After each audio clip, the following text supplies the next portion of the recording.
Well, it worked. That worked, didn't it? See, panic over. Calm now. You're on holiday soon, aren't you? Yeah. You got to go off early. Well, about... How many holidays have you had? Because I only ever have time off when I'm working, like doing another job, like, you know, filming or something. But you seem to have a lot of holidays, just like... And you were sick as well. You was just like... Because you had wet trousers, which is a little bit... Do you not care about the job? I mean, I've got to ask, because... You know what I mean? If I was in charge, I'd worry about your motivation or... Because yesterday we were trying to work out what you enjoyed doing. And we got to Manchester United and moaning. And that is the two we came up with. I don't know where you get the moaning thing from. You're always whinging. About what? Everything. When? When did I last have a moan? Just before we came on air. Right, and why was that? I don't know, I can't remember. Because we were in a good mood. We were in a good mood, me and Rick. I'll tell you why. Go on. Because you brought a song in at 10 to 1. Yeah. With a load of effing and jeffing in it. Yeah. And saying, can you edit this? Yeah. Yeah. But that's your job. You could have brought it in yesterday. No, I couldn't. Why not? I hadn't thought of it. But why are you whinging? That's your job. And I didn't come in 10 minutes before. It was a good 20 minutes before. It just took you ages because you were whinging and moaning to even get started. I'm not being dragged into this. You are always... I'm on my holiday now. Well, not yet. No, you're not on yet. You're still working. Well, that's what's funny. This isn't even work, right? And yet it should be. Compared to what I do in the week, this is a doddle. Well, it's because you're not putting any effort in, clearly. Where are you going anyway? Where are you heading? Cornwall. Yeah? What's happening down there? Well, there's a monkey world. You're excited about that? We're going to go and see that. Probably go twice to that. Yeah. Whilst I'm down there. How long are you waiting for? The whole week? Yeah. Yeah. So, this is with your parents, isn't it? Yeah. Taking them out. Your father, what do you think your father will be up to? What's he going to be nicking on this holiday? Well, tin. There's a lot of tin in Cornwall. Since they've shut the mines. He's just called Suzanne, said they've got there, said it's a nice little place. There'll be no towels when you get there. So what are you going to do? Just going to chill out and sort of like go to the pub and stuff? Yeah, like I say, I mean, all I've got planned is probably probably Tuesday and Thursday at Monkey World. What about Wednesday? What are you thinking of Wednesday? Just wandering around? Just sort of think about, you know... King Arthur and that. Where he was down there, wasn't he? I don't know, but I'll tell you something. Going? What town? I don't know. I don't know where it is. Susan sorted it out. Yeah, she's sorted it out. I heard you on the phone to her saying, well, pack 2 pairs. Poor woman. She's packing your bags for you. Yeah. Right. But, you'd spend more time at home if Steve didn't come in at 10-2 with a rap record with, like, obscenities all over it. Yeah, well, we'll play that next week. Well, you didn't even get the job done, that's the thing. We can't even play it because you didn't get finishing time. I'll tell you what. Kings of Leon, Red Morning Light on XFM 104.9. I'm Ricky Gervais, with me, Steve Merchant and little Karl Pilkington. Getting excited because it's a special time of the week where he gets to talk about a cheeky freak of the week. Well, just get Rockbusters out of the way, right? Because I've got to put these prizes in the post bag now, because I'm shooting off. Yeah, because you've got to go early. So, I don't know how you do your job. You went to Manchester, you went to, Madeira, you had a day off because your trousers were wet and you had a cold, and now you're shooting down to Cornwall, you're leaving early. How do you get your work done? And you've got one job, me and Steve have got loads of things to do. I'm fast at me work, like I said, the prize is ready and packed up. Here. No one's being affected by me shooting off early. Right? Okay. Are you actually going to be here next week, or are you still going to be in Cornwall? No, you see, there again, I'll be back in time. No. And in the week, when I go to, you know, Cornwall, see the Monkey World... Yeah, you're 2 days past the Monkey World. That's still work. Yeah. That's still work? What? What, you're going to interview some of the monkeys? I love that. I love that. You were going, could a monkey live without bones? And so I'm going, Karl, shut the please, just look at the monkeys and eat your ice cream. And that's work, is it? Right. Right, are we having Cheeky Freak of the Week? Do you want to do it? What time have you got to shoot off? Could do with shooting off sort of soonish. Okay. To be honest. This is not radio. Have you ever heard that on a radio show? Chris Tarrant going, I can't shoot off right now. I couldn't get a later train. I know! Why did you get a later train? There isn't a later train. So I couldn't get to Cornwall tonight if I had to. If I had to finish this show, I couldn't possibly get to Cornwall. Rubbish. Of course there's a later train. Oh, I've booked it now anyway. Right, well that's the point, isn't it? Yeah. You're not thought whatever. I don't think the show's lost anything. I think we've still had the, you know, Freak of the Week's coming up now. This week. That's what I'm saying about Freak of the Week. It's to get people thinking, right? Thinking how lucky they are. That, you know, they don't have to comb their face. What are you talking about? What do you mean? Freak of the Week is to let people know how lucky they are. Just... What about the little freak you're talking about? What are they thinking? They're going, oh, he's talking about me. I'm a little hairy lizard man on a stick. Pop in, give us a call. I thought, you know, that's what I'd like to do on a TV programme. That's what I want to do. I want to go and, like, meet these people and say, right, let's just go shopping. Let's, you know, we'll film what your normal day's like. Yeah. Let's pop out. Nip into Sainsbury's or whatever. Yeah. You know, buy a comb. Park right up close to it. You know what I mean? Yeah, yeah. So what you're saying is you just want to get a little message out there, which is that there's always someone worse off than you. Well, there's proof of that in this room. You know what I mean? Oh, Carl, when's your train? In a minute, I'm going to get going now. I'll see you later. Thanks, Carl. Brilliant. What are you playing? You can play a song? Kirsty McCall. Yeah. I'll see you later. Kirsty McCall, New England. Karl Pilkington has left the building. He's rushed away. He's on his way down to Cornwall. And we're left by ourselves. Indeed. In the room. See, if we can do this... If we can press all the buttons and not make any mistakes, strictly speaking, there's no need for Carl. I don't mind if we make mistakes. Well, no, exactly. We never were in the old days, No, did we? sure. I think Carl is going to love Cornwall. Because I think, one, the mayor is probably an animal. Yes. And I imagine the townsfolk think like Carl. Yeah. Do you know what I mean? I imagine he'll stay there. He'll be made king. Have you ever seen Return of the Jedi? In Return of the Jedi, the Ewoks, the little furry creatures, they see C-3PO, and because he can talk and he can speak their language, they actually elevate him he's to godlike back. status. What are you doing here? Hooray! He's back. I mean, What are you doing? You could have stayed till the end. I'll see you later. What are you doing? What are you doing? Right. Right, well, there he is. He's on his way. Yeah, down to if Cornwall. you're listening online in Cornwall, I mean, I can't imagine that's ever going to happen.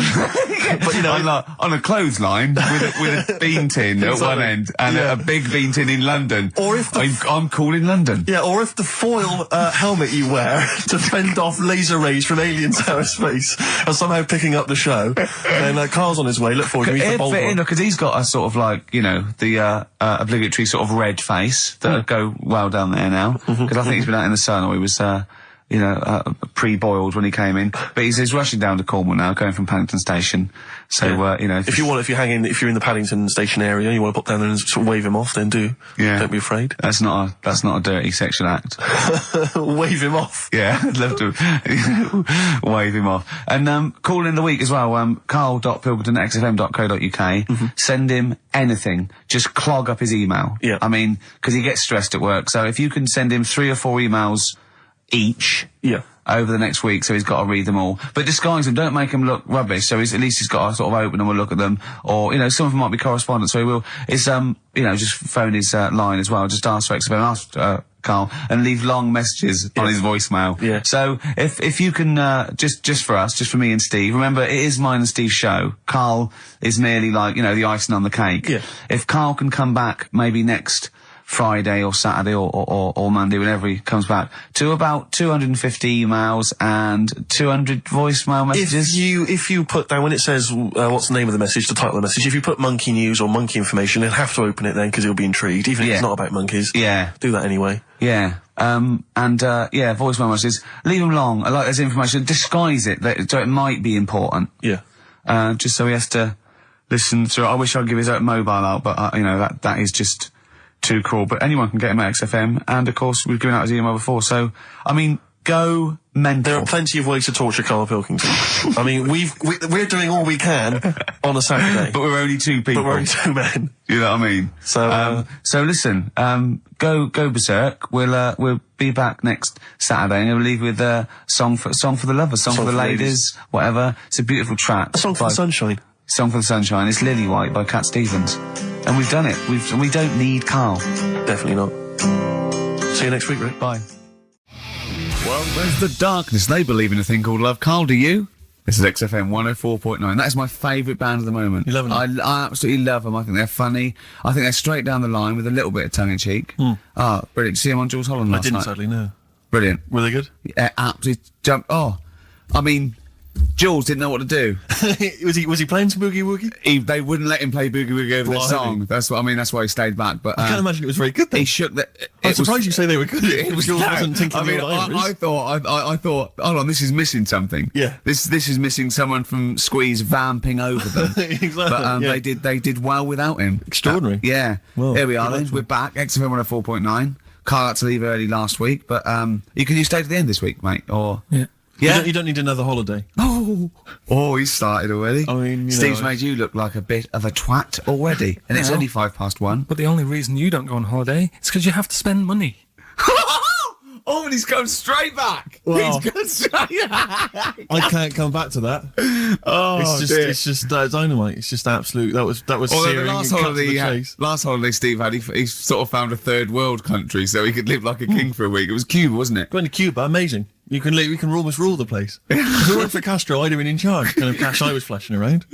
They do anything for $1 over there. It's extraordinary, literally. I mean, it's amazing. Yeah. Oh. Definitely. And I went to Kenya before that. So he thought to the prostitute said no. You were going. Yeah, well, it was $2. I mean, I'm not made of money. Do you have a good holiday, Carl? Yeah, it was all right. It's all right. Went down to Cornwall. Now Tell you're you going what, to the monkey some odd sanctuary. people down there, Steve. Well, don't look at me. I'm not from Cornwall. Well, you're from that sort of area. Well, not really, but never mind. Genetically means. Right. They're weird. Well, you must have slotted right in. What are they weird? What do they look like? Just all sort of odd people. A lot of old people, but not just old, sort of messed up old. What do you mean messed up old? You can't just say that. There's. There was a woman with a funny neck. Okay, in what way was it funny? What did she have a funny neck? If you were writing an essay, you wouldn't say there was this woman with a funny neck. How would you describe it? She sort of had her head like pointed down all the time. Like that. Don't do it. It's his radio. No, but just for you, I don't like that. Yeah. Talking about Yeah, okay, right. So brilliant. I don't know. I was saying to Suzanne, what happened, you know. What do you think? Because Suzanne knows everything. That's the good thing about her being with you. You just ask her, what happened to her? And Suzanne goes, Carl, I don't know. Yeah. I haven't been here before. Suzanne, your girlfriend, or mummy as you call her. Oh, sparks are flying. I got a little bit of chocolate. Can you just lick a tissue and wipe it off? Oh, Well, she said it might have been like, because back in the olden days, they carried stuff on the... the olden What days. do you mean the olden days? This woman was probably what, 50? No, she looked about 70. Yeah. But like I do on Cheeky Freak of the Week, right? I always turn it round and we get like something good out Something of it. positive, yeah. I said to Suzanne, I bet she finds a lot of money. Yeah. Always staring at the ground, yeah. Oh, It was dear. always, it was always Oh. good. So, you're Maybe back. she just had new shoes and she was admiring them. Yeah. Did you think of that? Before you point the finger and judge? Or a necklace was too heavy. Exactly. So, you're back refreshed. So, what have we got for this week? Have we sort of... Because we didn't meet last night, which we usually meet No, sort of I Friday. called you and said it'd be good if we could, you know, I wasn't getting back into London. Well, I was up till- for it. I was till up for it. 7:30, Yeah. but Yeah. but we all need to be there. It's not Yeah. just me and you being there. Yeah, so... Yeah. No, you're right. I mean, you're absolutely right that I wasn't there yet because I wasn't willing to just be governed by your particular schedule. You want to jet back in from another of your holidays It wasn't a at holiday. 8 o'clock. It wasn't a holiday. That Well, was, so what? You What were do you out mean? of town. What do you mean it wasn't a holiday? What was it? it was a treat, wasn't it, for my mum and dad? So it wasn't a holiday. I What, took so them you away. didn't enjoy the 5 days off? You'd rather have been here moaning 8 hours a day, 7 hours a day. You see, we said last week that you're always whinging. Here you are whinging now. I'm not And you're moaning. saying it's not even a holiday. You're saying it's not even a holiday. What was it then? Would like a nurse who take sick children to Florida, would they say having a great holiday? Sorry, what particular ailment did your parents have for the week that they had to fly in Karl Pilkington, MD? Yeah. What are you talking about? Well, all right, it was a holiday. Well then, good. Now some honesty, now some truth. So you came back from your holiday, you wanted to start back to work straight away. Steve couldn't be bothered to meet. Is that what you're saying? That's what I'm saying. So we've got nothing prepared for this. Well, you can rely on Rockbusters. Right, that's coming We've got up. nothing. Monkey News. Even though you were away, you were still working. Still doing stuff. Did you go to That's- the Monkey Sanctuary? I'll tell you about that. Tell us mate. about it. Play a record. Sure. All right. Do you want a bit of Smashing Pumpkins? Smashing Pumpkins. I thought an old classic from them. Cherub Rock. Yeah. Smashing Pumpkins, Cherub Rock. That, of course, Rick, is available on their greatest hits. Brilliant. If you want. I mean, that's how I rock. So Yeah. I know they. I'm very much the shape of a cherub as well. Well, indeed. Naked with a couple of... And a rosy big arse. And a trumpet. Yeah. Do they have trumpets? I don't know. I've just had an email here. Monkey news. Yeah. From a listener. Monkey spotted holidaying in Cornwall. A chimp was spotted holidaying in Cornwall last week after befriending a family of 3. One onlooker said, "It was incredible. He dressed and behaved exactly like a human being. He even settled the hotel bill at the end of their stay. The only telltale sign was his lack of table manners and the incoherent babble when he opened his mouth." There we are. So, Well, what do you think of that, Carl? that's the listeners, Carl. That's Joanne. Amusing, articulate, accurate. She remembered Accurate. exactly who's there and everything, set in the bill. It's all there. So, I mean, even though people think that you're slightly simian, slightly less than human on the evolutionary ladder, they do listen to you.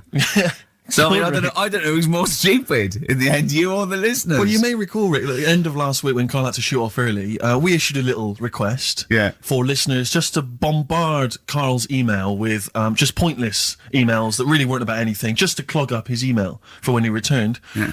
Rick, they sent them all to us. Brilliant. I mean, that's the kind of listeners that we've got. We've got reams here on our email of just junk.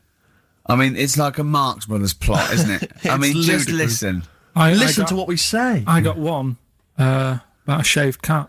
Well, that's not pointless. I'll be reading that later. Oh, it's yeah. I'm happy. That'll keep me going for a couple of weeks. I'll be reading that later. Did you get to the monkey sanctuary? Because this was the big thing. You were going into Cornwall, you were going to visit the monkey sanctuary. I've never seen someone more excited. You had 2 days put aside for the monkey sanctuary. How did it go, Monkey World? We were on our way, right? I found like a little, in the little cottage that we had, right? It's like a little folder, with little leaflets in saying if you're into mountains, you want to go here. Yeah. If you're into castles and that. Little Castle monkey World. on the leaflet, right? So I thought I'll be needing that. Took that out, made sure that's safe and that, right? We get in the car, getting ready to go. My dad says, "Where is it?" I look on the back. It's in a place called Low or something like that, right? Yeah. So we're on our way. Can't believe me luck. It's going to be a great day and all that. Yeah. And then start looking at the leaflet, right? And noticed didn't have any chimps there. Yeah, it's not Monkey World. It wasn't a monkey world. Well, what was it called then? Something like Monkey Town. yeah, it was just it had like woolly monkeys in it. That's what They had what? Woolly monkeys. What are woolly monkeys? Those things, Johnny Vegas off the advert. Right. Loads of them. They're dumped now since ITV Digital went under, so they just put them in a cage. I don't They're understand. woolly. They're like they're sort of like little fluffy little baboon type things. Woolly monkeys. I mean, it's not your chimp. It's not your classic chimpanzee. So did the car screech to a halt? It was like it was like the mission in Armageddon. I just said abort. We're on the way back. So how far had you got before you bothered to read the leaflet? Probably about 5 miles away from where we were. So what did you do with yourself? You must have been distraught. They they broke down and then they heard banjo music. No, we went to a sort of an amusement place. Arcade. I'd love to see you in that. What with putting those coins in, so it has to roll down and they go flat, and then an arm pushes them. It was one of them. Really? But I I'd worked spent out it was years a on that con. when I was little. Well, there's a new one. I can't be bothered explaining it, but it's a con. We went to this place, right? My mum and dad had been there before, and they said, "You'll love it. It's brilliant. It's got like a war bit in it." A war bit, right? Yeah, like because they know I'm into tanks and stuff. Yeah. So you'll be loving that. So sorry, I didn't know you were into tanks. No. Well, they're all right. Brilliant. It's gone from one of his childhood passions to they're all right. I know, yeah. Go on. And but it was awful. I mean, my mum and dad had been there before, and he said, "No, you'll love it." But it was like a really miserable day. Sure.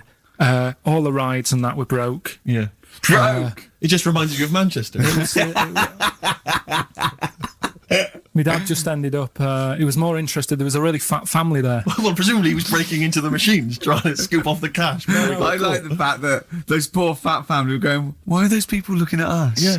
Oh, do you want to ride one? No, but we're not a ride. They were massive, and he just like, look at that, look at the state of that whole family. Yeah. Just fat. Bloaters, yeah. All right. No, down. but he because fat, there's no need for it, is there? And he was really like, oh God. And then he wanted to follow them into the House of Mirrors to see what they look like. But my mum had got bored. She went off to buy a little Snow White figure. She couldn't believe her luck. It was only $2.99. Yeah. She thought it was going to be really expensive. Sure, so she she's a bought classy one of lady. them. So she enjoyed that. And then my dad says, come on, we go in. It's rubbish, this. What, the fat family wouldn't let him play with him? So he just said on the way home, he said, I can safely say that I never want to go there again before I die. So that was that. And then we went home. Why would he ever give you that information? In case it was like a secret birthday present. You go, oh God, what if they get me a trip to here? Or if he's in a coma and you go, I'll tell you what, bring him out of it. That fat couple. yeah. By his bedside. Yeah. But Suzanne said she now realises why I am the way I am after spending like a week with them. Well, She they said- told her that they dropped you on your head as a kid, or No, just like, you know, the way they act and that. right? Yeah.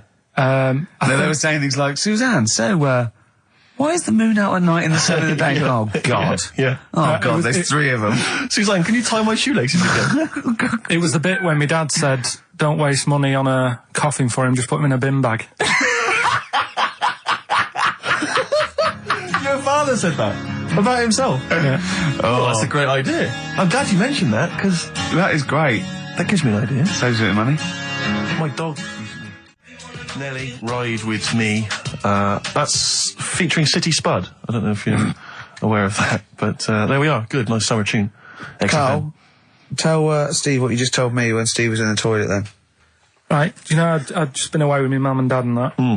And one of the things I always like doing is having a good chat with my dad about stuff he got up to when he was a kid and that. Yeah. Right, because he got up to loads of stuff, and every time I see him, he tells me something, and I'm just like, why are you just telling me that now? It's brilliant. Yeah. Right? So, I mean, to me, he's kind of like Ronnie Biggs or someone. He's just the most extraordinary kind of. well, this happened, right? character. I can't remember. There was a delay yesterday. There was problems on the Paddington line, and he was saying, "Oh, trains aren't what they used to be." Sure. He said, "You know," he said, "I was They looking." used to be horses, didn't they? Well, he was looking in the booklet, and it was saying how you can have your bags collected if you want, but it costs you £5. Yeah. So that's outrageous. Sure, of course. Right, so he said that's the problem with this country. We've got good with computers and that, but when it comes to, like, getting service, it's gone out the window. Yeah. Right? So he said, when I worked on the trains, you know, and he was going on like this, that and the other. So I said, oh, I didn't know you worked on the trains. He said, yeah, when I was 18, right, it was his job to get the coal, right, and chuck it in the engine. Uh-huh. Right? And one day he's in Grand Central Station in Manchester, which is now the GMEX Centre. Right. Right? And that was like the main station. And he was in there. The fella who should have been sort of driving the train, right? He said, oh, I'm just nipping to the pub. Sure. So you just stay here, keep the engine topped up and stuff. Yeah. So he's like, yeah. For a quick getaway. Yeah. Right? So the fella goes in the pub, and my dad's in there, you know, putting the coal on. He did his bacon and eggs on a little shovel. Yeah, yeah. And anyway, fella comes up. He says, right, can you move the train forward now? Oh, blimey. So he was like, oh. So he didn't want to say, oh, the fella's in the pub, because he'd know, he'd say, what's he doing in the pub? He should be working, right? So he said, yeah, no problem, I'll sort it out. Right, so he puts it into gear, or whatever you do on them trains. Sure, right? puts it in first, yeah. Starts going forward.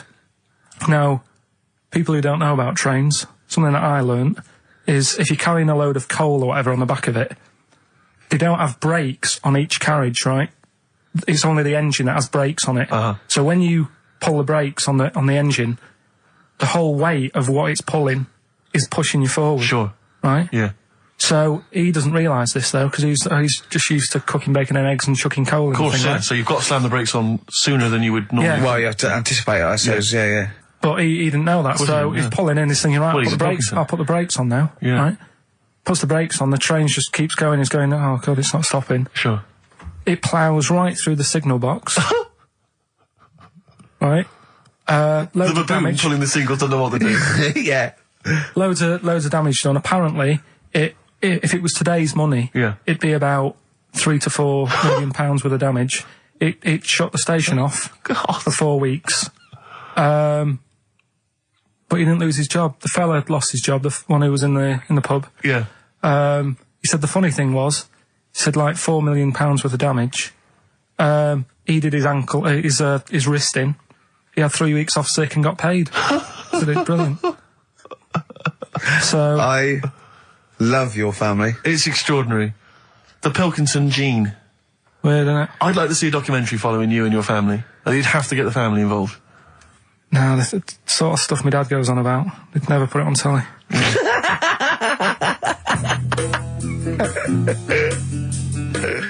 Carl, have we still got monkey news? We've got monkey news coming up. Now, you must be disappointed because you didn't make it to the monkey sanctuary, but you still managed to scrape together monkey news on your holiday. Yeah. That's So I impressive. found some of that. We've got... How do you get so many breaks and holidays? Because you went away with Suzanne's parents. You've just been away with your parents. That's a couple of weeks, 10 days. So that's probably about 3 weeks in all. You had that. You went to Manchester. You had that day off because your trousers were wet. I mean, and I suppose because you've only got one job, and I've got a lot more. This is just one of my jobs. But I mean, don't you ever count your blessings? Go, God, thank God, I can have time off. I don't work too hard. I'm not stressed too much. I know. It's just all to do with when you do work, do a lot. So I get a lot done. Yeah. What do you mean? I'm always doing stuff. I mean, even though when I was in Cornwall, right, I'm sat there on the grass. I'd love to just sit on the grass. Oh, yeah, you're too busy. Chill out a little bit. I know, yeah, well, Me dad and Suzanne are playing crib, right? I'd sort of fallen out with him at Your that dad point. and Suzanne are playing Why did you crib. fallen Because out you do with live who? in the 1940s. Yeah, why had you fallen out? Because with crib, have you ever played crib? Yeah, Right, you've got to be pretty good at maths. sure. Well, you've got to make your cards add up to 15 and all. Well, yeah, I was just gonna correct you on you've got to be good at maths. Yeah. What? Algebra, quantum physics, what? No, just adding up. Adding up to 15. Brilliant. I mean, You can that's- almost do it on your fingers. that's- You could in Cornwall. Yeah. But my dad's really good at maths, and like he said, how many have you got? And he always counts his, and it's like 15-2, 15-4, 15-6, 3 for your at, 1 and all that. Do you know what I mean? Yeah. He adds it up really One quick. for his knob. Right, so I was like, right, hang on a minute. And he goes, no, what do you mean, hang on? Add it up, what have you got? He says, oh, forget it. I said, this isn't fun if you're going to start getting all arty with me. Sure. So, Forget it. Yeah. I love it. But I don't know him, but I'm sure he's just winding you up.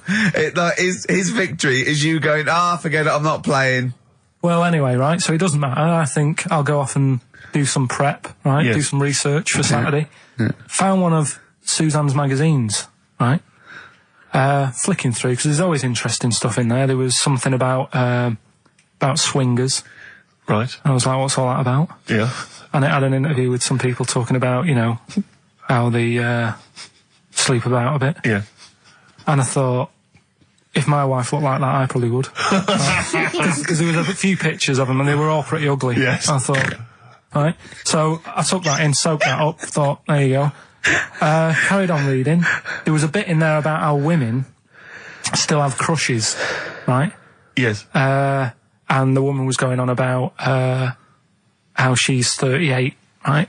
But she still fancies Chris Martin from Coldplay. Uh-huh. And, even though it'll never happen, she's still got that little bit in her head that thinks one day she'll leave Gwyneth, right? And end up with her, right? Right. Anyway, so I'm thinking this is a bit boring, but I'm flicking through it all. And, Is this a Rockbusters clue? no, right.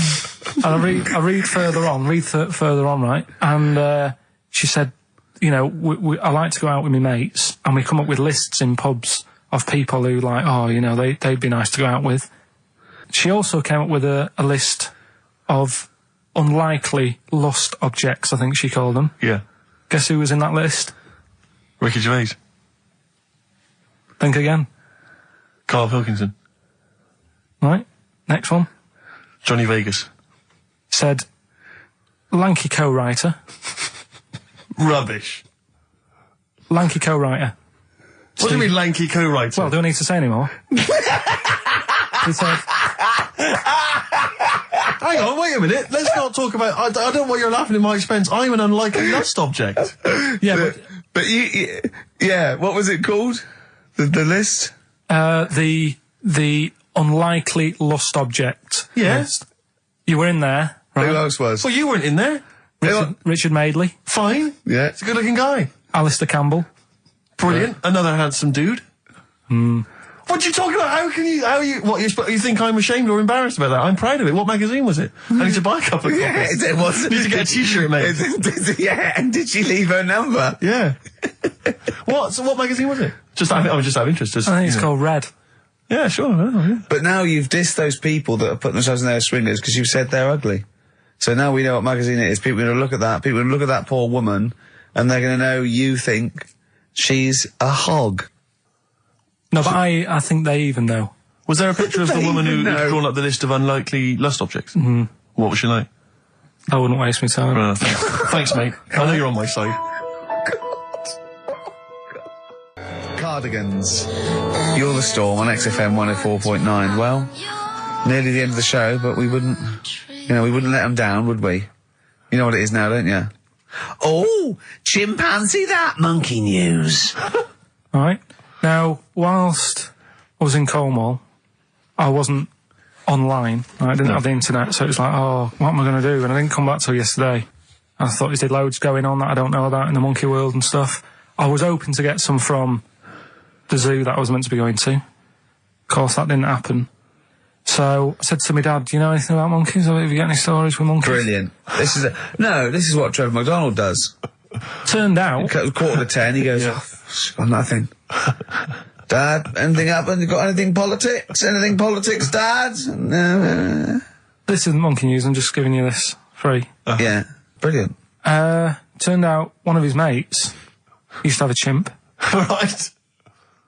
What do you mean one of his mates used to have a chimp? Well, two of his mates. Oh, sorry, yeah, I was thinking it sounded a bit far-fetched living in Manchester, like. But if there was two of them... He had a chimp, had to thump it in the head. For doing what? Answering back? Oh, God! Tried it on with his wife. Had to thump it in the head for trying it on with his wife! I love it. It's a proper fist fight in a pub in Manchester. Oh. I'd call him up, but he's one of them who, like, swears all the time. Right. Oh. I mean, it'd be good to get him on and Let's interview him. Can we not interview him pre-record? We can bleep out the swear. I'd love to hear his story. Do a lot of work, that. Yeah, well, we're not scared of work, are we, Steve? I'll do it myself if you can't be bothered. Yeah, I'll have a word, I'll sort it out. Yeah, try to sort that out next week. Well, don't tell us the rest of the story then. Let's let him say in his own No, words. but there was another one as well. When you say you can get him on, but he swears a lot, you mean the monkey? I'm assuming he's more coherent than your dad's mate. But there's him, and there's some other fella he knows who had a funny name. I'll have to find out, because you'll love his name. But he was a drag artist. Yeah. And, I think he said my dad went round one day, I don't know why, right? Went around there, knocked on the door, chimpanzeed. Carl, I don't know what you're doing, mate. I don't know where this place you live, next door there's an horse in the front room. There's chimps running round. Mad. Anyway, Chimpanzee! Is that it? Is that the end of the story? There's a chimpanzee in the door and that's the end. You sure it wasn't the drag artist before he shaved?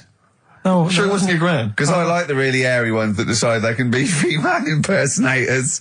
Yeah, your gran. Oh, proper rock band. Best band since Thin Lizzy. The Darkness. Well, big words. Growing on me. XFM 104.9. A bit rash, I think. R. Gervais, S. Merchant, K. Pilkington. With a little bit of... I know for a fact that Steve is getting a little bit sick of Carl's attitude. Oh, his attitude's appalling. I quite like it though, because it's straight away friction, and he's sort of like, you know. To be fair, I genuinely don't think I'm the culprit in this. I think I come in and I just ask him a simple request. Yeah. And immediately on my back. Whinging, moaning, whining. I don't know if there's any evidence. Well, it's funny you say that actually, because in a survey, it came out this week. It's quite extensive. Mancunians take more sick days than anyone else. Mancunians take more sick days than workers in any other city in Britain and Ireland, according to Manchester-based employment firm. Survey by Peninsula found employees in Manchester take 11 sick days per year, whereas closest rivals Edinburgh and Dublin take an average of 9. Liverpool, Newcastle, Birmingham, and Cardiff only 8. Is Reading mentioned there, or no, Bristol? it's not even in there. They don't take days off. London is only 7. So the point is, I mean, I don't know you can take anything from it, but if you're an employer and you had a Mancunian and a Liverpudlian and they were equal on everything else, but you really couldn't afford them to be away, Liverpudlian's going to probably be away for 8 days. Sure. The Manc's going to be away for 11, phoning in sick. And so what can you, I mean, just analysing the data there, what would you extrapolate from that? I really don't know. I mean, call in if you've got any clues, or email us in if you've got any. I don't know why I think maybe, I don't know, Mancunians... I don't really know many people from Manchester. Well, I only know one, but I know he was off sick because he put on wet trousers and he got a cold, I think. Yeah, well, he just said he was... didn't come in for... Yeah. He left early as well once. Yeah. But I don't know. I mean, that's the survey. I don't know. I mean, it's evidence because it's statistics, so... There you go. It's guaranteed evidence that's proof. Any thoughts on that, Ricky.Gervais? At xfm.co.uk. I mean, oddly enough, you're from Manchester, Carl. Yeah, I am, yeah. What are your thoughts on that? On what, sorry? On the survey. Wasn't really listening. Sure. Well, Mancunians take off more sick days. They call in sick. I mean, presumably spuriously. Yeah. I mean, because they've got the same body. They're biologically the same, so... they're obviously making up their life. Yeah, some of the days. Maybe there's just the 3 extra they're making up. Yeah, they're moaning. Probably because we work a lot harder than the others, so we're tired, so you're sick, so you need time off. Probably. Seems unlikely. I mean, the Scousers, to be honest, take them on, let them work in your office. But you know how many computers are going to go missing? Right, that... So offensive. Is offensive. Right. This is a survey that proved. You just made that up. You just carried on the myth that Liverpudlians thieve. Now that's not true. That is not true. Well, it's not. Well, some of them do. There's been no survey that you're more likely to thieve if you're from Liverpool than if you're in Manchester. So that hasn't been proven yet. So all I've got is the evidence from a survey of, I think, 3,500 people. It's proof that Mancunians take off more sick days. XFM 104.9. This is April Come She Will by Simon and Garfunkel. Brilliant. So, if you're from Manchester, sorry about that. I mean, it is true. We aren't making that up. We weren't doing a stupid stereotype like Kyle did with Liverpudlians. It's just a survey that Mancunians take off more sick days. But they might be genuine. They might be sort of an iller people, or it might just be people who are in Manchester go, I can't be bothered to go to work, it's rubbish. Whereas if you're in London, you go, I can't wait to go to work. What a lovely place this is. Some great jobs, don't you? Great jobs, don't they? Yeah. Jane's Addiction, Just Because on XFM 104.9, broadcasting from London, where people prefer to only be off sick when they actually are ill. Sure. I don't think I've ever taken a day off sick. Except when I had that terrible tonsillitis. Is that when you went home, stayed with your mum and dad? Yeah. Why is that a problem? Nurse back to health. No, I'm not saying it's a problem. Nurse back to health. Yeah, I've got a loving family. So sue me. What do you make of that? The antagonism and piss taking is just like, oh God, 3 blokes in a pub. There's people listening. I can't go. Are there? So what have we got? It's 1:20. What have we got? We're on till 3. Well, we've been talking, we've been doing well, we've been playing some great rock and roll, we've been playing some lovely songs, we've told them, we've explained the survey, just for employees, be careful. Yeah. We've, put that out there, we put a shout out there, people know would you say it was probably safest if you are an employer to never employ Mancunians? Well, I wouldn't go that far, because, you see, that's only an average, so I imagine some Mancunians, like, Londoners, are nice, reliable people, it's probably just a few bad eggs that throw the stats up a little bit. People that would go, I'm not coming in today, I'll put on some wet trousers. Sure. All right, stay in bed. Yeah. Stay in bed. Yeah. You still got them on? Yeah. Well, pop them off. Yeah. Put them on the radiator and go to bed with a little duvet. That'd be the best thing to do. Yeah. Yeah. So, all right, Carl? Right. What's your attitude? Is it because you're tired? Yeah. Well, why are you tired, though? You weren't saying that watching those Channel 5 films again, were you? Did you ever go on a picnic, Carl? Was there places to go in Manchester, or was it like Quarryland, mostly? The problem with those adverts, like when I was growing up, they'd sort of give you ideas, because remember the Charlie's one, right? And we were on holiday, right? And I met these 2 lads who are knocking about with, like, mates and that. And that advert came on, and we thought it'd be a good idea to wind his mum up, because this advert had just been on saying, kids are going missing in Wales, right? Yeah. So we said, this will be a good laugh. We put the kid in the wardrobe. His mum came back from shopping. We said, he's gone missing. We haven't seen him for hours. That's terrifying. I know. That's an appalling. How old were you? About 13. And what was his mum? She must have been. Yeah, she was going mad, and that's when we thought, oh God, we've gone. Will we say anything? Will we pretend we don't know where he is? Open the wardrobe, he'd suffocated. Yeah. That's horrible, Carl. I know, but Such a it's just cruel what you thing. do, isn't it? It's just what you do. Well, no, you do. What do you mean? It's just what you do. What was it? Was he in the wardrobe? Was he listening to this? Why didn't he go, Mum, it's all right, when he heard her crying? No, she wasn't crying, she was just panicking and, like, screaming a little bit and that. Screaming a little bit. Okay, we'll tell her when the screaming starts. Exactly, yeah. And then, what's the other thing? Like, on the same, like, you know, all this was going on when I was growing up. And, one time we're on holiday, and my mum says, right, if you're going on the beach, it's a big beach. But, you know, if you're going to go out and play there, I need to know where you are. So what where part are of the these beach you're going bells? to. Where this cowbell around your neck. She gave me a balloon. Good Give you idea. a balloon. A balloon, and it just, you know, sort of attached to my arm, so wherever I was playing in the sea and that, you can see the balloon and that. Brilliant. But then the problem was, everyone else thought that's a good idea. Cool. And it was just like loads of kids with balloons and that. Oh, I ruined it. So that didn't work. Yeah. Had to bin that Sure. idea. Yeah. This is what we were talking about, actually, weren't we? We were talking about the fact that you're quite proud of the fact that you've got no formal education, really, and yet you've pulled yourself up from the bootstraps. Yeah, well, I know people who've got results and that, and don't do anything. Sure. Do you know what I mean? They're on the street. So I've used all my energy as I've got older, rather than burning myself out as a kid. Do Right, yeah. you know what I mean? Sure. So I don't know if that's advice. Is that, should we advise that to young kids out there? Don't take exams, don't work at school, just, you know, move away from Manchester and get a job on XFM. They'll employ anyone. Yeah, you get an hour's lunch break, you're away by 5:45. You need no qualifications And to you work for don't, XFM. because you don't have to think for yourself, because your boss tells you what to do, you can have some time off to go shopping for hobs and shower units. He's all right. He's a good boss. Yeah, I know. He'll let me have next Saturday off. He knows how tired I am. How many Saturdays has he had off? He's going away again. I mean, he's had 2 holidays. He gets 26 holidays, 6 days a year. 26 days a year. Unbelievable. He was sick because he put on wet trousers. Yeah. And now you're going down to Hastings. Are you leaving early? Because you left early last time, didn't you? No, I wouldn't do that again. Now, what are you going to Hastings for? Just having a break. The verve. Unlucky man. That's for Carl, who is a lucky man. 2 hours every Saturday, yeah? Just a little bit of chat and laughter. Some great records. Alright? What are you going to Hastings for? Just to chill out? Yeah. What are you going to do? Just chill out. What specifically is in Hastings that's of interest to you? They having another battle? Nothing. It's just cheap, isn't it? You can get a B&B for about 40 quid. Sure. The weather's good, so Well, let's all go. why not? Yeah, why not? Do you want Ricky to come down with you? Now.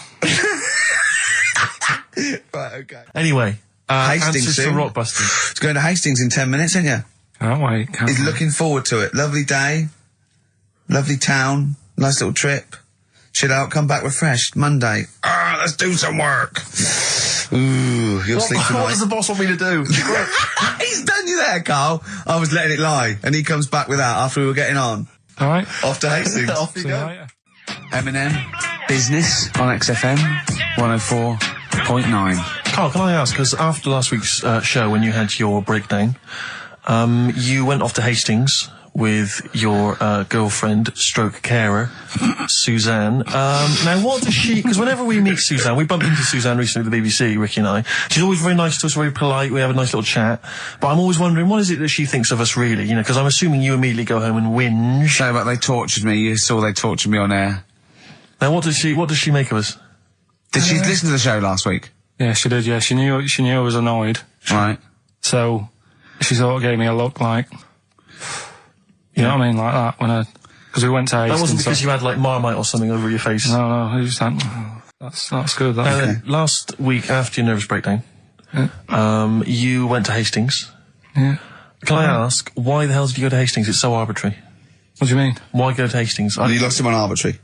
Why did you choose that above all other places within... It's amazing, isn't it? You look at his face when you say a word that, you know, he doesn't understand, and it just goes dead. It's like when your computer freezes. Yeah, it is like that, yeah. Is there an equivalent to Control-Alt-Delete when Carl just doesn't understand, so we have to press, like, knob, bollock, finger up arse. It takes him out of his sort of stupid, doesn't it? Now, that's 3 things to press, but you've only got 2 hands, so...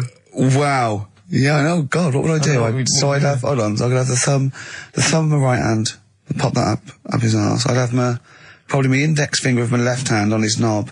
How would I press his testicles? What would I use? I'd have to use some other part Shall we try it? Yeah, let's go around there. Messing about. Look, come on. What? Sit I just down. think it's time you had a little kiss. Down. Sit down. No, you've done so well. I've already had a little. What happened, Carl? He loves it. I'm just going to give you a little kiss. Just for the webcam. Right, hurry up then. All right, on the lips. No, not on. Oh, come on. Oh, God. I love it because he hates it so much. You wouldn't get that radio on. But me saying I could have kissed Chris Moyles. What? I could have kissed Chris Moyles on Radio Little 1. Milesy. Give Milesy a little kiss for all his good work. Do you enjoy that? Yeah, it's good, yeah. What happened to Chris Miles's show? Is he not on anymore? On TV? Yeah. No. Turns out he was too fat and talentless. Do you want to tell us about Hastings? Where did that come from? Eh? What? Yeah, Hastings. Yeah. It's alright, yeah. What's there? Not much. It's just one of them Is there a places. Yeah, it's good. I think that's what's good about it. Nobody knows, right? Because last weekend it was roasting, and you saw pictures of Brighton, and it was heaving. Yeah. Right. Hastings, hardly anyone there. And yeah, it's got a nice little beach. Yeah. Sand? Sandy No beach? pebbles. Well, that's all right, isn't it? You don't, no. you don't want the sand. Why does he want sand? Why do you want It's a sand? little bit, doesn't it? It's murder building a sandcastle. No, you just sit there. You can't walk on pebbles, can you? It's, What do you mean? Well, it's all kind of, it's sort of a bit, dodgy It's underfoot. all right. The only annoying thing is, right, it's one of them places that it's great to visit for a day, Yeah. but I wonder how people who live there get by. Why? Because all the shops are like them things that you go in, and it's like a little pebble with a pebble stuck on the top, and it says Hastings on it. So every shop does that. If you want bread and milk, You're done for. it's murder. Yeah. There must be a supermarket. I didn't see any. Seriously, it's all novelty things like that. Yeah. And then when I got back into London... Their houses. Yeah, right. Just covered in pebbles and, like, seashells and stuff. Oh, not rock for tea again. But the funny thing is, right, it's the first time I sort of noticed somewhere like that when you go, what do you do if you just want some Brillo pads or whatever? With the slang thing, did I tell you I was trying to read that book about the governor? Oh, yes. And that was full of that, and it had a page on the front that you had to keep going to when, you know what I mean, when he used a bit of slang, you had to sort of go, right, I don't know what he means. Glossary. Right. Just nip back, have a look. I thought you meant, when you said there's a page at the front, I thought you meant the cover with his face on. I can't remember who I'm reading about. Oh, there he is. Is this the book that you nearly finished reading, but you realised all the pages were in the wrong order? Yeah. He bought a cheap book, right, a second shop, started reading it, loving it, then he started reading about this bloke, and he went from jail to school, and then he looked at the page numbers and they were all out of order. How annoying is that? You never read books, do you? I never read one, right? And Suzanne, it was a weekend when we were going to Hastings because you two had done me head in, Yeah. right? She said, I'm going to take you away so you relax and what have you. So, ended up not relaxing because it was like putting the jigsaw together. I'd started reading it on the train, thinking, loving this. It's a really interesting story about this fella who, didn't have a great life as a kid, starts getting into a bit of crime, what have you, turns out to be the governor. But it wasn't as easy as that, because like you say, it started off at school, then he was in prison, and he's like, oh God, he started young. And then, next thing, he's like married, and he's like, hang on. He's like 12. And then he's had a heart attack. And then, but I just thought it was part of the thing because I read chapter 1 and then it did say chapter 12, but I thought, right, it's like that sort of done in that stylish way that everyone's doing. What kind of a biography starts messing with the medium? I was born in the East End. Take one onion, add some, this is But it's the idea that an East End villain's going to write his autobiography, but think, I'm just going to play with the form a bit. I'm going to get quite postmodern with this. No, but... you know He's what I mean? barely able to write, probably. Yeah, Oh, well, they you did it can say that about him, Steve. I wouldn't. I think he's an educated man. Go on, next, Carl. But, yeah, just because it was like 2 for a tenner, that shouldn't be like...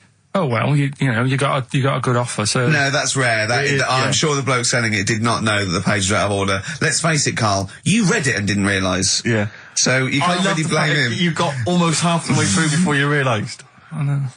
Yeah. But anyway, Still, that'll teach you, and that's put you off books for life, hasn't it? Well, I don't like getting into books now. I just read snippets of information. Play record. No, I was just going to tell you about a bit of information that I was reading. Okay. And I can't.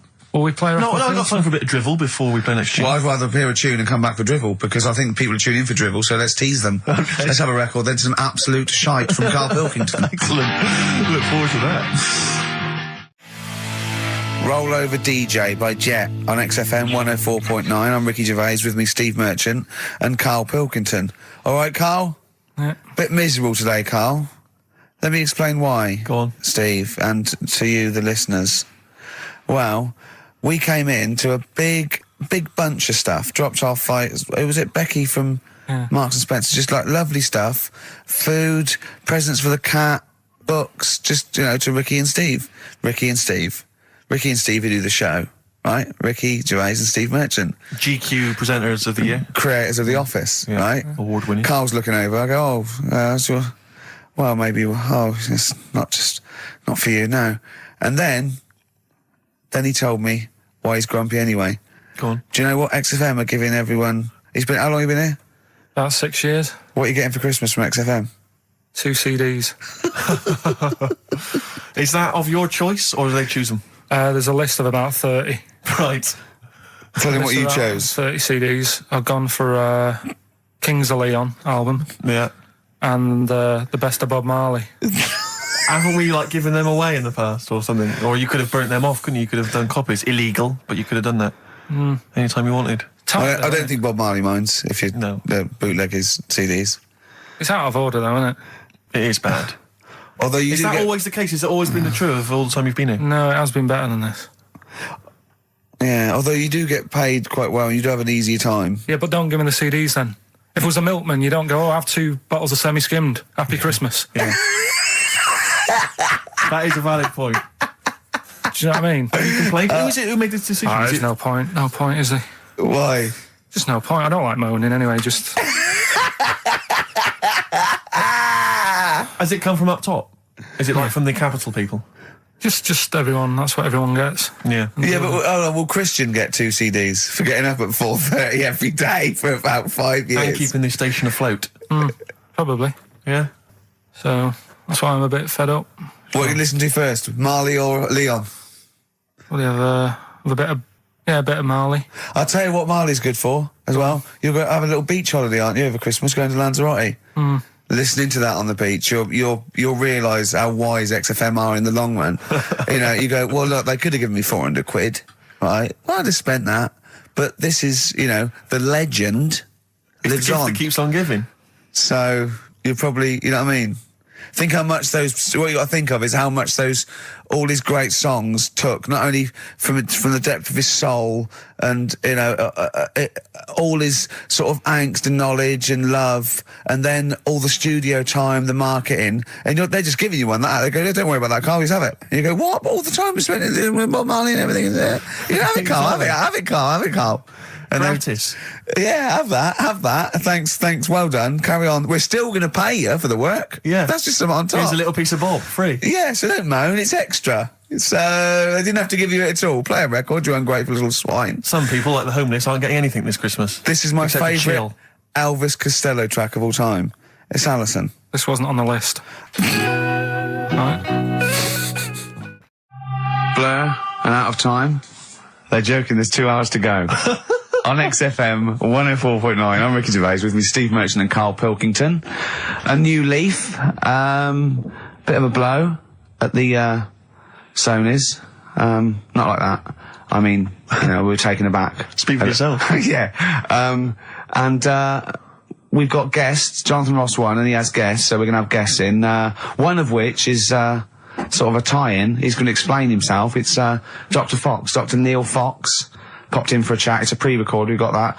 Although live in the second hour, we're gonna have a chat to the girls from Tattoo, who are upstairs at the moment in Capital, and they're gonna pop down and have a little chat with us. So we're really trying to, you know, make this more of an interactive show.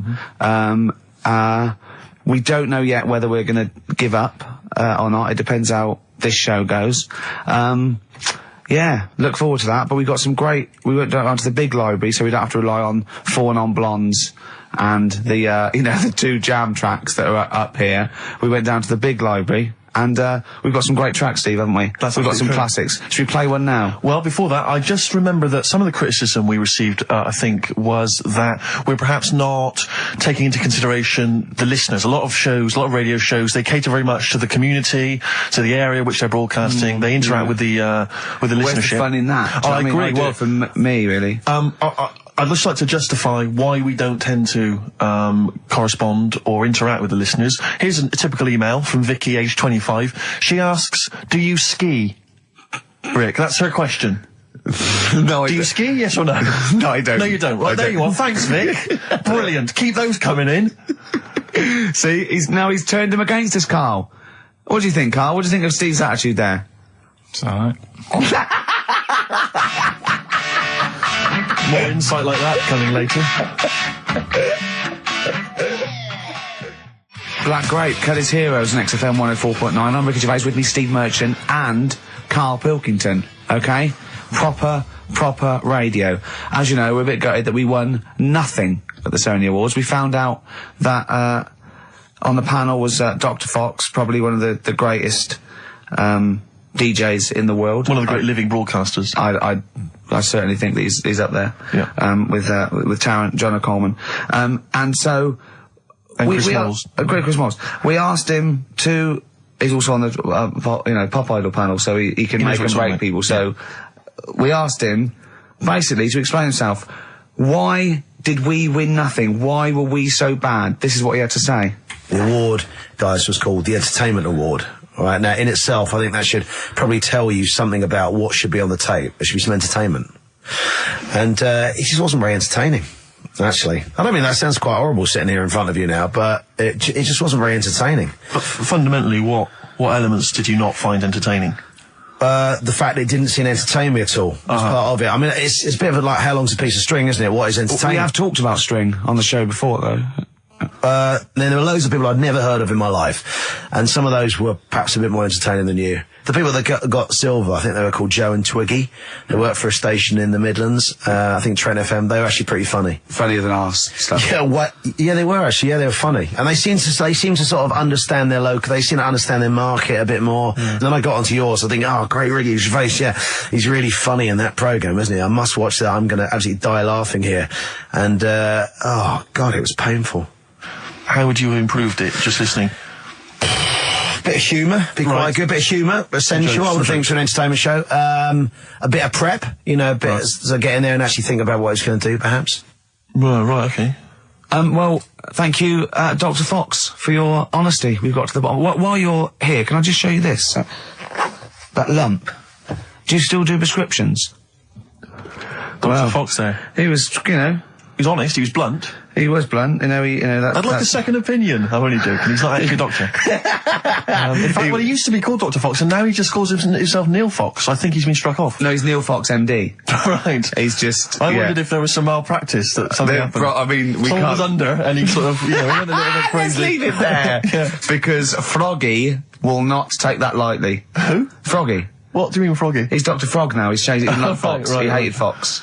But are we going to heed his criticism? Because it was about, there was no preparation, we weren't funny, fair enough. Yeah. There was just really no content. We didn't care about we didn't care about the show. The demographic we were meant to be aiming at. Just sounds like a lot of work, all that. Well, I think what we can do is we can take it all on board and immediately forget it and carry on, because it's easier. What about that? Brilliant. I'll tell you what we could do, though. Play some bloody great tunes. Well, thanks very much. Athlete. You got the style on XFM 104.9. I'm Ricky Gervais, with me Steve Merchant and Karl Pilkington, innit? Alright? Brilliant. Well, you know, the funny thing was, the day of the Sonys, the radar figures came out. That's the body that tells exactly how many listeners you've got, etc. And, XFM went down a little bit, across the board. Except one show, Steve, that went up 34%. Keep talking. Well, what show do you think that was? I'm trying to think. Would it be Zoe Bourne? No. Would it be Christian Connell Breakfast Show? No. It was this little mother of a show. Really? Up 34%? Yeah. Everything else went down. We went up 34%. Yeah. So maybe Dr. Fox should be listening to those figures. Indeed. Yeah. Will we get a pay rise? Will we get a 34% pay rise, Carl? Ooh, up to 80 quid a month. No, because for the last, 2 years, there's been nothing there, and you've still been getting the same money, haven't you? That's the way it works. There's been what, there? You're not paid per listener, are you? It's just... You know what I mean? It seems like it. I think they've each given us 5 pence. Exactly. I went along to, I came in from the presenters meetings I've never been to before. A presenters meeting, I didn't know they existed. And I just came in to annoy Carl, it was about 5 to 6, so I was going to get him as he knocked off, we're going to have a Sorry, and the presenters meeting is what? That's where they dish out which amusing news stories they're going to read out, is it? Yeah, or no, what order they're going to play, Athlete, Coldplay, Right. the Vines. And, I went upstairs, there's all the people there, and, quite interesting, wasn't it? Carl? Yeah. You know why the figures went down a little bit? Come on. The war. Is that what they said? The war, yeah. At one point, I said to Carl, just how many listeners died in this war then? Because I thought he was saying that they were at the front. Yeah. Or XFM listeners went, well, I'm going. Yeah. I'm going to Iraq. Well, the reason our listenership Tell Zoe to tape it for me. The reason our listenership went up is that just tells you who's listening to us. Cowards, yellow bellies, children, women, People with fallen arches. terrorists. Oh dear. Yeah, it was quite a good meeting. Now I told some. So what exactly, is there anything I missed out on? Is it important No, they information? just, it went down a little bit, except our show, which went up 34%. Up 34%, but no awards remember for that. And then you went out afterwards, didn't you? Yeah, we went to a bar, so a couple of drinks and that. Yeah. And then a few of them went onto Stringfellas. No, they didn't. Well, some of them did. Zoe Who? did. Zoe and a few of the office people and that. I went home. Stringfellas. Yeah, To what? To watch lap dancing? To beat what? yeah, that's what goes on there, isn't it? I know, it's mad, isn't it? I've never been to Stringfellows, I don't know what happens there. But no. Why would they? I don't know. I mean, I was talking to people about it the day after, and they said, "Oh, you missed out." And I said, "Well, did I?" I said, "Well, how does it work?" They said, "Well, you pay." Never quite understood lap dancing. Never quite understood it. It's basically someone dancing naked, rubbing their arse in your face. Yeah, That's basically the gist of it, is it? but you can't. The rules is you can't touch. Do they do a home service? I just think it's nearly. I've got to be careful what I say here, but it's sort of, I'm dissing Stringfellows or anything, but is that not sort of like one step down from prostitution? That's such an antiquated. What are you from the 19th century? No, but I mean, what? It's like it's. Well, I don't quite understand it. I don't get it. I don't get it. Because the thing is, I said, how does it work? They said, you pay 20 quid, you get some clean money, sort of like little vouchers that you stick in the knickers or whatever. Oh, God. Clean money? Yeah. Disinfected money, okay. Well, just like vouchers. Can you put loose change in there? Because I got a lot of that. But, I owe you. Yeah. yeah, go on. 20 quid it is. Right. And, I just don't get it, because, I mean, I'm not tight with money or anything, but No. you pay your 20 quid, they dance in front of you, but you're not allowed to touch, which to me is like going to a restaurant, ordering a nice big warm dinner, how they put it in front of you, and it's like, well, you can't eat it, and you're saying, but well, it's going cold. I love the idea of some bloke sitting in Stringfellows, businessman, right, pays £20, there's an arse waving in his face, and he's going, can I not just... They go, don't. So he goes, it's going cold! Look at it, it's going cold! Oh, that is brilliant. It's going cold. That is, I mean... See, Carl in the week was saying that he doesn't like sayings and phrases and metaphor and analogy, and I was going, and he thinks it's sort of like, one step away from poetry. But he comes out with the most evocative phrases. That is a straightforward analogy. Lap dancing is like being given a meal that you can't eat. See, that's great. That's how you saw it, and that's so much better than saying it's mad you can't touch or it's a waste, or you see what I mean? We were trying to inflame his enthusiasm in the week, and I said about different phrases, and he goes, well, why not just say the actual words? I was going, well, it's more poetic, and I told him the Isaac Newton one. If I have seen further than any other man, it's because I've stood on the shoulders of giants. And I said, well, that's because, he's saying, I'm getting lauded for being this great scientist and all these discoveries and being a genius, but I'm saying, if it wasn't for those scholars before me that had come up with what they come up with, I wouldn't have got this far. Carl went, what did you say? I just said, well, I prefer him to give me a name check.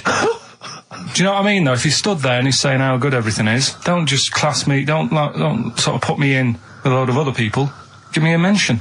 If you were one of the other scholars? Yeah.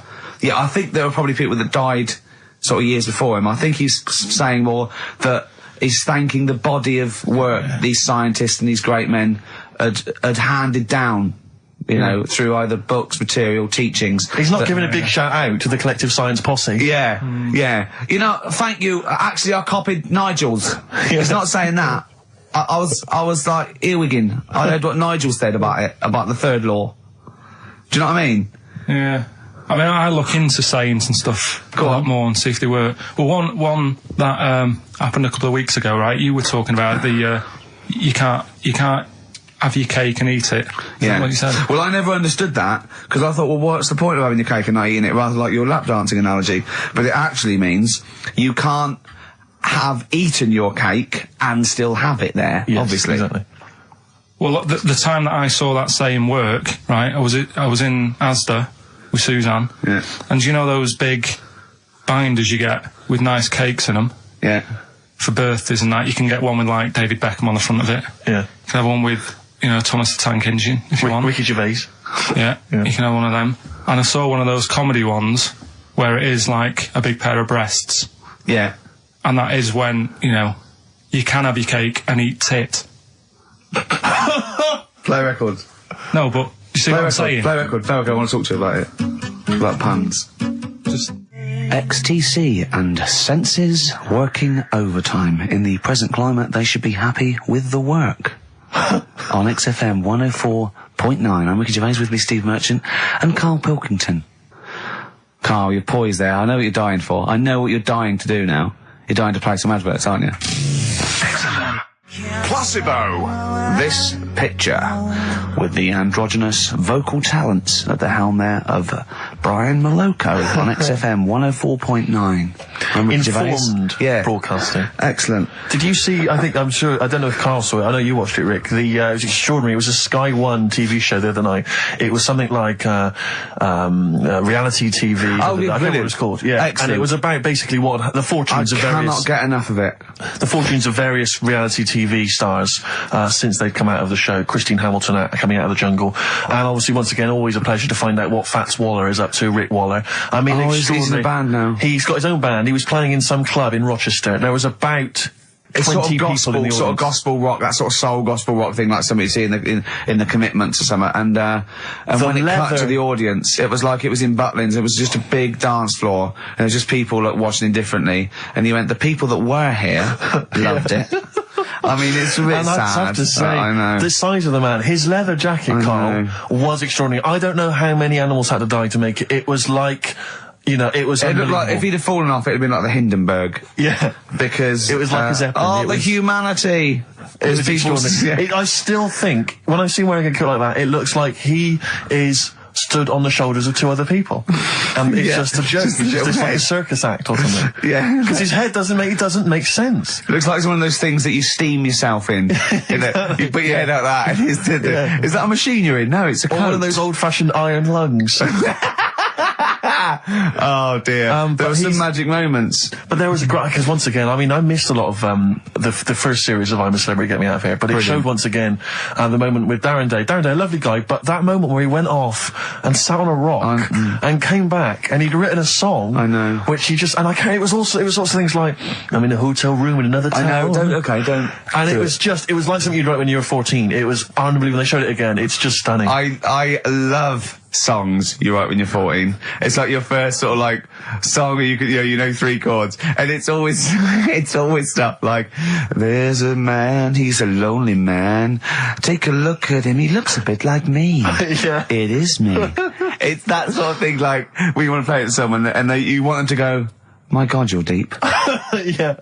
My God, you're brilliant, aren't you? And that's about you, is it? Oh, yeah, it is, yeah. I have to say, this is such a terrible confession. When I was doing a school play once, when I was about that age, 15, right, there was a girl who was in the cast with me, right, and she sort of, she was giving me the eye. I was thinking, yeah, well, I kind of thought she was, right?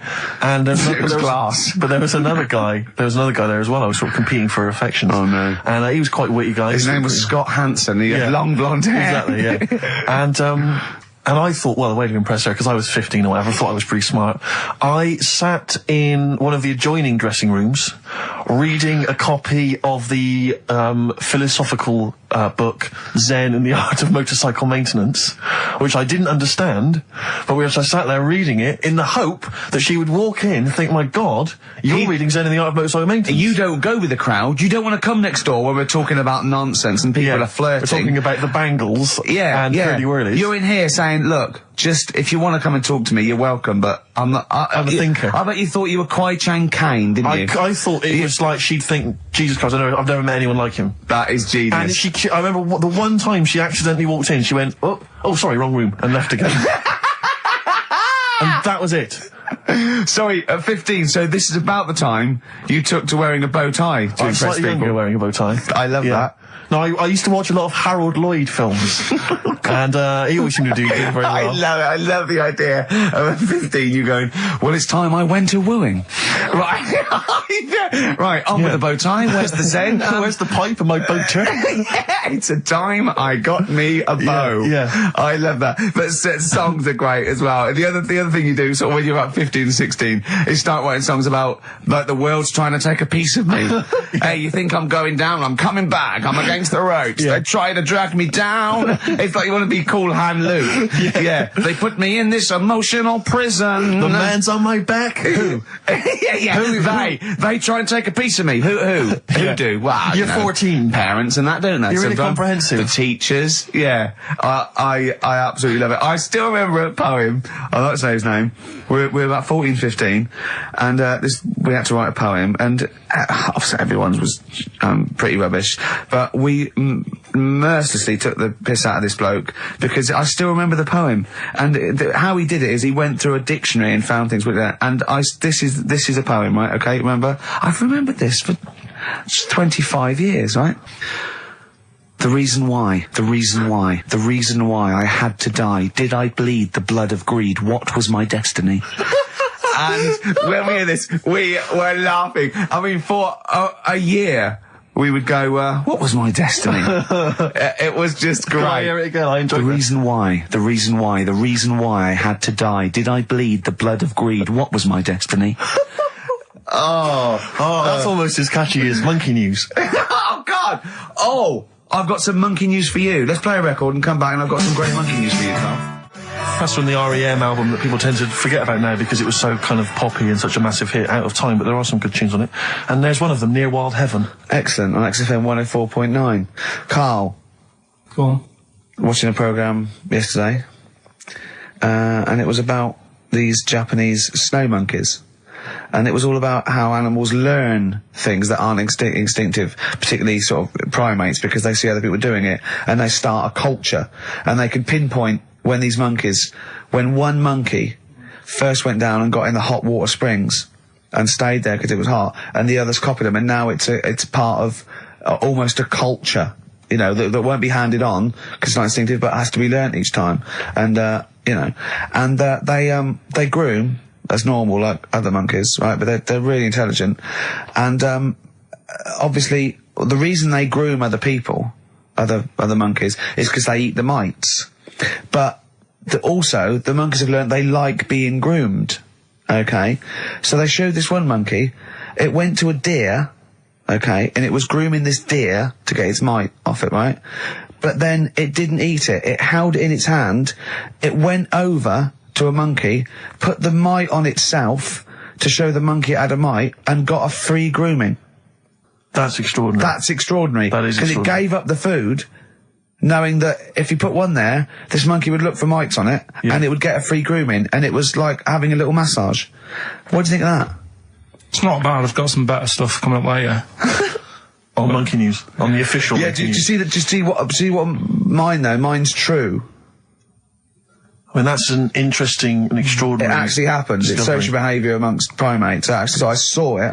It was, Did it rob a bank, Rick, at any time? It didn't rob a bank, and it didn't open a hairdresser's. So that's what you're letting... That's what you're letting yourself It's not quite good enough, is it, my Monkey News?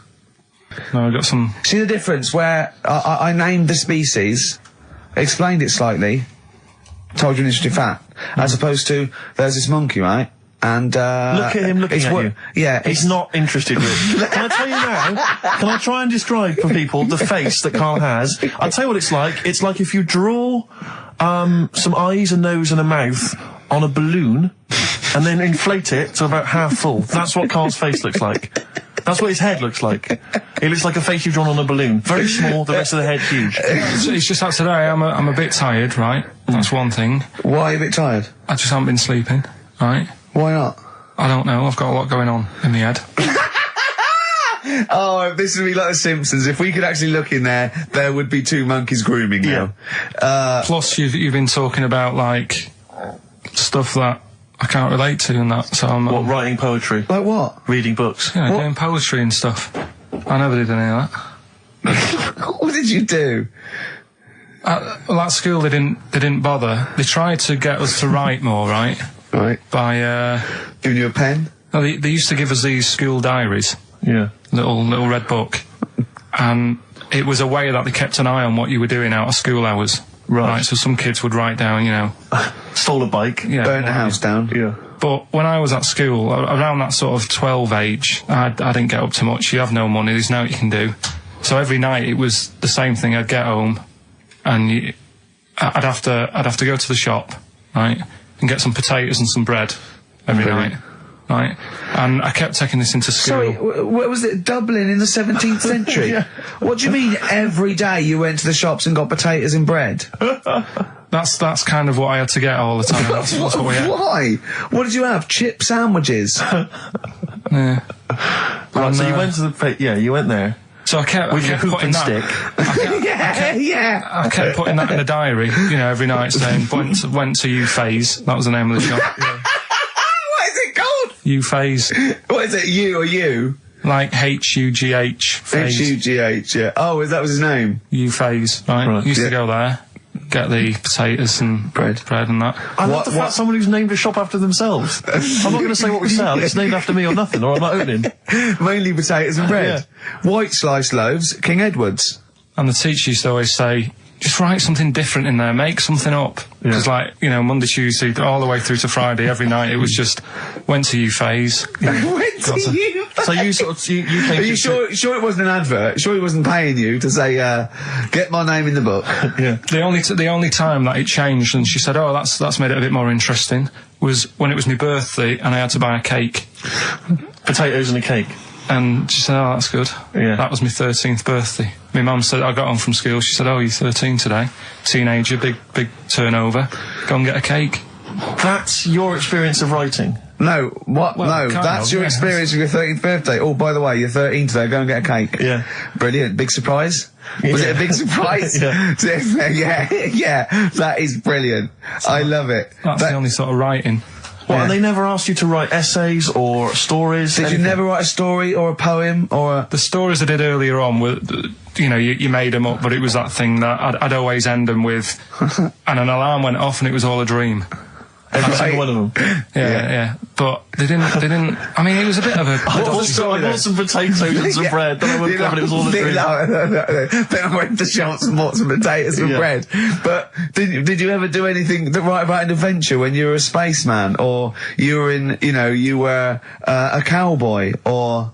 No? All the teachers, like, had scams going on, so, like, in English, right, you'd go in there, and the teacher would say, right, what we're doing today is, got a load of brochures from Thomson, but they say, like, 1983 on the front, so I've got a load of stickers here that say 1984, let's see how many you can do in half an hour. You are joking. Did you go to school with Oliver Twist? Sorry, you are joking. I'm not, that's what they did. So the teacher must have been getting, like, a freebie or something for helping them out. Honestly, yeah, that's what it was. That is fantastic. They were all after it. Other than Mr. Fagan, you had... Yeah. And then when they saw Karate Kid, they had every kid washing their car going, wax on, wax off, hurry up. Yeah. I'm teaching you something. Wax on, wax off, paint the fence. So I'm just saying, you know, that's why I'm a bit quiet, because you're talking about stuff I can't relate to. And why didn't you sleep last night?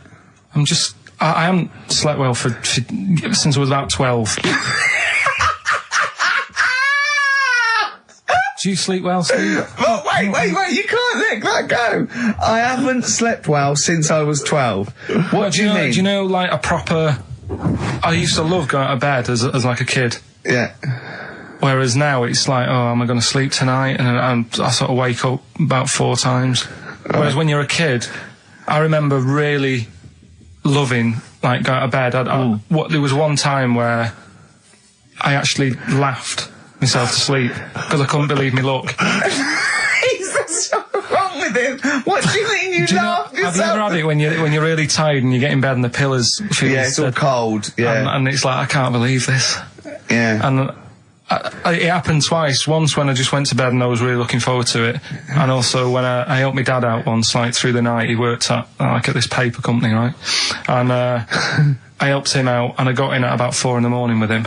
Got in bed, and I just was like, I was laughing my head off. I had to put the pillow over my head because I couldn't believe me luck. Like I was like, oh, this is great. This. I'm going to sleep. I just have to say, life up north is so extraordinary. No, but you must be the easiest kid in the world to please. No wonder she knew she could just go get a cake. It's sort of like, what was he expecting me to say? He were expecting an extra hour in bed, but we got him cake as well. I love that. Any supper, brilliant. Brilliant, yeah. Your own bed. How long was it before you got your own? What did you used to do before? Just some straw in the corner? No, it's just that thing of when you're really tired and... And do you ever do this with Suzanne now? Do you ever laugh yourself to sleep with her? No, that's what I mean. She can't sleep because you're chuckling away. I don't know what's up with me. I've got a lot going on. What do you mean you've got a lot going on? I don't know. I was talking to the security bloke before saying, do you sleep? Have you got much going on in your head and stuff? And I don't know. No, he wasn't insulted by that, I'm sure. Going up to someone and going, have you got a lot going on in your head? That is brilliant. It worries me. It's interesting that your lack of sleep coincides with the diaries and the writing of the bread and potato story every day. I don't know if once you had that responsibility. Why don't you every night go to Hugh Fay's, get some bread and potatoes, you don't have to eat them, then go to bed, and I think you'll be chuckling yourself to sleep in no time. Radiohead, they're their new single. Nice. On XFM 104.9. Now listen, some DJs are a little bit lazy. They get playlisted, or they get people to phone in with requests. Mm-hmm. I mean, they sort of work out what they're going to say. Now, we choose our records, don't we? Mm. But we are very lazy. Yes. So I thought, why don't the people phone in, say, what do you want us to talk about? Clever. Yeah? Clever. I mean, because I'm out of stuff. I didn't come in with any stuff anyway, but I mean, I'm out of just... Yeah. What's the number, Carl? Sorry, are you out of breath having finished that sentence? No, I've been squeezing his head. Ah, right. Fine, as long as there's a decent reason. What I do, my technique, I'm only allowed to squeeze his head between 1 and 3, aren't I, Carl? Yeah, that's right. And what I do is I get ready. There's one I do the clamp either side of the temple and I squeeze. And that's dangerous because I think the head isn't as strong that way. So I don't go too fast. But then when I put one on the forehead and one on the back of the head and I squeeze, I go really hard, don't I? So do call in with stuff to talk about on 08700 800 1234. See, I don't know what Dr. Fox is talking about. I can't believe any of the award winners have ever spoken about the various techniques to use while squeezing a person's head. And then phone in, what should we talk about? I'm stunned at Carl's rudeness, okay? That's badly drawn boy, by the way, all possibilities. There's a lovely chap just calls in saying about... And Carl, because the record's ended, he doesn't say, oh, I've got to go to the record's end. He went, yeah. And he... But, so... He's probably still there. Well, cut him off. Well, just check if he's still there. He doesn't want to be on radio. He said he didn't want to be on the radio, but I think he should apologise.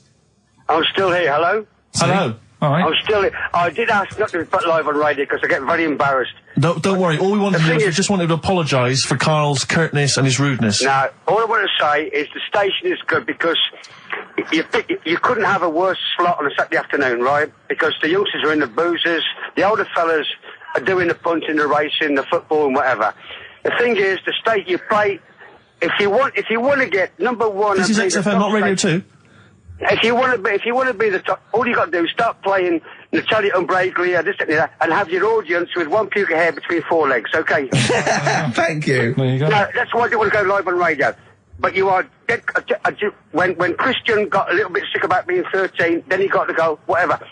You're the soundest station in the area. You cover I don't like all the stuff you play, the station plays, but you're actually doing what's there. Thank you very much. You keep going, persevere, and you'll make it's well worth listening to anyway, okay? Thank you, cheers. Otherwise I wouldn't. Can you hear us? Thank you, bye. Dead sound, mate. Be careful, yeah? I mean, I can see why you cut him off. Stop it. Man alive. We've had so many calls. Carl was getting annoyed. There were so many calls. And we've had suggestions from Ned saying talk about Jimmy Savile. John in North London. I've just got John in North London. What does he want us to talk about? Oh, I've forgotten. Becca from Liverpool wants to talk about Tracy Emin and Damien Hirst. Art. Paul Andrews. Your mum called. Stop calling her. Tell her to listen to XFM. Yes, you, Paul Andrews, is about 38, at home with your wife and kids. Your mum just called in. I think someone wanted amazing monkey facts. I can't even do this right, can I? To be honest with you, last week we were slagging off Karl as being the weak link in this show. I think it's clear what the weak link is. Oh, God, who's the bloke who wants Hayley to go with him to X-Men? See, I shouldn't make notes. What's wrong with you? If you didn't spend so much time squeezing his head and eating pies, we might get something done. Right, okay, then what should we talk about then? Right, play a record and we'll discuss this. Tracy Emin, make your bed. Okay. Make your bed. Damien Hirst, stop cutting up sharks and things. Picasso. All right. Right, Rockbusters, what have you got for us, Karl? Right. There we go then. 3 clues, 3 cryptic clues, couple of initials. Email in, ricky.gervais@xfm.co.uk, win some stuff. Do you want to go through this stuff? Yeah. You get them. You're definitely improving yourself as weeks go on. We've got a 3 CD set of the best of Inspiral Carpets. How they've strung that over 3 CDs, I've no idea. Yeah, I know. Extraordinary. A number of other CDs, all of which are okay, plus a T-shirt and a copy of Marion Jess Series 1 on DVD. Not bad at all, in an XFM bag. Right, he's noticed X-Men 2 isn't there, because it's not out yet, but it is at the cinema, so I think Hayley should go with, what's his name? Shut up. Okay. Right, go on, Karl. Right, the clues are, clue 1. Oh, they're having problems. This is right, brilliant. Rockbusters. This is what we've been in for. I tell you what, I think Foxy was really soft on us. I think he's... Oh, go on. This is what we're tuning for. Okay, so this clue 1 again. So go on. This is brilliant. Come on. This is like Who Wants to Be a Millionaire? Class. Come on, Karl. Don't worry about him. He doesn't understand radio, Karl. I heard his show before we had us. He was doing it. It sounded just like Dr. Fox. Yeah. Right, go on. Clue 1. They're having problems. They haven't got any rice. Say it again and say it like it's written down. Right. Say it like it's like you're reading it as opposed to making it up as you go along. I know you are, but say it again, because all the ums and ahs people think are integral. They're having problems. Do it again. They're having problems. They haven't got any rice left. Different. A cryptic clue every word. That's the matter. I love that. What's the initial? CC. CC, and the clue again. They're having a few problems in that. Because they haven't got any rice left. Different every time. Go on, that's number 1. Second one, the Geordie fella doesn't know what he's been charged for.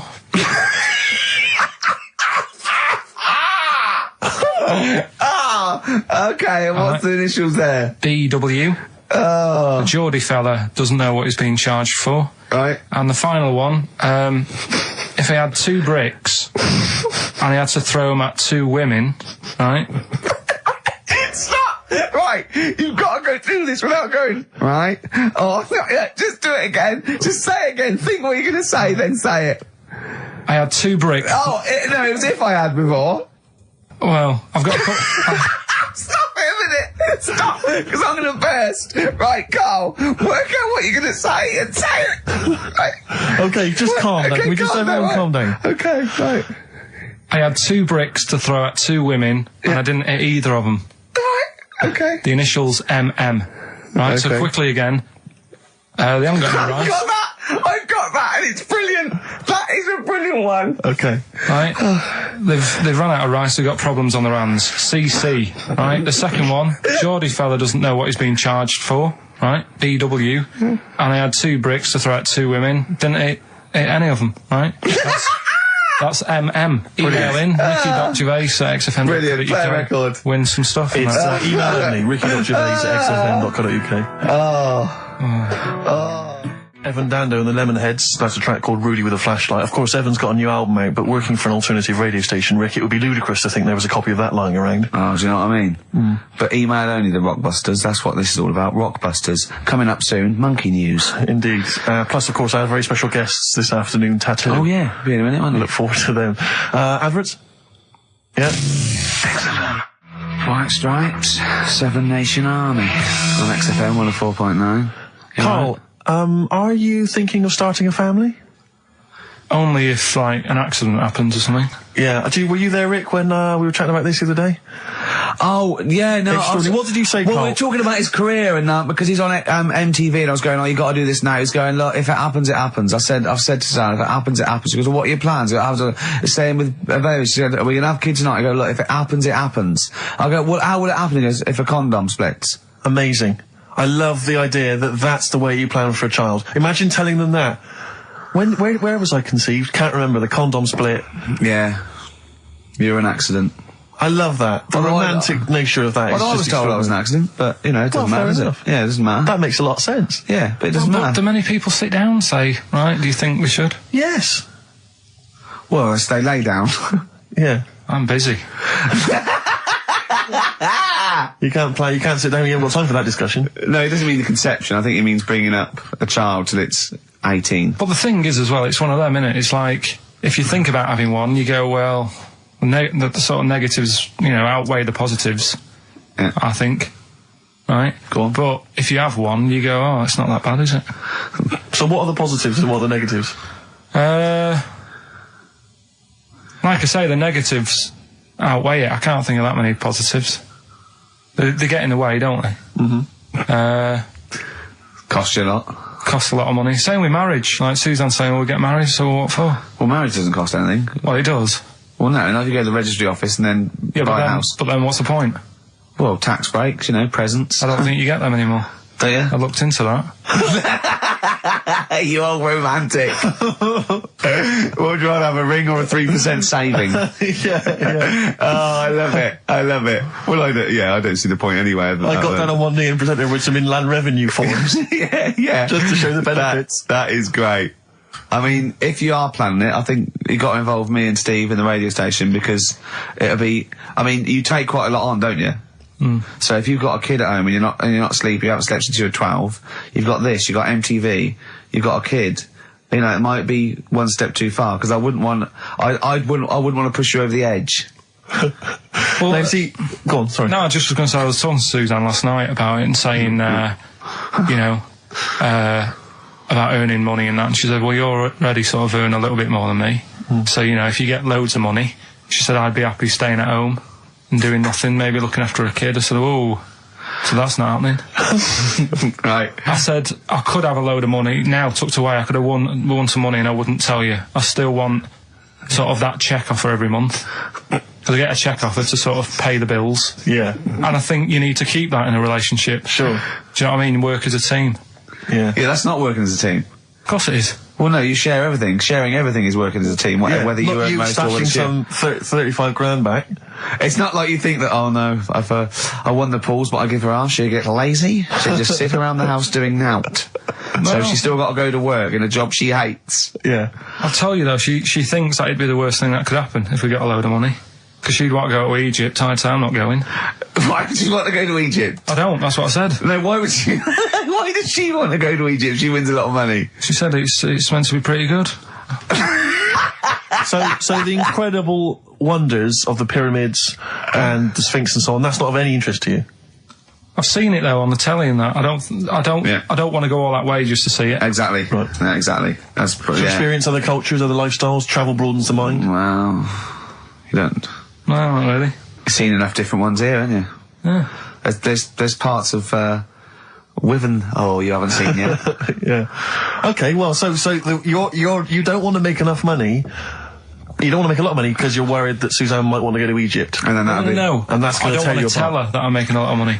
I can still tuck it away. Right. And what will you do with it? When are you going to spend it? When you turn up in a big converted limo, goes da da da da da da da da da da da da. Come on, we're going to bingo. Where'd you get the car from? Never thee mind. Right? Won't you be suspicious?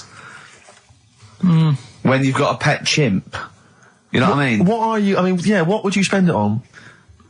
Is there nothing that you want for? No, I've never.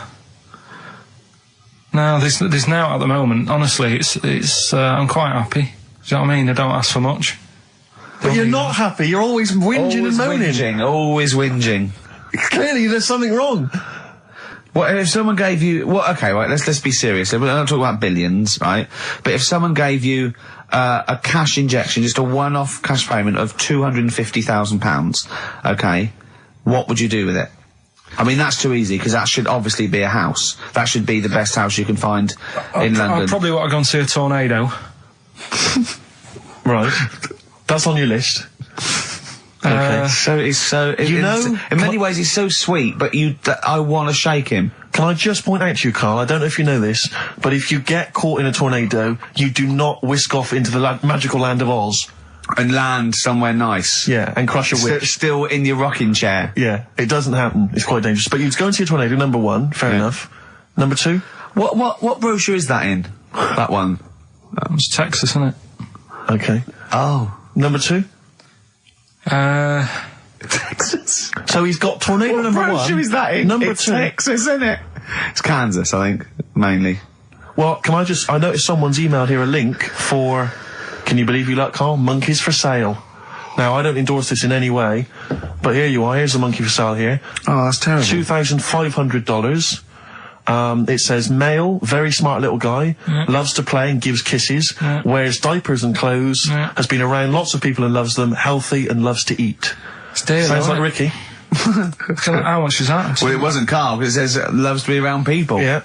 There's a gibbon there. A gibbon for... Too pricey, though. It's like that Donald McIntyre programme he did, that Cheapest Chimps programme. He didn't do Cheapest Chimps. He didn't do a programme called Cheapest Chimps. You're saying that, but... Well, he didn't. There's at no point did Donald McIntyre do a programme called... Play a record a minute. Play a record. Oh. Cracking tune. Now, if you're down in Texas, chasing your tornado, this will be on your stereo, surely. Surely, if you're in Alabama, it'd be in... Well, he doesn't go to Alabama. It's Texas. That's where the tornadoes are. Do you not listen to what he says? It's Kansas. It's Kansas. Lydia Skinner, of course, Sweet Home Alabama. Always worth a play, I think maybe once a month. Yeah. Brilliant. Carl, we're talking about having kids and stuff. I've always been quite thankful that Ricky's never wanted to have kids because I just think he would set the worst example for a child that he possibly could do. Just in conversation the other day, just happened to mention that he's taken to eating in the bath. Yeah, well, let me explain something. Right. I've got busy schedules, yeah. I get up, I meet Steve at a certain time, and I go, I've got to go at 3:30 today, Steve. I'm working out at 4. I work out 4 till 5. I have to have something to eat before I go out, and I often meet Johnny for a beer at 6 or something, or go somewhere. So I thought, oh God, if I go around and have a bath straight after, then I have something to eat. I go, well, I've got, sometimes there's chicken legs, right, and they're greasy. So one day I thought, hold on, I'll go to the bath with the chicken legs, I'll eat them in the bath, and it's brilliant. So I'm sitting in the bath, I eat the chicken egg, it's really greasy, right? I just throw it in the bin, go under the water, come up, I'm clean. I've eaten, I'm clean, I get dressed, I go out and meet Johnny. I've lined my stomach, and the good thing about that is that when I come home, after 3 beers, and I've eaten the chicken, I go, there's only bread left, I just wipe it round the bath, I got a lovely bread and dripping sandwich. That's not true, that bit. But I do eat in the bath. I mean, the second week of doing it, I was just eating in the bath. I think I was in chicken legs again. I'm eating in the bath. Jane walked past, just looked in at me, and she went, Christ, Caligula. Well, just me, a fat Roman emperor eating. Caligula, to be honest, is just too cool and impressive. Not Caligula, old man Steptoe. Have you seen the one where he's in the bath eating pickled onions? No. He sat in the bath, he literally sat in the bath, eating some pickled onions. Some of them slip under the water, he fishes them out, put them back in the jar. I'd never do that. No, you'd eat them. You would never, well, they wouldn't let food go by like that. But it's so... But it's the fattest chicken, it's big, greasy slabs of chicken. Yeah. You're throwing the bones on the floor. No, I'm putting them for the wolves to scavenge. I'm putting them in the... Stop biting your nails, Carl. Not only can you hear it, it's really rude. I don't know, what... Yeah, you're criticising him? Yeah. Criticising him for biting his nails? Yeah, you don't know where they've been. You eat chicken in the bath and then go under the water and come up clean whilst sat in some water swimming with grease and fat and chicken bones. Yeah, and breadcrumbs. Well, I like to bath. I like to bath like 2 or 3 times a day. But do you not see why that's not cool and impressive. It's not like we're all going to go, why haven't we all thought of that? To be honest, though, Steve, that is the only time I eat oranges. I know what you mean. Yeah, that's, I've always thought that, an orange, I go, oh god, this is too annoying, and I don't bother eating oranges, unless they're tangerines, you can peel them in one and put them in one. I don't have big jaffas, it's not worth it. What is wrong with you? Firstly, have you ever thought about cutting an orange into 4 quarters with a knife? Waste. What do you mean a waste? More washing up. Yeah, right. So this is what you. This is why you can't sleep at night, because you think, I've got to run a bath and have an orange. I haven't got time. I'd like an orange now. I need the vitamin C, but I've got to run a bath for it. At least have a shower. I'm going to be in there with another man. Oh, it's dear. like the two of you are just. You are like children. You're infants. Your mentality is ludicrous, and you're embarrassing us in front of our special guests. Oh yeah. I can't believe it. Now, of course, last week we've had tattoo here. We've had a number of letters, Rick. I'm just reading them now. Saying last week, loved your interview with Chris Martin from Coldplay. Yeah. Genius. Another one here. Great insight into the man who wrote Yellow and Clocks. Yeah. Fascinating. Steve Merchant's interview with Chris Martin was amazing. He showed his own TV show. Yeah. Just some of the letters we've received, Rick. Yeah. So this week, we're very lucky to have with us Russian pop act Tattoo. Round of applause for them. Lovely to have them here. Tattoo. Now then, of course, there's been much controversy that your kind of lesbian shtick is just something to try and whip up some press attention. We are proper lesbians. We love fanny more than cock. Okay, brilliant. And Tattoo, lovely to have you here. Thanks for coming. Yeah.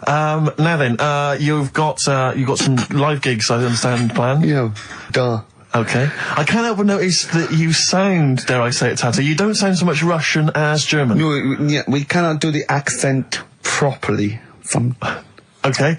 And, Tattoo, it's a joy to have you. Thanks for coming down. And finally, your lesbians would, for instance, either myself or Karl be able to convert you from your lesbian ways? We like the muff so much that the knob is no good for us.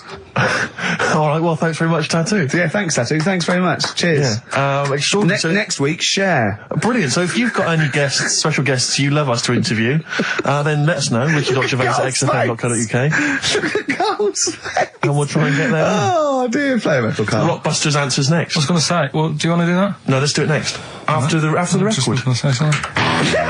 What were you going to say? About gays and that. What? In a bit. What were you going to say? Oh, we'll look forward to that. Martina Topley Bird. Need one on XFM 104.9. Right, there goes the girls from Tattoo. See you later. Well Thanks, done. girls. Cheers. Right, a couple of listeners Carl, what were you saying before we cut you off? Yeah, it's just like, you know, you had the girls in and that, and it reminded me, I was talking to Steve in a week. Yeah. I think it's, when people were talking about going to Stringfellas and that. Yeah. I was talking about seeing naked people. No, yes, I asked him, I said, when he used to watch, say, he accidentally flipped onto BBC Two and some ballet was on, would his eye ever been drawn to maybe the gentleman's lower regions rather than the ladies? The gentleman's package? Yeah, would your eyes ever be accidentally drawn to that and you couldn't resist it? And you said yes. Yeah, because, right, I don't think I'm Oh dear. Oh, go on, I mean, fair enough. No, right. I'm always looking at the beautiful ladies, but fair enough. Yeah. No, go on. But, right. Have you ever looked at Wayne Sleep's testicles? I went out. Have you ever looked at Wayne Sleep's penis and testicles? I went out on a night out, right? And it was it got to some point in the night where 2 women and 2 fellas got on stage. Right. Right? Started stripping off. Yes. Yeah. Just what, members of the audience? No, I think they were, like, part of the act. Right? Right. And, what was this, panto? The fellas had like their undies on, and the girls just had their knickers on. Yeah. Right. And sounds pretty erotic at the moment. Go on. And at the same time, they all whipped their pants off. Yes. Right. Yeah. It was Bucks Fizz, wasn't it? The adult show. Now I said to Steve at that point. Sorry, I wasn't there. He said it's to be later. yeah. I said, well, you have a quick glance at the fellas, and then the annoying thing was. I thought, right, now I'll have a look at the women, and it was too late. They put the knickers on. How long were you looking at the fellas? Not that long, but why were you looking at them first? It's human nature, isn't it? Why? I don't know, but I'm sure you would have done the same thing. You just sort of think, well, how are they shaping up? I hope they weren't it's a shaping up at comparative all. test. So who had the biggest knob? Which one of the blokes had the biggest knob? No, it's like, you know, normal. But This is a whole new side of you. This is a whole other area. So you look at ballet dancers, you look at the gentleman's. No, I don't. package. I just was, when he said this, it reminded me of this night when I was walking home thinking, didn't get a look. Because I was messing Where about. was this? What event was this where people are stripping off? Carl, I tell you what, you are the most interesting man I've ever met. But are you comfortable being nude and that? We've done this. Well, I don't know what this is. We did this last week about, are you comfortable being nude? No, I know, I was talking you're about probably that. most comfortable being nude. It's just probably not in public. Well, Ricky's only really comfortable nude when he's eating. Yeah, there's nothing to get, you know. Yeah, you can just wipe spilt on yourself it. down. Yeah, you just sit in the bath, yeah. No, but I talked about that, and then when I went home, I was talking to Suzanne about it, and she said, "What's all that about? You don't like being nude, right?" And I said, "Well, it's not." It's like I'm part of an Alan Bennett play. It's just, I love the way you talk. Remember once, right? I don't know if I should talk about this really, but Well, that means you should, so go on. Go on. oh yeah, right. We went to Tenerife, right, one year, and I was still living in I'm Manchester. scared now. Yeah, that I don't White know said what's that. I'm actually No, scared. I'm thinking about Suzanne, but she's Well, working. I don't want to know anything about Suzanne, Come to on, be no, honest. but If come it's on, gonna be- It Go on. involves me more. Let's hear the story. Go But on. I'm just explaining to you that I don't like being nude. Yeah. Go on. So you're in Tenerife. In Tenerife, right? Didn't have much money. Stayed in this apartment that wasn't that nice, right? Had the cockroaches in it and stuff, right? Didn't have much money to go out at night. So we're in this sort of death trap of an apartment, right? Anyway, so when I was younger, right, had a bit more energy. So He's 30. 80, I know. so you know, start having it away a bit. It's a joy. Beautiful. It's So, good, yeah. I'm going to eat a wow. I love it. Go on. Right, so, you know, doing what I do, right? Yeah. Someone starts banging on the door. So Suzanne Everyone's says, at it. Right, so you mean knocking on the door? Right, okay. knocking on the door, right?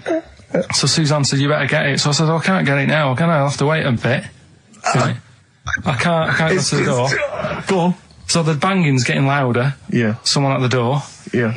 and she's like, "Hurry up! It must be important." I'm like, "In a minute." Just so anyway. I don't want to know anymore. No, come on, finish the story. Open the door. It's a fireman. So I just stick my head round, and he's going, "You'll have to get out. The building's on fire." Right? So I'm like, "In a minute." Sorry, you weren't still having sex at this point?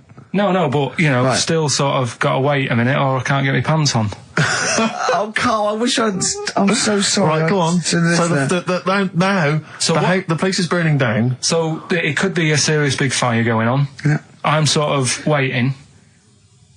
You can hear people sort of screaming and that, panicking. Is that because the door's open and you're nude? The fireman's saying, "Will you get out? Will you get out?" I'm saying, "In a minute." Right.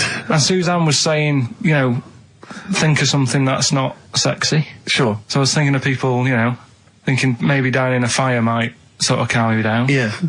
Then the fireman said, "We need a big pole." Yeah. Yeah, Sure, go on. But what I'm saying is that, to me, I wouldn't have wanted to go out and be safe over, do you know what I mean, over being naked. I don't like walking about without on. So what I'm saying is, even if that fire... I love the idea of everyone huddled in there with all the firemen. It just, the camera spans along and it's Carl. Yeah, a just local news report. naked. With still But would standing crowd. you have gone out, we're now on, But why do I have to go out with now on? I'll just grab a pair of jeans. alright, but you've just, you know... What? There's a fire, Carl! Yeah, but See, not everyone looks at men's packets. That's only you, remember. Most of the other firemen wouldn't be going, "Oh, look at him." But He's what I'm pleased- interested in is he's how pleased long... to see us. Carl, how long did it take? And did the thought of dying in a fire help? After a bit, but the fireman sort of had a go at me. Sure. What do you mean? Well, he wasn't happy that I was dawdling. Well, to be fair, But what can you do? Answers on a postcard. To the usual address, XFM, care of Leicester Square. Well, let's just get these right. So let's play a record. Let's have Rockbusters and Monkey News. We don't have time for afterwards. monkey news. We'll squeeze them in. Wow. Life on Mars by David Bowie on XFM. Right, come on, we're running out of time. Blockbusters. The results in... Sorry. Oh, what a giveaway. Oh, no, embarrassing. I've given it away. Straight into monkey news. Go on So, Rockbusters, what were the clues? The clues were, the first one was, they're running out of rice, so they've got problems. That was CC. That was China crisis. Right? Okay, yeah, if they ran out of rice in China, it would be a crisis, fair enough. Second one, the Geordie fella doesn't know what he's being charged for. Right? That was Bill Wyman. Brilliant. Yeah. Brilliant. And the third one, I had 2 bricks to throw at 2 women, and I didn't hit either of them. That was Mister. I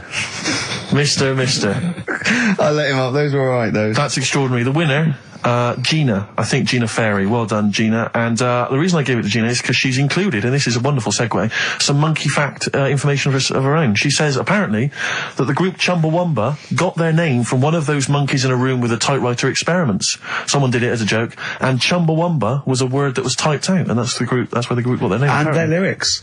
Absolutely, yeah. Which is good. So let's have official monkey news. Play the jingle. Oh, chimpanzee that monkey news. Right, we've got to be quick. Go on, But this is something that was sent in to me ages ago, and I don't know why I haven't done it yet, because it's brilliant. We were talking about monkeys typing, the Shakespeare theory and all that. Well, this is about a little monkey called Marty, right? Basically, it's in some science lab, right? It's in there. It was wandering about out of its cage, right? The lab fella was busy on the phone or something, right? And Typical. it's wandering about. It goes up to a PC that's in the corner, a little computer, types down, "My name is Marty," right? So the fella got off the phone, saw this on the screen with the monkey sat there, says to his mate, "Have you done this?" Right, hold on, Carl. Let him finish. Before you question, always let him finish. I don't know what to do. Time's against us, come on. He said, "Have you done this?" He says, "Done what?" He said, "This on the screen here saying, 'My name's Marty,' right?" He goes, "What are you talking about?" As he's having an argument with his mate saying, "You're lying, you did it," monkey's sat there typing, "This isn't a practical joke, my name is Marty." Right, and that's the end of the story? I'm not coming in next week. I think we need a week off. I actually think we need a week off. It's doing a web chat or something. You can go online and have a chat with it. The monkey's doing a web chat. I don't know. Has he got his own website yet? His favourite Buffy the Vampire Slayer? Have a look at that. Right. Do you believe that, Carl? It's all there. No, but do you believe it? Do you believe that monkey could type that and then say this is not a practical joke when he's still arguing? Weird, isn't it? Oh. What do you reckon, Steve? Yeah, well, it's obviously a wind-up. It's a joke. It's not even... You haven't even got some of the facts wrong. It's just a wind-up. Have you noticed the date? Is it April the 1st? It is April the 1st. You are joking. That it was sent. You're an idiot, Carl. It was sent on April the 1st, Carl. So you're saying the monkey knows it's April the 1st, but you And don't it's doing believe... a wind-up, yes. Yeah, I think the monkey has thought, I'll do it on April the 1st so that people think that it's a wind-up. In actual fact, I am a monkey that can type and read. It's a shame he never went into investigative journalism. He could have brought down, the Watergate scandal. Poor Carl. Well, I was thinking of a song that sums us 3 up. Yeah? What are we? What do you think? How would you sum us up? Tricky. Well, young, gifted and black. True enough. Apart from a couple of them. Yeah, well, we're not gifted. No. And we're not very young. No, I'm certainly not. Shall we take a week off? Yeah. Should we maybe just knock it on the head altogether? We'll take a week off and see what happens. Okay. See you next... No, let's not see you next See you in week. a couple of weeks. Yeah. Cheers then, Carl. Landed Mr. Ben Folds. We've landed on XFM 4.9. Ricky Gervais, Steve Merchant, and little Karl Pilkington, and his magical little manky, round, baldy head. He was described as a wacky mank in one of the papers this week. Really? Brilliant. Well, remember we were talking about it last week about he came round to my house and I popped out my Mr. Johnson, sure to take a little look at. And his two that made daughters. the papers. That made the papers. Wow. What paper? It wasn't front page of the Times. It must have been like the Daily Star or something. Just squeeze Live 8 in the second, on the second page. Yeah, so Wacky Mank. Wacky Mank, that's Wacky great. Mank. Wacky Mank. We had an email from someone that reckons they remember you from body popping round Salford Way. Yeah, Eccles Precinct, apparently. You know that, don't you? I wasn't doing it round there, though. What do you mean? I was round Stretford. Stretford-Arndale. And what were you doing? What sort of body popping was it? Just a bit of everything. Caterpillar. Bit of moonwalking. Do you have a little piece of line there you used to carry around? Well, mates had that. Right, you didn't Borrowed bother theirs. Borrowed theirs. Were you any good? But you weren't breakdancing, well, you weren't spinning on your head and stuff, you were more body popping. Well, I hope he wasn't spinning on his head, because you know that can sort of give you little brain damage and things. It can give you brain damage. Also, it can wear your head down, and also it makes your head perfectly round. Yeah. Because the gravity is pulling on. But if you keep on doing it, obviously it's going to wear your hair out, yeah. So you become sort of like a stupid, bald, and roundy headed. Yeah, yeah. So I very much doubt that you did do any of that. Did you, Karl? Didn't do any of that. Well. So you're shooting off in a minute, aren't you? Well, yes, because we were trying to make poverty history, Karl. Yeah. People are making poverty history all over the place. They're putting on a wristband, and it seems to be working, because I haven't been poor for ages. I haven't been poor. And Alex had a stop bullying. Alex was wearing a stop bullying wristband, and as he himself said, he seems to have sorted that out. You haven't been bullied for I haven't ages? been bullied for years. So wristbands work. I saw one in a shop window the other day which said, stop child abuse. And I bought one, obviously, because a lot of people say, does it make a difference? But it was only £1, and I'd only spent it on kiddie porn. So, I think I've made a little difference there, in a small way. On a serious note, though, I like the idea that child abuse. If you're a paedophile and you're walking along the street in your Mac, right? You got a puppy in one hand, a bag of sweets in the other, and you see this wristband, and you go, "Oh, stop it." Oh, okay then. Yeah, I hadn't thought before. That's what I think. Okay, fair enough. Yeah. Well, I won't be doing that again. Yeah, he was hanging around in Topshop for unsavoury reasons. He saw them in there for only £1. Karl, we haven't got long, have we? We've got an hour and a half because we've got to shoot off. I've got to shoot off down to Live 8 and introduce Rem. So we got a lot to pack in. We got the Rockbusters, and then we give away. I just saw those. I'll finish the sentence in a minute. I look forward to it. I'm getting excited. Yeah. I'm getting excited. So we got so much to pack in. Yeah. I haven't got time to finish all my. So listen, right? You know the things we're giving away. The signed little Homer. The Nigel Tufnell thing and the Flanimals, right? It looks brilliant. They've done a brilliant job, the people here at XFM. So take back all you were saying about them, Karl. And also we should say as well, you've still got a chance to win that, because if you get today's Rockbusters, you go straight into the hat for the big draw, so you've still got a chance to win all those top prizes. Play a record. Bit of Monkeys. Yeah. Monkeys. Pleasant Valley Sunday. Alright, do you like that, Karl? It's alright, yeah. What's it about? Well, if you heard, it was a sort of description of, typical suburbia, isn't it? Here in status symbol land. It's a sly dig. When the monkeys get a bee in their bonnet about something, you better not. You do not want to be on the receiving end of that. Yeah. We've got a good song with a story later. Go on, what we got? Don't want to tell you yet.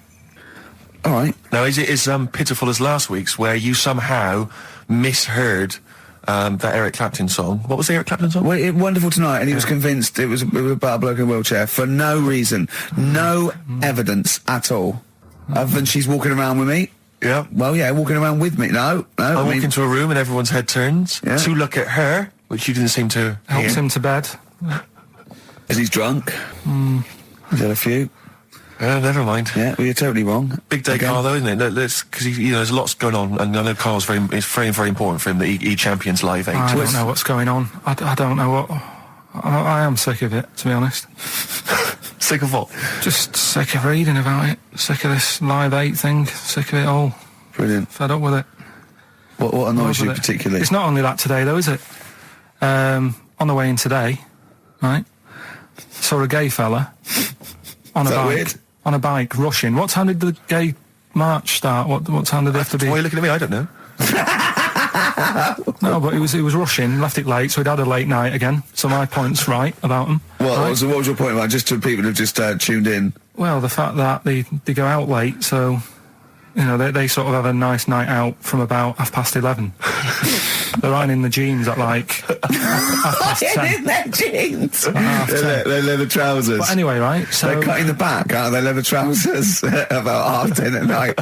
I'm on the way in, right, and I see one stressed out, rushing, right, on a racer, Yeah. wearing high heels. Oh, I love you. He's 50's dad, isn't he? He's angry. He's just angry. If you're a gay fella and you're proud to be gay, but you also want to make poverty history, you don't know what to do today, do you? You're all racing all over the place. Must be murder. It seems a bit unfortunate that they've put them on the same day. Yeah. Well, you they can get little leather studded wristbands that say make poverty history. Yeah. So you know, you can join in on both You could parts. kill two birds with one stone. Yeah. Yeah. But why is Live 8 stressing you out? It's for a good cause. You must have, I know we've discussed this in the past, and you don't really know what you're talking about. But I mean, maybe that's the problem. I'm just, I don't know. I mean, I could have told them ages ago that there was no way that they were going to pay it back. I knew that was going to happen. I love that. But they didn't consult you, did they? When they were handing out this money willy-nilly to people who were dying, you could have had a quiet word with them. All I'm saying is, you when could I- have said to Harold Wilson, Harold, you're not going to get this back, mate. You are not going to get this back, Obvious. mate. When I wanted a mortgage, I had to supply 3 wage slips, is what I'm saying. I was double checked out loads of times. I'd like to see, have you ever seen that guy Alvin Hall, who gives financial advice to perhaps teenagers who don't know how to spend their money wisely? All right. Perhaps like send him over there. He's the guy with the bow tie. Oh, yeah, You know yeah. what I mean? Yeah. Like, send him over there and just sort of have a chat with him and say, Yeah. make a list of what you're spending it on. So it's basically, will you be annoyed if they drop all debt and double aid and everything? No, because I mean, you know, people sometimes need help and that, don't they? You've got to help people out, but Yeah. it's how many times is the thing. Do you know what I mean? Let them off. But do I? I've got this monthly payment at the moment, haven't I? Yeah. I'm paying for tools for people out there who need a Right. drill to build a house or whatever. Yeah. Am I now in my right to say, well, you can't have it all? Do you want the drill or do you want the debt cancelled? This is what I'm saying. I'm Okay. just, I'm all happy to help people out. Do you think they're Got taking us loads for a of mug? charities. Is that what you think you might be taking? We'll see, won't we? Time will tell, won't we? You know what I mean? If next year at the same time Geldof's putting on another gig, I'll go, what's going on now? Geldof putting on another gig and the mean fiddler. What's going on now? I think you're missing out on the true meaning of today, Carl, which is an opportunity to see Keane for free. I think that's the problem. I don't want to go. I don't like crowds and that, do I? Right. Can't be dealing with that. Don't like big crowds. People, because I was talking to people at work about it, and they were saying, oh, it's a big occasion, it's one of them events, like, you've got to be down there, because in years to come, when they say, were you there, I don't see what's good about having a memory being stuck in a crowd of 150,000 people. I prefer to do something nice, say if I have like a nice cake and a cup of tea, right? In years to come, when they go, do you remember that day when we were all cramped and what have you? I'll go, no, I was having a nice cake and a cup of tea. So I've got a nicer memory than them. So I believe in doing something nice on a big occasion. Do you know what I mean? On a special day. Do something nice, remember that? The thing is, you have got a nicer memory than them, because when you look back and they say what you're doing 20 years ago, your memory will tell you you were actually having a cup of tea and a cake, but with a chimpanzee that could talk English. That's what your memory will tell you. You're thinking, I was out with my mate. I was out with my mate Marty. He's a chimp, and it just you'll be in cuckoo land by the time you're 50. You'll be just going, that was great that day. Remember Suzanne? I don't know what talking to Suzanne. She's left you. She's left you. She's had enough of you waking up. Well, she's going, down in Hyde Park watching Bed-Shaped live. She's not worried about cake and a cup of tea. Have you ever done a march or anything, though? Have you ever sort of... What are you saying? Have you, you're having a go at me for not getting behind it all, right? Which I am, because I've got more standing orders going out of my account for charities than anything, right? But have you ever got behind a problem? No. I don't think I have, to be fair. No, I am quite slack in that respect. It does take a lot of effort, though, doesn't it? Well, it depends. What sort? Well, if you're going to do one of those walks from John O'Groats to Land's End or something, that's a lot of time commitment. There's one, I tell you what, there is one that looks alright. On Portland Place, just off Oxford Street, there's always just a little Chinese fella sat on the pavement, right? Oh, I've seen him, yeah. What's that all about? Yeah. He's just sat there with a poster, but you don't know what it's for because it's in Chinese. Yeah. So he's just always sat there. But that's for me, that's the sort of march I want, where you just, and he's only there when it's sunny. If it's raining, they don't bother. I tell a lie, I did pop down when all those women walked through London in their bras.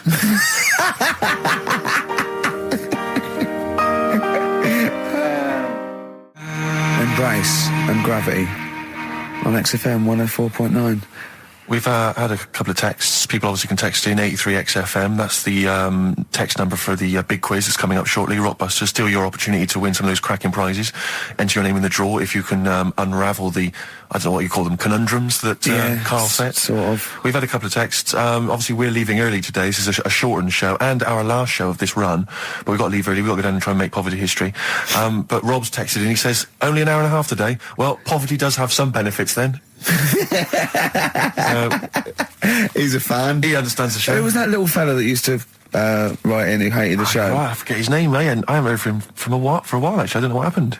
No. Maybe he realised that if he hated the show so much, the obvious thing to do was to switch off. Maybe that finally dawned That's on him. annoying. What's his name? Someone will remind us of his I name. like people who hate us to carry on listening. Yeah. It just gives it an edge, doesn't it? Yeah. It's the fact that, you know, that you're annoying someone. I mean, I love annoying people. I know you do. I know. So You're like a kind of walking Chinese water torch. Yeah, exactly. Yeah. Have we got Ladder 49 today? Rick, there's a number of cracking DVDs, as ever, on Rockbusters. We've got The Life Aquatic with Bill Murray. We've got Howard and Kumar Get the Munchies, hilarious stoner comedy. And Batman, the animated series. And Ladder 49, there it is. Joaquin phew, Phoenix, yes. John Travolta. If you've ever seen Ladder 49, then you can give us a quick text review on 83XFM. I'd be interested to know if it's Why are actually we worth giving watching. away one a week for the last 6 weeks? Yeah. Well, we better do them then. Let's do Rockbusters for the last time. You can win those amazing prizes. All right. As always, just a little cryptic clue, some initials of a band or an artist. Work it out, email in or text in. That's it, isn't it? Mm-hmm. Right, the first one. Richard's kid. Yeah. Cuts hair for a living. Right? Richard's kid cuts hair for a living. Right? Initials ED. Right? ED. Richard's kid cuts hair for a living. Second one. I have a problem saying the French word for well. Right? I think that's the right word anyway. Wow. I have a problem saying the French word for well. So what's that? That initial there is K. Right, band or artist. And then the third one, you take 8 kebabs, 2 kebabs, 57 kebabs, times it by 27 kebabs. Right? The fella is struggling to work it out. What's that? What's going on there? Right? It's a good question. DS is the answer there. 8 kebabs, 2 kebabs. I've got it. 57 kebabs, times it by 27 or what have you. Fella's struggling working it out. What is it? I've got that one. DS. So just email in ricky.gervais@xfm.co.uk or on the text 83936. Yeah. Yeah, and you can win Ladder 49 and those other DVDs. Plus, you go into the draw, which we'll do before we leave, and you can win the signed by Matt Groening, personally drawn Homer Simpson. We've got the Spinal Tap poster signed by Christopher Guest, and also the original artwork of us as Flanimals. But they've all been framed. They've done a brilliant job. It really is a nice prize. I mean, almost too good to give away. A little bit annoying. Is it too late to take that back? Well, I was thinking we could sneak in a copy. Yeah. Just a very bad photocopy, so it goes grey and Yeah. No, they're all originals. So get texting. All right. XFM. REM, Night Swimming, beautiful song, brilliant band.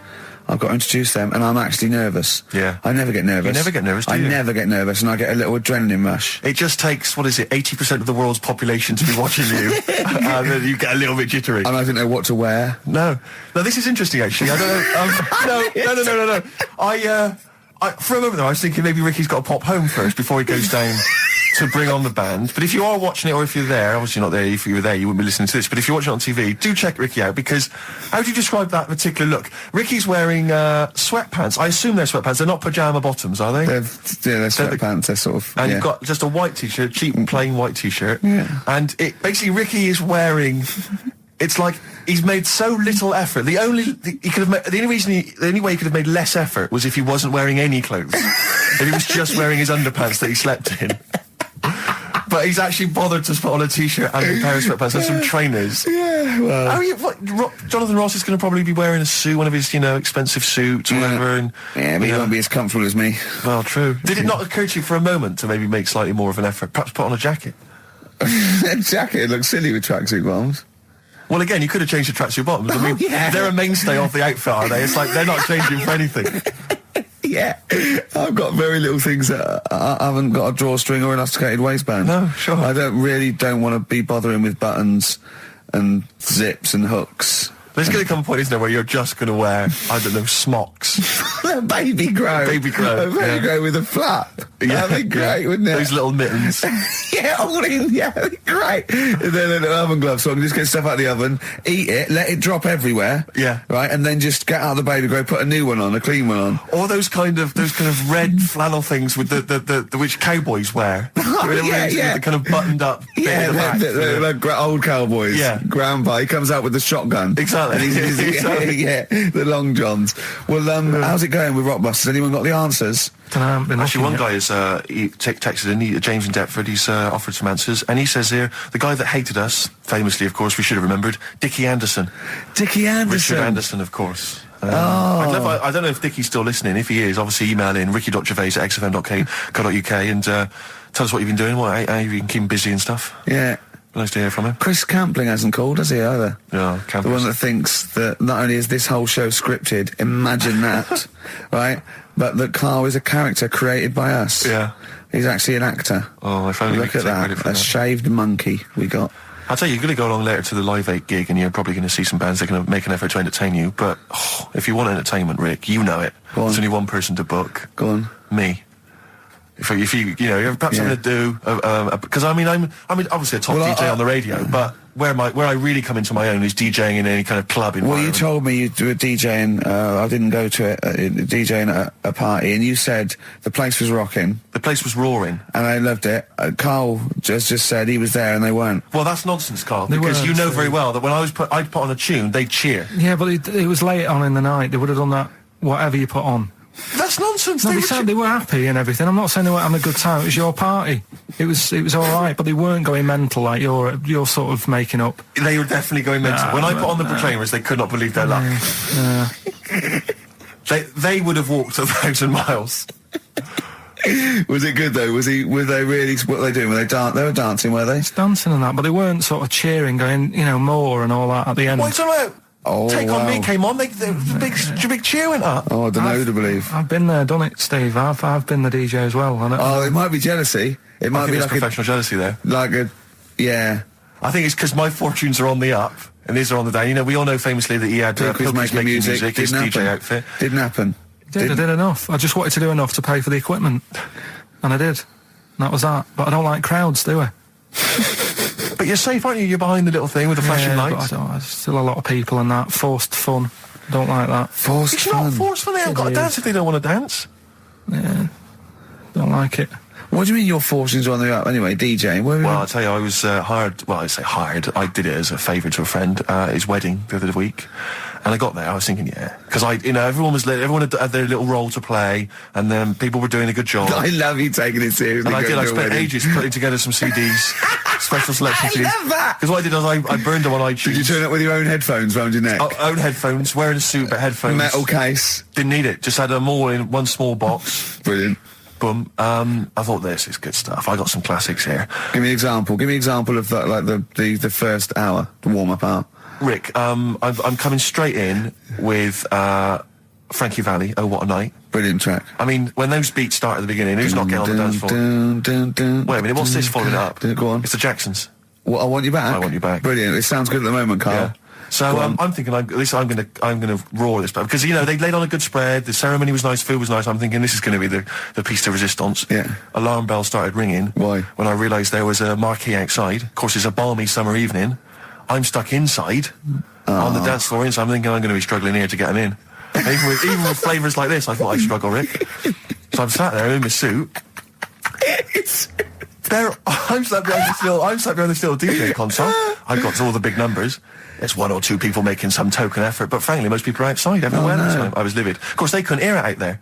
So I was playing to an empty room, really, and I was furious. I was absolutely furious. Because, I mean, what is, you know, they're wasting my time. They're wasting, now I could have just stuck the CD on and gone out. They're wasting Frankie Valli's. Frankie Valli's they're time. wasting the Jackson 5's They're time. wasting, you know, D-Light's time. Yeah, yeah. And, so I'm sat there, and there's a couple of people making a cursory effort. Mainly when they come to get a drink from the bar, they might have a little quick, you know, couple of twos. You shout, we don't want your Not lot. interested. All of you or no All one. of you or no one at all. And, then there's a microphone set up because people have been doing speeches. This little girl gets on the mic, right? It's being funneled through the speaker system. So every time I put my headphones on, Miss Dynamite, was it? It wasn't sadly Miss Dynamite, although she decided to have a little go at MCing. She was screeching her little head How off. old is she? Oh, I don't know, 8 or 9. At their most annoying. when children are at their most annoying, because they got a bit of confidence there. They're a bit cocky. They're not shy anymore. They're a bit arrogant. Yeah. She's screeching her head off, so I'm playing, you know. And she doesn't know it. your face! I'm playing into the groove. No one's getting into the groove because she's going mental. She's just going, what's this? What's this? I don't know what this is. Play something I know. I'm thinking I haven't got any bloody DJ Otsu or Crazy Frog. I'm not going to play what you. So she's just screeching along, ruining it for everyone. I say everyone. There was no one left. So me, she was ruining it for me. I bet you were really I'm angry. furious. But of course, as well, every time she screeched, it went through my headphones. So of course I'm, and then her dad comes along, right? And I'm thinking, all right, he's I seen just what's happening. imagine you in your suit, sweating, getting annoyed at someone ruining your set that no one's listening to. I think, her dad's coming over. He's going to put pay to this. He's realised that, you know, she's causing a disturbance. He comes over there, joins in. No. Sits her on his lap. He's just saying, hey, she's having a well of a time. I'm thinking I'm furious. I'm thinking it's his responsibility to shut her up. He's not going to do anything. What can I do? I can't step in. No. And I know very well that if I interfere, he's going to say, oh, well, she's enjoying herself and no one's dancing anyway, and we've just got into a fracas. Yeah. And I didn't want to start a fight. No. Because I don't know, but he'd have knocked you out, wouldn't he? Someone would have got knocked out. And I'm not saying who it would have been, but, you know, but to bear in mind, Rick, there would have been 2 of them. And, so I didn't want to get into a fight with him. And, anyway, so I'm playing. Anyway, so my friend came along. He realised what was happening, and I didn't have the guts to unplug the microphone because he'd have known. You see. Yeah. So I got my friend to do it when she had her back turned. So he pulled the plug out. The microphone went dead. She went, "What's going on?" I went, "I don't know what you're talking about." I said, "I don't know." She said, "Where the microphone's at?" I said, "You must have broken it." I don't know what's going on. Someone will probably make you pay for that. Anyway, at least we shut her up. That is great. But it really went from bad to worse. And you know, there's that thing when you panic, you start panicking, so you're putting on a lot of flavours that you would have saved till the last hour. What are we talking? Boom, boom, shake, shake. Exactly, you're throwing him in early. Love Shack's coming on way too soon. Really? Oh, Love Shack before 11. It's heresy, but I had to do it.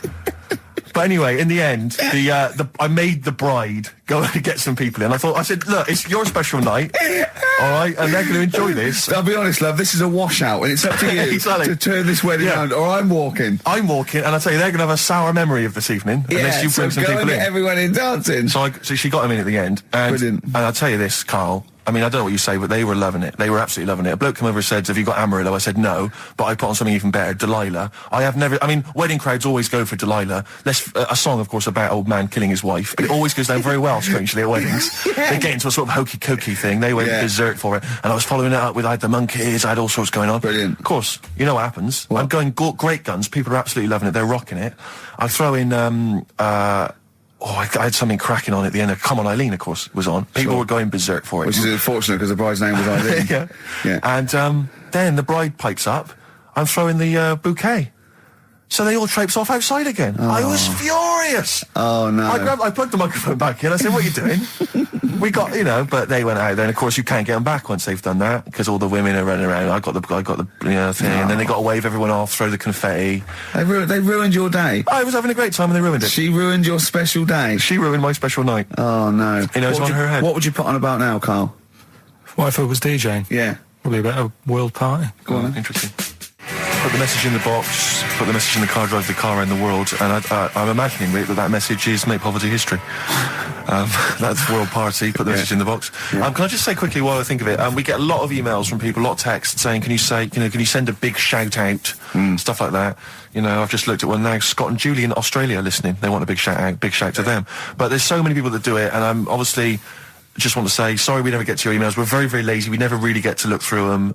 But we obviously do appreciate you emailing in, texting in, stuff like that. And also, can I send a big shout out to my grandparents, who I believe might be listening on their new digital radio? They're pretty high tech. Yeah, very nice country. Yeah. Are they the merchants of Bristol? Merchants, yeah. Props Good. to them. Props to them, yeah. It's a slightly truncated show, isn't it, today, Carl? We've got I don't monkey like news, I would it. trust. I don't like change, and that's what's happened. I'm not You happy don't, do today. you? You're like Rain Man. Yeah. He really is like Rain Man. Anything change, he's got to get in a little routine. You can't. I don't like to. I'm not like Suzanne's mum and dad and what have you, where routine cannot change no matter what. Like what? Well, we've talked about it where, you know, if it's a Tuesday, I'm having sausage, egg and chips no matter where I am. That's what they're like. Right. That's what they'll remember, actually. When I'm saying about stuff about Live 8 and all that, you know, people will remember. If people said to a dad, you know, you remember Live 8? Okay, what day was it on? Tuesday. Well, I had sausage, egg and chips. Nothing changes. But the thing is, today, normally we have a bit of a, you know, I know what we're doing where and all that, and it's all sort of messed up. We don't usually know what we're doing where. We say, what should we do next? No, You go, what? but I know, like, Rockbusters has been done early. Right. So that's normally done at That's about really about 5 throwing you. I minutes. say, I just don't. I don't like all this change and that. It's messing about, isn't it? Rain Man. So what do you want now? Well, what about Song with a Story? See, right. Well, last week. Look at him. He's in a genuinely foul mood. No, there. he's actually rocking. Yeah. He's actually rocking like Rain Man as well. Last week we did, like you say, Eric Clapton. This is the section where we play a song with a story. I think every song, if it's a good song, it's got a story. You've got to listen to it, sort of, you know, from the start. You get in the middle, you're going, oh, how's it going to end and all that. Yeah. You wait another minute, you know the ending, you're happy. But the thing is, as Steve said, you know, sometimes you're disappointed with it, so it's just not a good story. And as Steve said, I'm not sure you're finding what you need in a song for story. Why don't you read a book, a novel? If you want a really good story that engrosses you, why don't you read a book? You're not going to get it from a pop I haven't song. got time for a book. Song's 3.5 minutes. And that's it, is it? And that satisfied you? Well, yeah, it gets you thinking for a few minutes, then you move on. This Then you one, stop thinking. 2 minutes 50, this one, right? And it's brilliant. Go on, then. It's about, last week we talked about the little crippled fella, right? This one... As I say, I don't think we say cripple anymore, but go on. All right, this one, someone emailed in saying, if you want a song about that, this is a song you want to listen to, right? Right. It's about this fella who, basically something happened. I think he's in a wheelchair, right, for some reason. You thought that last time. His wife, you know, likes going out. She doesn't take him with her when she goes out. Right. Is it Ruby, Don't Take Your Love to Town? Yeah. Brilliant song. Well, I'll just play it then. Yeah, great song. All right. What do you mean? Oh, it's just, it's a good story. It starts off well and that. You're feeling sorry for him, but then he says, where's my gun? Yeah. Because she's a slut. Why? Because she's going off. Yeah, but what does he expect her to do? What? Just because he paralysed his legs fighting for his country, presumably in the Vietnam War, says that crazy Asian war. So he's gone, he's fought for his country, he's taken a bullet, he's come home, he can't walk, he should be a hero, and then his wife's going out putting it about downtown. Why do I never meet women like Ruby? XFM. Forever Lost, the magic numbers on XFM 104.9. Well, the concert's kicked off, Steve. Yeah, I'm a bit annoyed that we're still here, really. Let's try and wrap this up quite quickly and then shoot No off. one's listening anyway. Nah, we could talk about anything. Well, we do. Yeah, true. It makes no difference to We us, could do a does lot it? more swearing than we normally do. We could do even more. I was talking to Carl the other night, because I've been rewatching for some reason that film Witness with Harrison Ford, where he's a policeman that has to protect a little boy who's part of the Amish community. Amish? Yeah. And I tried to explain to Carl... You look plain, John Book. Exactly, Yeah. exactly. And I was obviously trying to explain the Amish to Carl. He'd never heard of them. Completely stony-faced. Amazing. Amused. Now, for those... Okay, you'd explained it to him, have you? Okay, then. Yeah. Now, I don't know what you said, but I'm assuming you got it right, right? Carl, now tell me back now, what are the Amish? They're just people who sort of live like in the olden times. So to them, they're sort of in about 1842 or something. So they're getting old papers and that. They haven't caught up to. No. They haven't they don't have telly. They don't deny that the 20th century has happened. They just don't want to be part of it. They look up and they see planes and they know what they are, and they go into the town and they see it in the window of Dixon's, a telly. They just don't want to be part of it. No, they're still living. They are still living like it's that's what I mean. Yeah, but they don't. They know about everything else. They just don't want to be part of it because they think that the sort of the revolution was a bad thing. They think that society became more and more depraved, and they wanted to go away from it, and they want to go back to old values, and they think they don't need TV and jets and that way of life. They can survive in the old way because the old way was better. Missing out on Live 8. Yeah, but they haven't had Band-Aid yet. Yeah, I think this is the problem that Karl had. He in his mind, they were just a bit delayed, so that in his head they were slowly moving towards the 20th century. They wouldn't be able to watch most of these bands, all their electric guitar. They'd be allowed to watch Tracy Chapman. Yeah, doing an acoustic set. Yeah, between the bands. Yeah, that'd be all right. But no, in Karl's mind, it's like if he. Although they wouldn't like Fast Car. They wouldn't like a scene about that. They go, I don't know what you're talking about. Pony and Trap. You got a pony and trap. That'd be all right. But are they still? Do they still get sort of rubbish posts and that saying we need your money for this, or get behind this charity? They live in an isolated community. They're farmers, aren't they? They're farmers. It's an agricultural community, and they're obviously very staunchly religious. In actual fact, it would suit you very well because you hate crowds, you hate groups of people, you don't like the modern world. You'd love it down there, wouldn't you? He wouldn't like getting up at 4 o'clock to milk a cow, though, would he? Well, no, but he'd get used to it. Go back to bed, couldn't you? It's probably out. I mean, have they got anything to do with the Hare Krishna people? No, nothing at all. Because out of all the religions, that's I'm not a religious person. I don't understand. You're only saying Hare Krishna because you've got the head. That's the only reason you think it'd be. I'm halfway there. Yeah. But the thing is, out of all, you just what was that? Money just fell out of my pocket where I'm nearly laying down. That's the danger of wearing sweatpants everywhere you go. I'm only ever lying down in a chair. No, I'm I've never been a religious type. If people want to do it, I let them do it and what have you. Good of you. But out of all of them, I want one that's not going to take over your life. I don't want one where you've got to get up 3 times a day and you've got to go and pray and that you've got to get up early. Forget that. It's getting in the way. But if it's something like, I was walking to work the other day, right, crossed Oxford Street. There's a little Hare Krishna fella there, and he sort of had he had a leaflet and stuff, and he said, are you interested? And I said, what do you do? And he said, well, we're against getting stressed out and what have you. And he gave me a plum. They hand out food for some reason. But I sort of asked a few questions.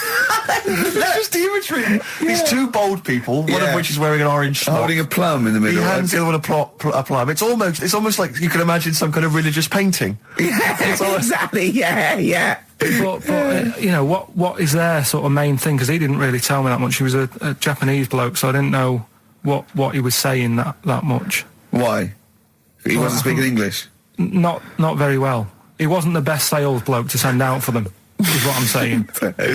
Yeah. But what's that? Are they? You're saying they're nothing like? Well, I believe Hare Krishna is a kind of as an offshoot of a sort of Buddhist faith. It is. I think they are Buddhist, aren't they? Yeah, and obviously their kind of trademark, as it were, is that they have to say. I believe they have to say Hare Krishna, Hare Krishna in a certain rhythm, in a certain order, a certain amount of times per day. That's why you see them all down the street saying Hare Krishna, Hare Krishna, because it's actually a sort of religious chant which they're obliged to do. So you see, even if you go into the Hare Krishna faith, you may find yourself, in Tesco or whatever, forced to say Hare Krishna, Hare Krishna. Out loud, not just thinking it. Yeah, no, out loud. You can put it on an iPod and you can put that on an iPod. No, it doesn't count. No, I think you have to actually say it. So I guess that kind of eats into your social life a little bit. And there's the wearing orange as well. Particularly frustrating, I imagine, if you're in a cinema or a library. A little bit awkward there, midway through. Or Star you Wars, live next door to a bloke called Hare Krishna, who constantly thinks you're calling him. Yeah, that probably. Yeah, so that's in essence. I mean, I don't think we've quite done the Hare Krishna faith its full service there, but so interesting to you. I mean, you got handed a plum. You've been treated well by them. Yeah, well, but he couldn't tell. I just wanted to know how much time it would take up. What are the benefits? you know, what can you do, what can't Well, I you think do? the benefits are they probably don't get stressed out. They've probably got that sort of that zen, that chi-ness about them where they try and interact and Quite meditative. yeah. Yeah. I've got some nice trainers as well, don't they, with their orange. What are you looking for then in a faith, Carl? You say what are the benefits? I mean, obviously Catholicism, you get the communion wine and bread, so... Yeah, but I can afford that. Right.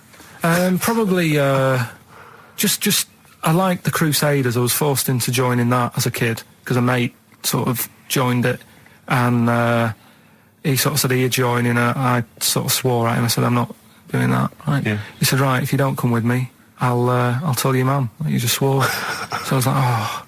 So I went.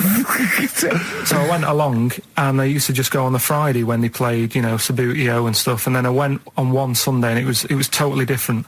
There was no Sabutio. There was no sort of, you know, Table tennis. the thing where you hold a thing and knock things over. Skittles. There was all that on a Friday. Went on the Sunday, it was rubbish. He said, right, sit down in this room. They gave me a Bible. Thought, this looks too heavy, this is too big, I'm not interested in this book. And I never went again. I used to hide on a Sunday when they came round.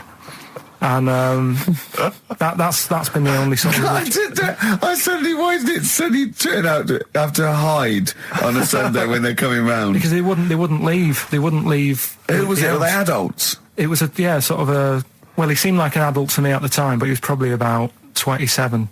Well, that is an adult. Yeah, but do you know what I mean? He seemed a lot older when I was a kid. Yeah. And he came knocking and that, and he used to say to me, Mum, I'll just tell him I'm ill or something. And he used to hang around to see if I'd eventually come out to play and that. And if I did, I think they would have grabbed me and took me there. I love the idea that for you religion has to bring with it some kind of gift. It's like, you know, join our faith and you get an alarm clock radio. It's like something like I think religion does bring a gift. Usually, it's the gift of the Lord. Well, the gift of everlasting life, isn't it?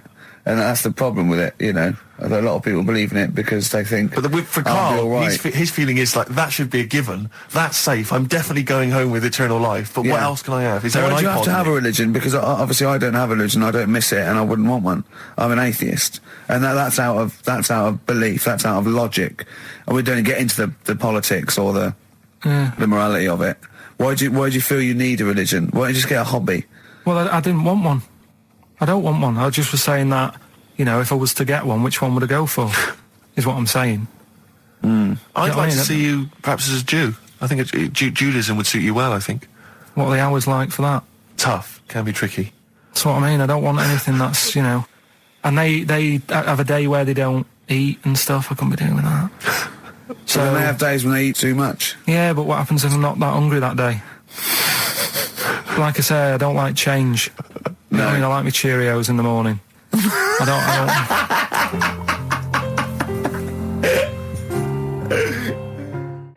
still have that other girl in my head by Elvis Costello and Burt Bacharach on this final XFM show. Ricky Gervais, Steve Merchant, Karl Pilkington. Well, we've nearly got to wrap it up. I think we've got to do the Rockbusters winner and give someone those lovely prizes.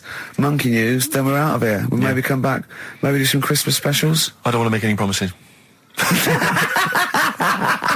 Right then, first one was Richard's kids. He cuts hair for a living. Yeah, what's that? That was, well, try and work it out. No, you know. there's no point. Dick's son, yeah, he was a barber. Barbara Dixon, right? Dixon, well, again... Barbara Dixon. Right, Her name wasn't Barbara Dixon, was it? So, that's that one. Did Ronnie Corbett ever say, ladies and gentlemen, Miss Barbara Dixon? Second one. Second Never one did, was, did he? Never did. I have a problem saying the French word for well. What's the French word for well? Bon, innit? That's good. What? No, that's good, though. Bell? Well, no, what? Isn't it bien? Yeah. Yeah, all right. I have a problem saying it, so I can't say it. I can't say bien. I can't say bien. Can't say Kasabian, right? So they managed to work that one out. That's one of your worst. Can't say bien. Can't say bien. Can't say bien. It's not. Yeah. And the last one. Work. That's terrible. 8 kebabs, 2 kebabs, plus 57 kebabs times 27 kebabs. This fella is struggling working it out. What's the answer there? DS, right? A Donna sum, right? So he's struggling working it out. It's a Donna sum, right? right? So they got that right as well. So What was the answer? Donna Summer. Donna Summer. Yeah, Donna Summer. So just pick We one, went out on a Steve. high then. Steve, just pick one. We went out on a high. That was shocking. What about, let's have a look, there's, Well, it's the first one to get all three. Steve, what's the first one with all three? Well, there's so many here. Yeah, but this is the first one that came through in time-wise. probably that one, No, I don't like Rob because he's been slagging us off. In fact, no, let's give it to Rob. He hates If he's the show. first, if he's the first... No, to be honest with you, Rob's been slagging us off, but at least he knows. I mean, at least he's got some taste. Yeah. You know? Yeah, well, what if he was the So- first, then Rob's the winner? Well, yeah, well, give Rob, he gets a Ladder 49 and a bunch of other DVDs, but that means he goes straight into the you're hat putting him for in the big there now. draw. I'm just going to write his name now, I'm going to throw that straight in the hat. I can imagine that no one, even the people who've entered, are that excited. Not because the prizes aren't great, but I'm worried that they don't appreciate it, Rick. Do you know, I get the feeling that our listeners, they just don't appreciate the fact that we've gone to all this trouble. We've got the Homer Simpson drawing and things like that. I just feel like these people don't deserve it. Do you know what It's weird. I just wish we had a better quality of listener. Like, people who listen to Radio 2, they deserve it. You know, they're elderly and infirm, some of them. It would really cheer them up. But our lot, you know, drug addicts, Yeah, let me pick you that know, out. truck drivers. So I've just put all the names in the hat, all the previous winners from the previous weeks, and Who's Rob as put it well. out? Is Pilky going to put it out? Do you want Pilky or do you want Ricky? Oh, well, let's have the shaved monkey do it. All right. Plunge your hand in there. This is just, that's one, isn't it? That's it, there? just pull that one out, check who it is. Right, it's, Gavin Thompson in Edinburgh. Well done, Gav. Are we going to get them up there? That's not his problem. You got to post them. You got to pay. They're amazing prizes. Yeah, but the Spinal Tap one, it's about 5 foot, isn't it? Well, they can post it. It'll cost them a few quid. It's a radio station. I think he should have to come and collect it. No, just because then it'll at least Hold on. it'll prove that Where's he's he from? interested. Edinburgh. Give it to Bob Geldof. I'll give it to Bob Geldof. He's walking up there, so he can look it. XFM. Chewing breaks. Fishing for a dream. That's what we're fishing for, isn't it? We're fishing for a dream today. What's So that make dream? poverty. I don't know. I don't know what I was talking about. It doesn't matter what you're saying, Rick. No one's listening. No one's listening. Well, we've got to finish anyway. Think about the fact that think how small our percentage of listeners is anyway. Anyway, and then you two are on stage Yeah. at the moment. This is like broadcasting during Christmas dinner. This is the same. It's just On the pointless. hospital radio. Yeah. Yeah. Exactly. Where everyone's got an iPod for Christmas. Yeah. On the ward. yeah. Well, we've just got. We're going to go through now till 5:30, and I've got to rush off. I'm afraid to Live 8. Don't apologise, mate. When people see the glam that you're bringing to that event. They don't even care about the people introducing it. Comedians going, ladies and gentlemen, just get on with it. No, I agree. No, I've got a good joint here. Two blokes will get on with it. Bring on Madonna. But we're going to give it to them. Carl, we're going to go through to the end. We've done everything we have to do. Monkey news. The final monkey news of the year, possibly. It's been a joy. I'd just like to say, on behalf of myself, Steve Merchant, and this little bald mank, it's been a pleasure. Yeah, speak for yourself. Yeah. We should just point out as well, if you miss Rockbusters while we're away, yeah, right. You can log on to xfm.co.uk/Rockbusters, where you can actually see Carl himself introducing you to an interactive game of Rockbusters. Looks very much like Blockbusters. It does, surprisingly. But yeah, you can join into that. And there's also, talking of monkey news, there's a link on the website. I'm trying to think where you go. I think if you go on my little biography bit, someone's done some animation to some old monkey news. Oh, it's brilliant. Which is Great. all right. Yeah. So if you're having withdrawal symptoms of monkey news, then you can find some classic And it's monkey news on animated. there. Classic monkey I feel news. drained today. Do you? Go on. This is the strangest radio show in the world. Yeah. Isn't it? Yeah. Because well, we can do that. We can talk about this and go, Phil Drain today. Just like he's not. Like, no one's listening. Because that's the sort of thing you say socially and no one listens. Like, just when you're watching up, I feel drained today. It's rhetorical. Yeah. You're not expecting anyone, not even your loved ones, to go, oh, really? They just go, that. But to do it live on air, Yeah. no one's listening. What I mean is just give us a jingle. But the Exactly. But the truth is, contempt we have for our poor listeners but is the truth is, the unbelievable. listeners aren't listening, and we don't want to be here. So this really is one of the most pointless things ever. No, I would have been quite happy to do a full show. But you know what? The flow of it's just. I would love to listen to this back in 10 years. This actual show, let's keep this forever. Let's keep this show forever. The show, we went early, we were bored. It was a day we're trying to save Africa, but we're a little bit annoyed that no one's listening. Yeah, right. Right, once and for all, the final monkey news of the year. Oh, go on. What were you going to say? No, I was just going to say, if you're not into the Live 8 and you're gay, you're not listening. Because you're on a walk. Right, okay. Right. Oh, chimpanzee that monkey news. Right, there's this card game going on, right? in a big hotel in Vegas. Right. The Luxor Hotel in Vegas. Yeah. It's a major card game. All the big players and that Sure. were involved. Right, they're all invited. Anyway, so they all meet up in this dark room at the back of the. Oh, there we go, dark room. At the back They didn't work. They didn't see the little 4-foot hairy fella. So it was brilliant at poker. Like I say, it's a big game, and that everyone's been waiting for it. So it's played in the back room, not in the main entrance bit, right? So anyway, like I say, it's dark in there and what have you, and the players went in. There was already someone sat in there, right? Right. But they Short bloke? couldn't quite see Was he him. a short hairy bloke with slightly longer arms than legs? Couldn't see him. Where because his arms slightly longer than his legs, couldn't see strangely him with it enough? being dark Was he and what have you. holding his hand of cards with his feet? Anyway. So the cards were dealt, right? Cards were dealt, games going on. His cards with his feet. Game went on for hours, right? No one's listening. The terrible thing is that not even we're listening to Carl now. I know. Literally no one is listening so to Carl. insulting. There was a lot of smoking going on. It's going on. A lot of eating and nuts going on. That was a bit weird because they don't normally get through as many, but for this night. So, come on, let's just play Bruce. Goodbye, everybody. See you maybe at Christmas time. Yeah, Goodbye. right. That was the record before us, and here we are, pre-recorded, because we did this a few weeks ago, because we're not here at the moment, are we? We're away in that. I'm Ricky Gervais, with me Stephen Merchant. Hello there. And Karl Pilkington. Well, He's not actually with us. No. He'll be in some of the best of clips that will be coming up shortly. yeah, this is just us, isn't it? This is just us. We did this. When did we do this, Rick? A couple of weeks back. Hold on, what is it? What It's the day is it? 27th today. Yeah, well, I enjoyed Christmas. I loved Christmas. I loved Christmas. I had a great Christmas. time. What did you get? Loads of presents. So did and I. I'm glad they made it to number one. I'm really glad. Stroke, he, she. Yeah, I'm really glad that the pop idols, Cliff Richard, Westlife, made it to number one. Bo Selector. Bo Selector. Yeah, just delete that. As, Yeah. Okay, well, we're going to play some of the best of, some of the greatest moments of the last 3 weeks Yeah. ever heard on XFM 104.9. What about this? Do you remember this one?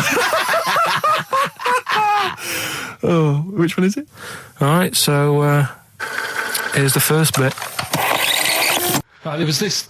This is what it's like about getting presents and stuff, right? With my mum and dad. Go on.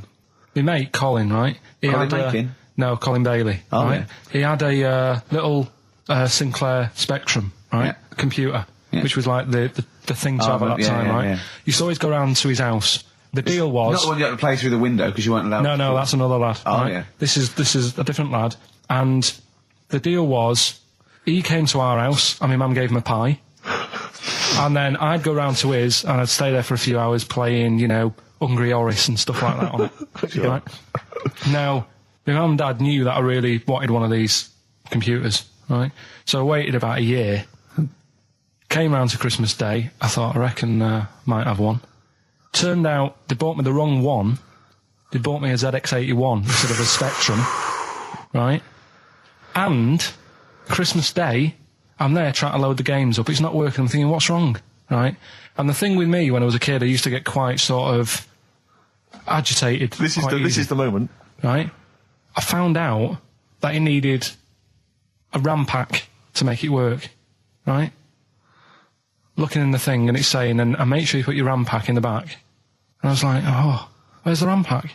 And my dad's going, I don't know, I've got you the main bit. That's it. So I was that wound up, I just was sick, right? Just sick. I didn't feel sick or anything, I just was like, oh God. Went to the sink, just sick. Because I was that on edge about it. I said, come on, we've got to get one. And my dad's like, Tandy's shut. We're not gonna get anything today. Ruined again, Christmas Day. That was after the year when my train set got blown up by our kid. The following year, no RAM pack. And now you ask me why don't I get good presents? He's scarred. He just I'm gonna die. Honestly, I'm gonna die. He's just screaming sick. Yeah.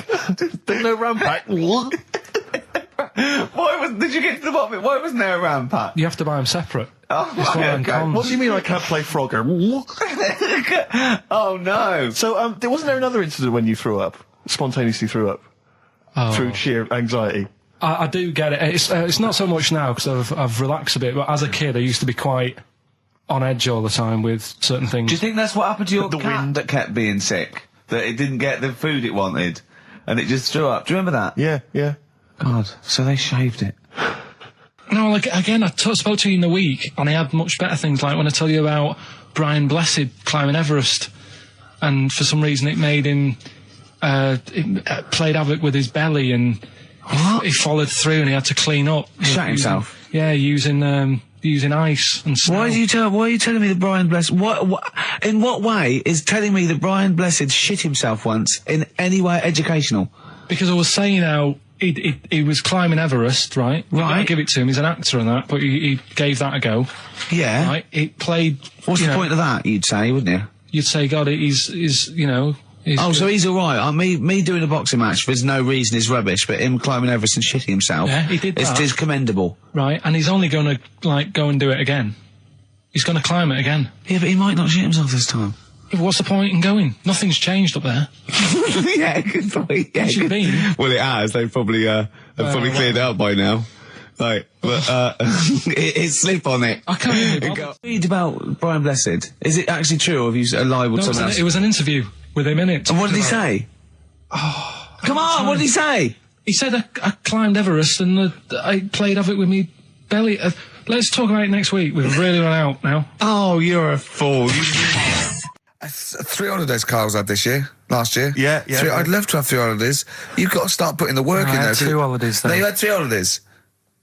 You went away with Suzanne and her parents. Yeah, well, that doesn't count. It does count. If you book 2 weeks off the firm, you go away and you go, how was your holiday? Go, well, it didn't really count. It wasn't a really good holiday. Can I have them days back, please? My New Year's resolution is to be nicer to you, but Well talk done, sense. you've already broken that. No, but talk sense.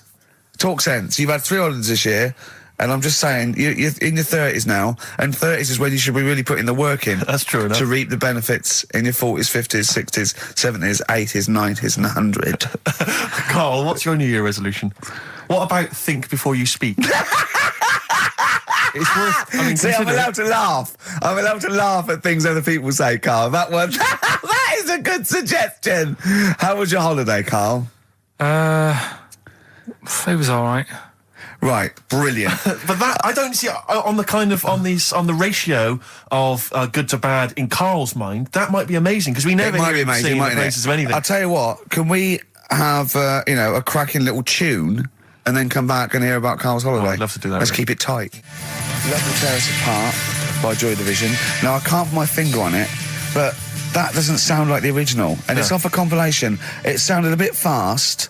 I think the vocal was slightly different. If anyone can, put me out of misery, I think it might be in a session of the time or something. Carl, is it a New Year resolution for you? Another one. Maybe when we ask you to get a song, get the original single version. I could be and wrong, not some but- obscure but- session. Yeah, it does seem different, doesn't it? Very odd. Yeah. Yeah. Maybe we just remember it wrongly. But anyway, that's XFM for you. 104.9, I'm Ricky Gervais with me, Steve Merchant. Karl Pilkington. Carl, you went to Lanzarote. Yeah. People said don't go to Lanzarote. They told you it was Lanzarote. They told you, were they right or You wrong? were right, yeah. Really? Yeah, it's a bit ropey, yeah. Is it why? Just, out there. If it wasn't for the volcano they had, it'd been knackered. That's their big draw, is it? That's it, basically. That's all they've got going for them. When you landed, was it really hot? Initially, were you quite excited? You were thinking this is It okay? was warm. It's, we can't complain about the weather. The weather was all right. Sure.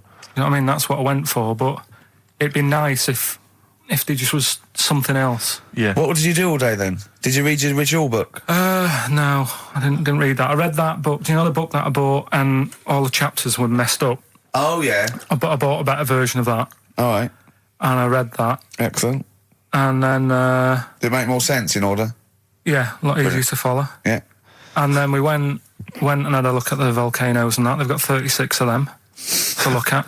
How many did you look at before you realised that pretty much, you've seen one volcano, you've seen them all? Probably about 6 or 7. Really? And then when you got to the 8th, you thought, now I know what this is going to be, Suzanne. This is going to be like a mountain with a hole in the top. Yeah. Really? But it happened years ago as well. It's like, just keep a couple, fill the rest in, tidy it up. Fill the rest in! Yeah, no, Well, getting some builders. No, seriously though. Okay, 4 million tons of concrete, please. They're an absolute death trap. Yeah, what do you mean fill them in? Do you know what a volcano is?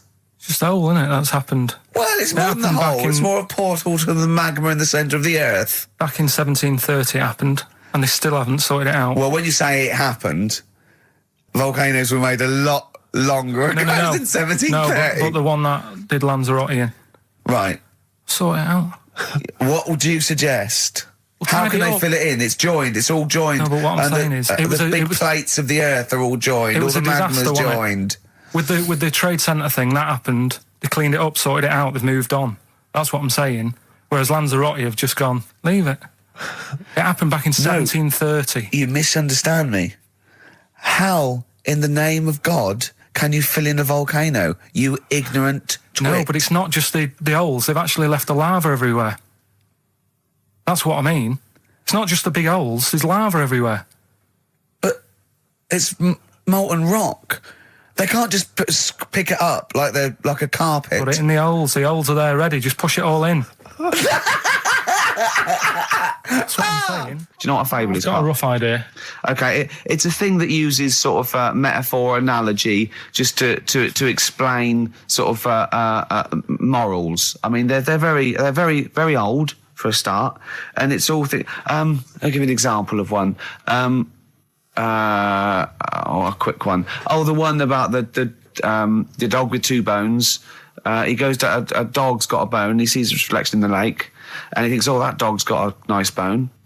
I'll have that." And as he goes to get that one in the reflection, he drops the one he's got, and that's one about I think You I happy with your I lot? was told one when I was younger. Go on. I think it was one.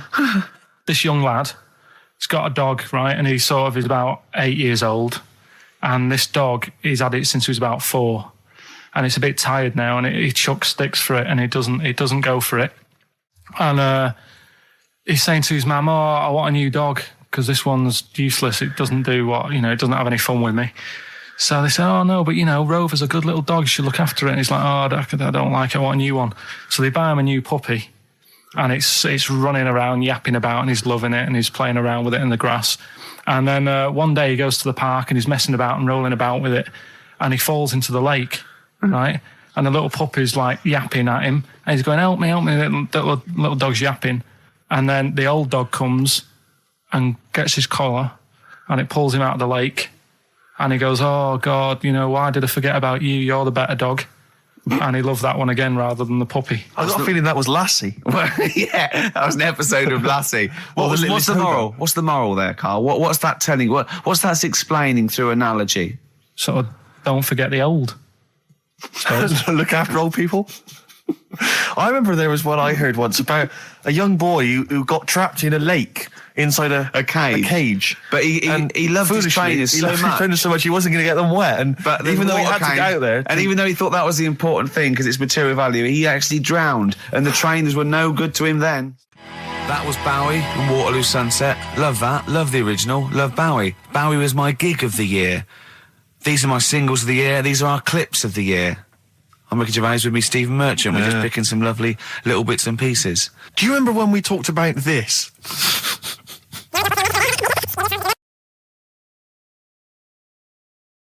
So we just had a text here that says, and I don't know what truth there is in this, as ever, but John says there is apparently a nude bike ride today in Hyde Park.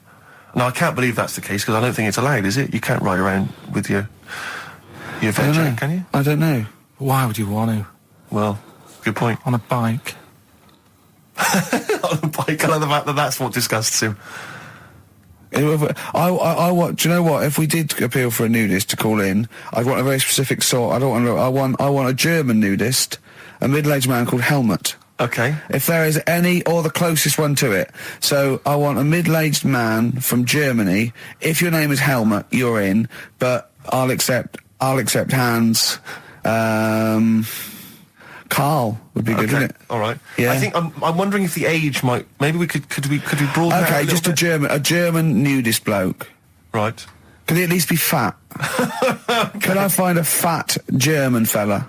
If your name's Helmut, we're going to give you a big prize. Yeah. But, you know, any fat German fella who likes to get his sausage out. Sure. Okay? It's sauerkraut.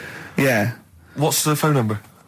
0871 222 1049. It'd be good just to get an email or a text with a contact, wouldn't it? And then I can just call them up in the week. Sure. And 83936 is the text number. I don't know what our audience demographic pans out like, Rick, but I'm suspecting that's probably a fairly small fraction of our listenership. I know, but, you know, there must be someone out there, if you know a fat German who likes to get his tackle out, a phone's going. Straight away. Just answer it, Carl. Just answer it. Just potluck. it could be anything. Well, just see what it is. To be fair, it could be a nutter. But just say hello. Just tell your turn. It's not straight away. He'll stay there, won't he? He'll stay there. Well, answer it. Answer it. Leave it. Answer it. Oh, you see this? It's gone. It's gone. There you go. He bottled it. So, just as well. Well, you took too long to answer it. There's a vicar in Australia who started sort of doing his services and all that in nude. Hot, isn't it, out there? Yeah, Where'd but you get the churches aren't. Churches are pretty cold. It was on some website. of course it was. Yep. Just saying about a vicar and that who's there's a lot of nudists and that who want to get married. Do it, don't mess about with the wedding dress and that. Just snip up. Cheaper, isn't it? Well, I also suppose it's so. I suppose if you believe in God, you believe that that's the way to be in it, because Adam and Eve and that. Yeah, but then in Adam and Eve, the shame made us dress up, didn't it? Yeah. Eating the apple and things. Yeah, but God didn't want that, did he? No, he wanted to see it all. He was loving it. He was having a whale of time getting a life full of all of that, and then the snake said, cover yourself up. Stitched him right up. What exactly is there then? Is it just a kind of moon-like kind of surround with just kind of dust and rock? That's exactly what you see. I was there when the Mars thing went wrong. Yeah. I would have just sent a camera crew there, filmed a bit of that, right, and say, here we are, this is it. Yeah. Ignore the little coffee shop in the background. Yeah. Right? This is Mars, because that's what it's like. Just loads of dust. Yeah. Holes everywhere. Tidy it up. Little round-headed aliens complaining. Whinging. Just like Mars. Yeah. So is there what's the best bit about the holiday? Come on, pretend you're Judith Chalmers. I have been doing. I would have done all. I would have said that. Don't bother. Well, I mean, the hotel was good. Yeah? That was all right. What was that like? It's all right. Just, clean. That's all you want, isn't it? See, that's not quite what Judith Chalmers does. She doesn't go, what's the hotel like? All right, yeah, clean, innit? All right. What was it like? What was it? 3-star, 4-star? Did it have a swimming pool? What was the room like? I had a swimming pool and that. Yeah. Yeah, it's good. I think it was one of the better ones on the island. Okay. Nightlife? Wasn't really in it. There was a bar, there was some bands playing. Yeah. Not very good. Food got a bit boring. Yeah. It was always the same food every night, but they sort of themed it and made out as if it was different. So, like, on Mexican night, it'd be chicken with a nacho on it. Right. And Chinese night, sort of chicken with a little prawn cracker on it and stuff. Sure. But that got a bit boring. That's me just turning on my phone, because I want to read to you a text that I got from Carl. I think you sort of sum up the holiday in this text, don't you? Do you remember it? I can't remember. Let's have a look. Let's have a little look. Instantly, what did Suzanne, your girlfriend, make of it? Similar view to you? That they should fill in the holes? Yeah, it's just that thing, you see, I went on a coach trip, right? And you go and see the volcanoes. Like I say, there's 36 of them. Yeah. Which, how many do you need? And when we're on the coach going round all these volcanoes, the fella on the front's going and look out your left window at the moment, and there's a volcano. And if you quickly look out at the right-hand side there's another one. Right. And on the left, he's just like, all right, we've seen it. Sure. Do you know what I mean? Yeah. And that trip, we'll talk about that trip in a bit. Right, this is the text I got. from Karl, right? All right. Been up to a volcano. Been in some dead artist's house who built his house in the lava. They said they would show me science with volcanoes, but all they did was chuck some water in a hole and it shot up in the air. No dwarves in the canteen, no scousers here, but there is a Swede woman with a big head. She looks effing gormless with a cap on. All right? So a little reference there to... A Swede woman? What's that mean? Do you mean Swedish? Yeah. Or she looked like a vegetable? No, I had the Swedish woman. But they've all got sort of quite big bill, aren't they? And I sent him a text. Oh, well, it's just good to be on holiday because, you know, I'm working. He sent back, so am I. Just been watching Sky News. There is a school for monkeys who want to get a band together. Is that monkey news for later?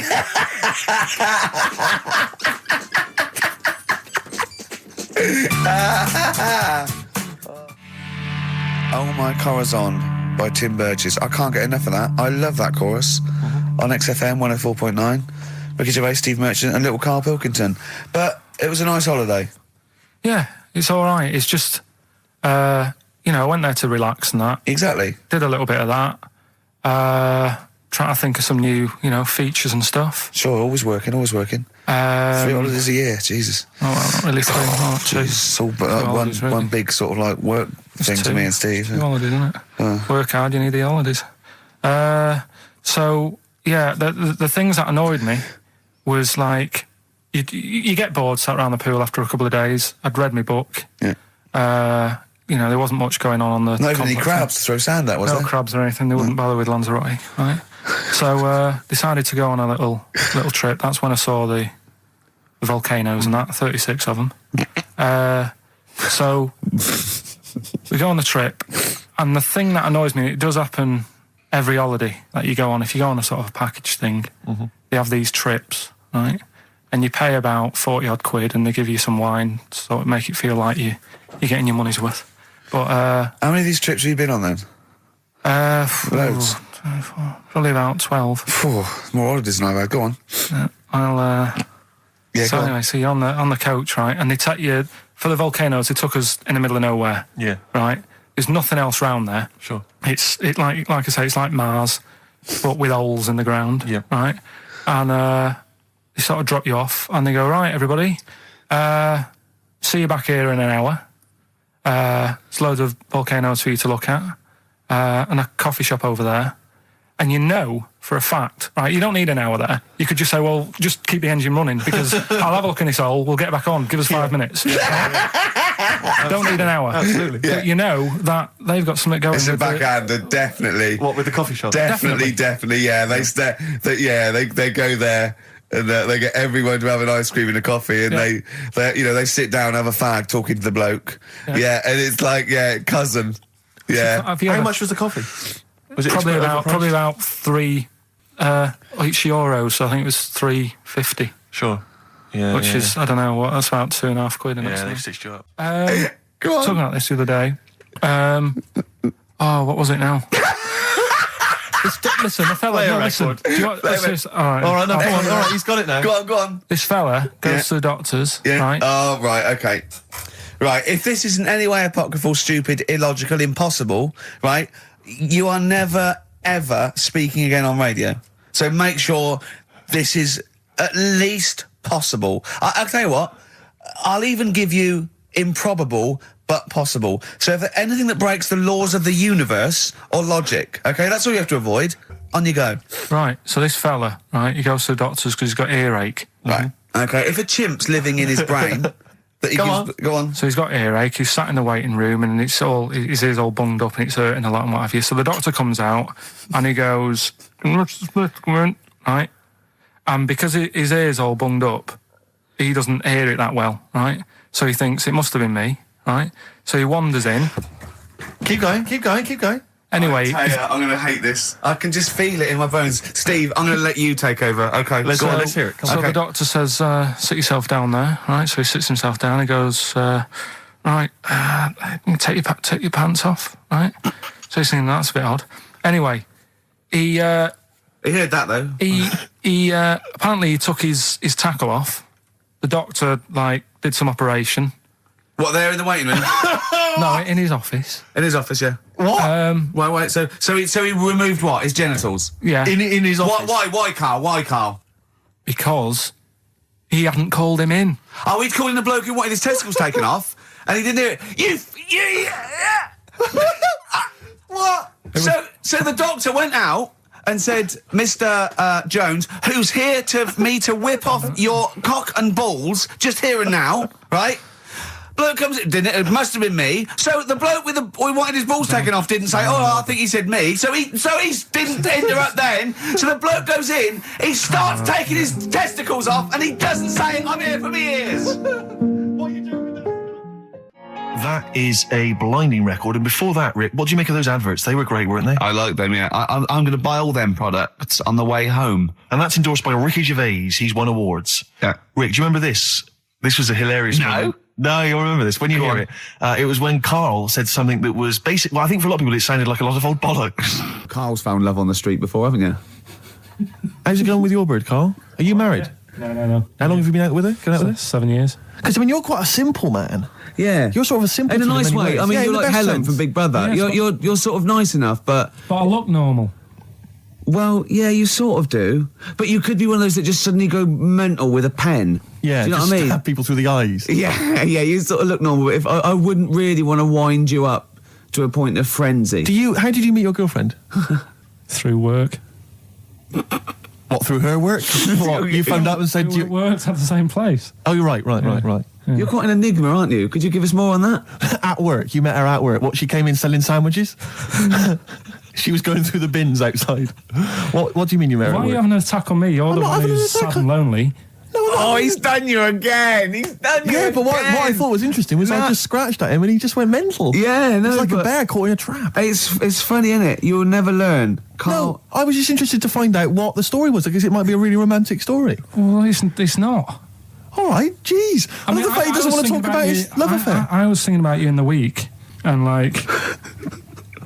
does it worry you? I mean, you sort of joke about it now, and we're talking about it in the office, is Steve really touchy about the way he looks? And, what's this? Where's that come from? He's done it again. He's done you again. I was walking home the other night, and I was thinking about it. And do you worry that when you're old, you will be on your own? You did start it, though, didn't you? Well, Karl, I'm glad you brought this up. because I mean, for me, a lightweight, frothy entertainment show on XFM on a Saturday afternoon is exactly the place where I want to discuss the desperate, lonely future that's inevitably coming my way. Oh, God. I'll tell you what will cheer you up and forget all that. A bit of Embrace. Oh, one of the most hated bands. I'm a little bit concerned about your toilet discussion. What exactly is your point again? I was just a bit bemused. You see, it's a tricky one. All I'm saying is, right, there I was at the pub quiz. I go to the toilet, not thinking about anything. I try to go, right? There's a little gay fella next to me. I love this little gay fella. Now, the weird thing is, there's nothing stopping him having a little glance, right? Because he's allowed in the fella's toilet. Yeah. Now, I'm not allowed to go into the woman's toilet and have a little look round. Right. So all I'm saying is, should they have another toilet area? What, for gay people? Yeah. And so this would be gay men and lesbians? Is that going to complicate things? Well, I mean, I can only assume. I mean, to what point? I'll ask you a question, right? If you're intimidated, that's a shame. But most gay men aren't looking at your knob. You know that. What do you mean? I can only say that 99.9% of gay men who use a urinal standing next to what they assume is a heterosexual man aren't looking at his knob. And what they're doing then? They're emptying their bladder. No, but the thing is, I can't talk. You're saying about would you have one toilet for lesbian women and gay fellas, right? Well, does that mean? Would it be mixed? Would it just be? Would it have a man on one? That's heterosexual man. One little picture of a woman on the other, and then What would the little icon be? A man and a woman. A man and a woman. Just having a chat. Yeah. In pink and Doc But Martens. you couldn't mix them, because then what would happen is you'd get people who are going, oh, I'll play up to this a bit. What, pretend to be gay? And yeah, you know, sort of grow a moustache and shave their head. And pretend to be a lesbian. Right. Yeah. So, I see. So, you know, people pretending to be gay so they could go in and have a look at the lesbians. Yeah. Right. So that would mean that we need 4 cubicles now, would we? Yeah, no, this is fine. 4 cubicles. So every pub How now... many toilets do we need at the Every moment? pub's now got 4 toilets. Oh, Carl, bisexuals. Yeah. Now, interesting. Bisexuals. How many toilets do we need now? Call the council. Will you use any? Huh? No. No, because they're interested in everything, aren't they? Because the little bisexual fellow will be looking at your knob. Right, with them, Yeah. what you do, you just have a door, you open it, and there's one urinal there, so you can't get a queue. They have to sort of wait. I just thought that, well, why can't there just be a thing between the urinals so no one can look at anyone else's knob? Wait a minute. Just to go back to Ricky's point, what stops, even if we've got the toilet for gay men, what stops the gay men who want to have a look at your willy going in the regular toilet and pretending that they're straight? Most men don't Who is wear, gonna police don't this? wear gay across their No, head. exactly. They don't have a tattoo. There's no branding yet in the British house where they have to declare. So we're going to have to expand this. What So we've do all you- got to carry identity. Do you know cards. you can see a gay, can you? Coming a mile off. No? No, I'll just hold it in next time. No. Can you tell gay men? Do you know a gay man? I'd say probably if you did if you lined some people up Yeah. and said point them out, I reckon I'd get. But hold on, we're not talking about people dressed in leather with the arse cut out and an handlebar moustache. Yeah. We're talking about, the everyday, No, non-seen... of course, no. Well, yeah, but I mean, suppose I put you in a room and there was 10 naked men, right? Yeah. And there's 5 gay men and 5 hetero. Could you walk along that line looking at those gay... Am I naked No, you don't have to be naked. Why would you have to be to naked? catch them out? Play a record! How would you catch them out? Don't go into it. Don't go into it. Play a record. Ooh, those boys can rock there. That's the Guns with All Their Roses and Sweet Child of Mine. On XFM 104.9. I enjoyed that. Yeah. That was good. It rocks. I hope the audience was playing it loud like us. Yeah. Ricky Gervais, Steve Merchant, Karl Pilkington. Well, look at him yawning. How rude is that? Carl, what's wrong with you, man? Have you been up late? A little bit. Girlfriend was away, wasn't she, yesterday? Yeah, I always have a problem with that. I always have, because you don't go to bed, do you, early? Do you know what I mean? You sort of think, I just always find that thing that if, you're used to living with someone, Yeah. one of you will go, let's go to bed, then you'll go, all right. But when you're on your own, you go, You just forget to go to bed. I just stay up. Okay, stop eating now, Carl. You've ate all the food. That's just a plate. All right. Okay. Yeah. No, I stayed up and watched, there was a thing on about Dracula, Right. What, Dracula? and I found a flaw in it. Go on. Not the fact that he's the living dead and No. and drinks blood to stay alive and he doesn't reflect And he can in turn into a mirrors. bat. Well- and you can go on. The mirror thing, you can't look in mirrors, can he? Well, he can look in mirrors, but he can't see himself in a mirror. Yeah. That still doesn't work. Go Okay, on. go on. It doesn't work at all, Carl. It doesn't work Go anyway. on. Well, Centre parting's always really neat. His centre parting's always... how does he do it if he can't look in the mirror? Blood on the floor or something it was called. Rubbish. I love the flaw in the Dracula film is that his centre parting's too neat. How did he do it without a mirror? Oh. Was it a documentary about Dracula? No, Yeah, there was the real it's Dracula. The real called- Dracula. Yeah, the real Dracula, the It's true just a film. It had blood on the floor or something. It's called. Yeah. It's rubbish. We had a little lunch yesterday, didn't we? We did indeed. That was a nightmare. Yeah. I hate going out with you two. I was explaining to Carl, right? I like to excite Carl's imagination, right? And if it involves chimps or monkeys, all the better. Brains he likes, parts of the body, deformity. You know, I know where to, you know, what buttons to push. And I told him about this thing. I don't know if any of you out there know about this, but there's an experiment they did in the 50s, a clinical psychology experiment where there's your two hemispheres of the brain, okay? They're joined by a thing called the corpus callosum, right? Which is just a little flap of skin, like a little scarlet lead that joins your two hemispheres. And what they did, they cut that in half, and they thought it was a cure for schizophrenia, but what it turned out to be, or epilepsy, I think, I can't remember, was that your two sides of your brains didn't function together. You couldn't get information. I was telling Karl all this thing, and one of the things I told him was that they did it on a monkey, and it fought itself over a nut. Like its right arm was connected, you know, by its left lobe of the brain, and it was fighting over itself. And Karl went, instead of like thinking this is amazing experiment, he went, would it have been happy if you'd given it two nuts? Yeah, I know. Well, you started off by explaining it, and I remember you mentioned, because I was watching the two of you as you were describing it to me, you said, of course, one side of the brain deals with symbolism, and as you said the word symbolism, I noticed Karl drift away from looking at you, pick up his mobile phone, and start pressing buttons randomly. And I thought it was the word symbolism that got him. And I noticed you took you just a moment longer, and I think the first thing you said was, when did I lose you? Yeah, I knew I'd lost him. It's extraordinary, and he doesn't even try to disguise it. I said nomenclature at one point as well. Right, yeah. And I knew I was dicing with death there. Yeah. But I told you tried to look it up, didn't you, on the web? You didn't find anything about it, did you? The spelling of it's what is it again? What's the word? Corpus callosum. Yeah, so I couldn't do it. No, there's no point. Don't bother. Give up. Don't bother. Give up. So if anyone knows any interesting facts about that, but yours hasn't been cut in half, has it, Karl? That would again might explain something. I'll tell you what we will be talking about later.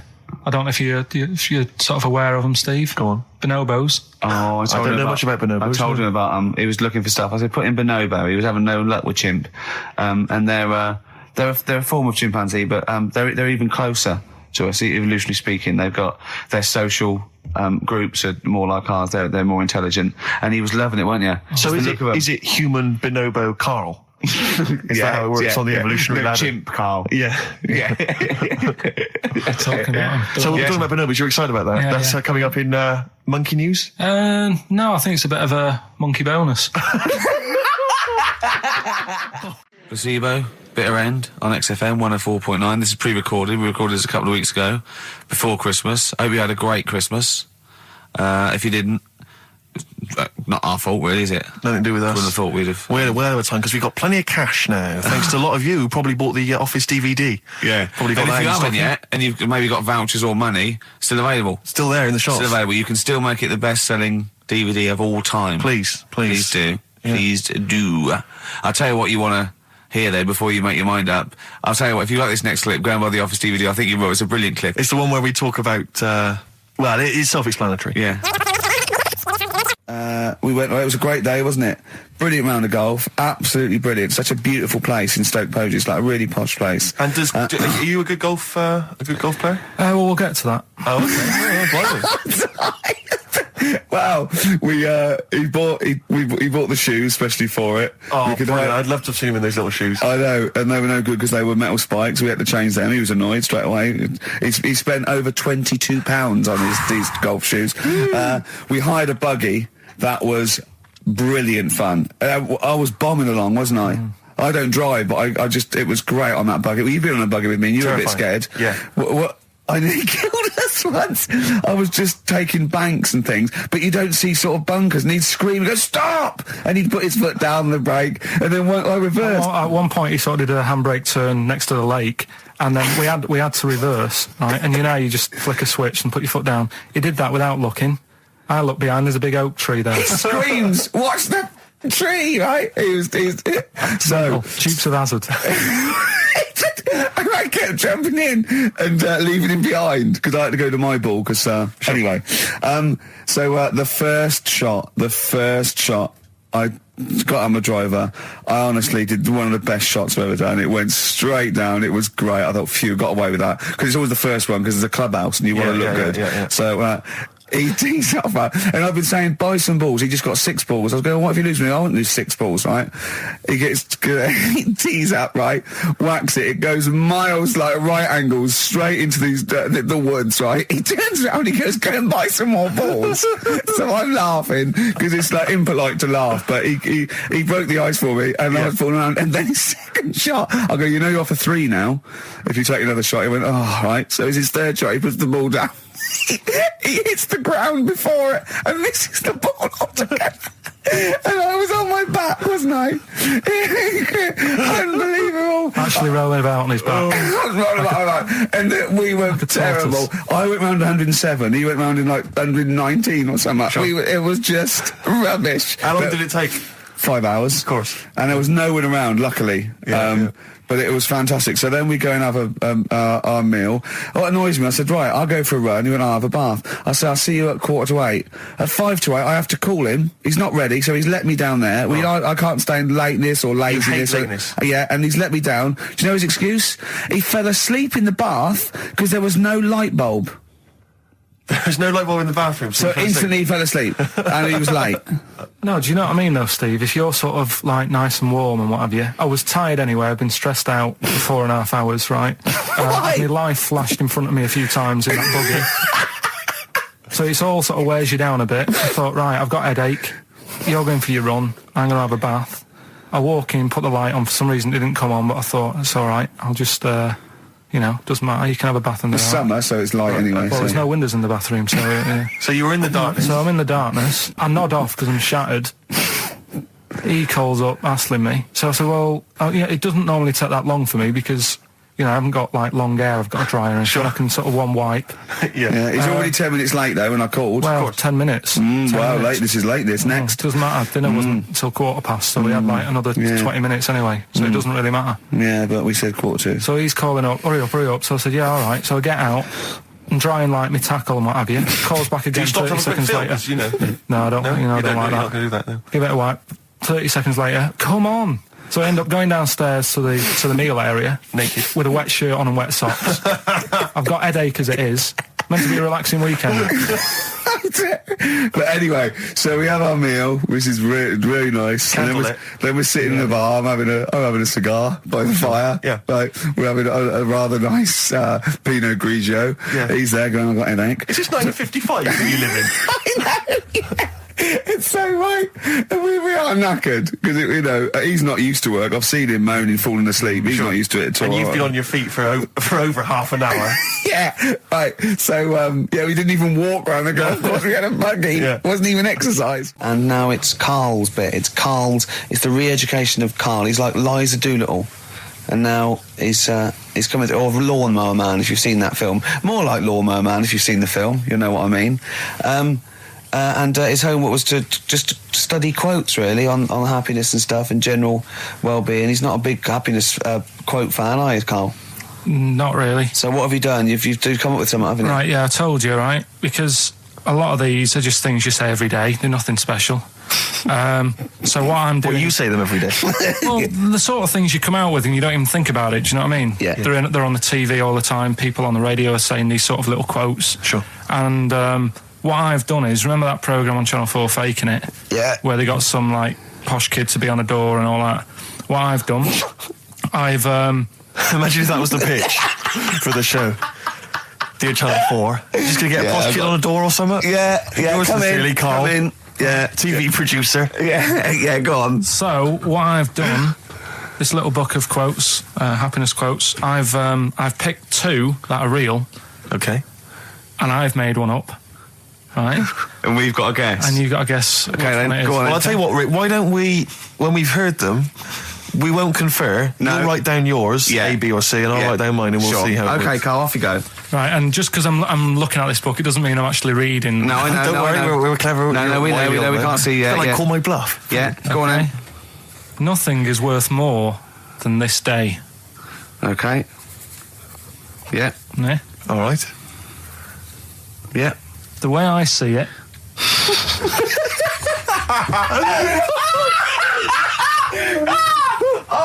Oh God! We're getting to the bed. burst. No, hang on. My head's gonna burst. No, Hang on. this might not be Carl's. Oh, it might not be. How do you know I haven't tweaked them a little bit? Yeah, good Okay, point. fair Good enough. point. No, good point. The way I see it, if you want the rainbow, you got to put up with the rain.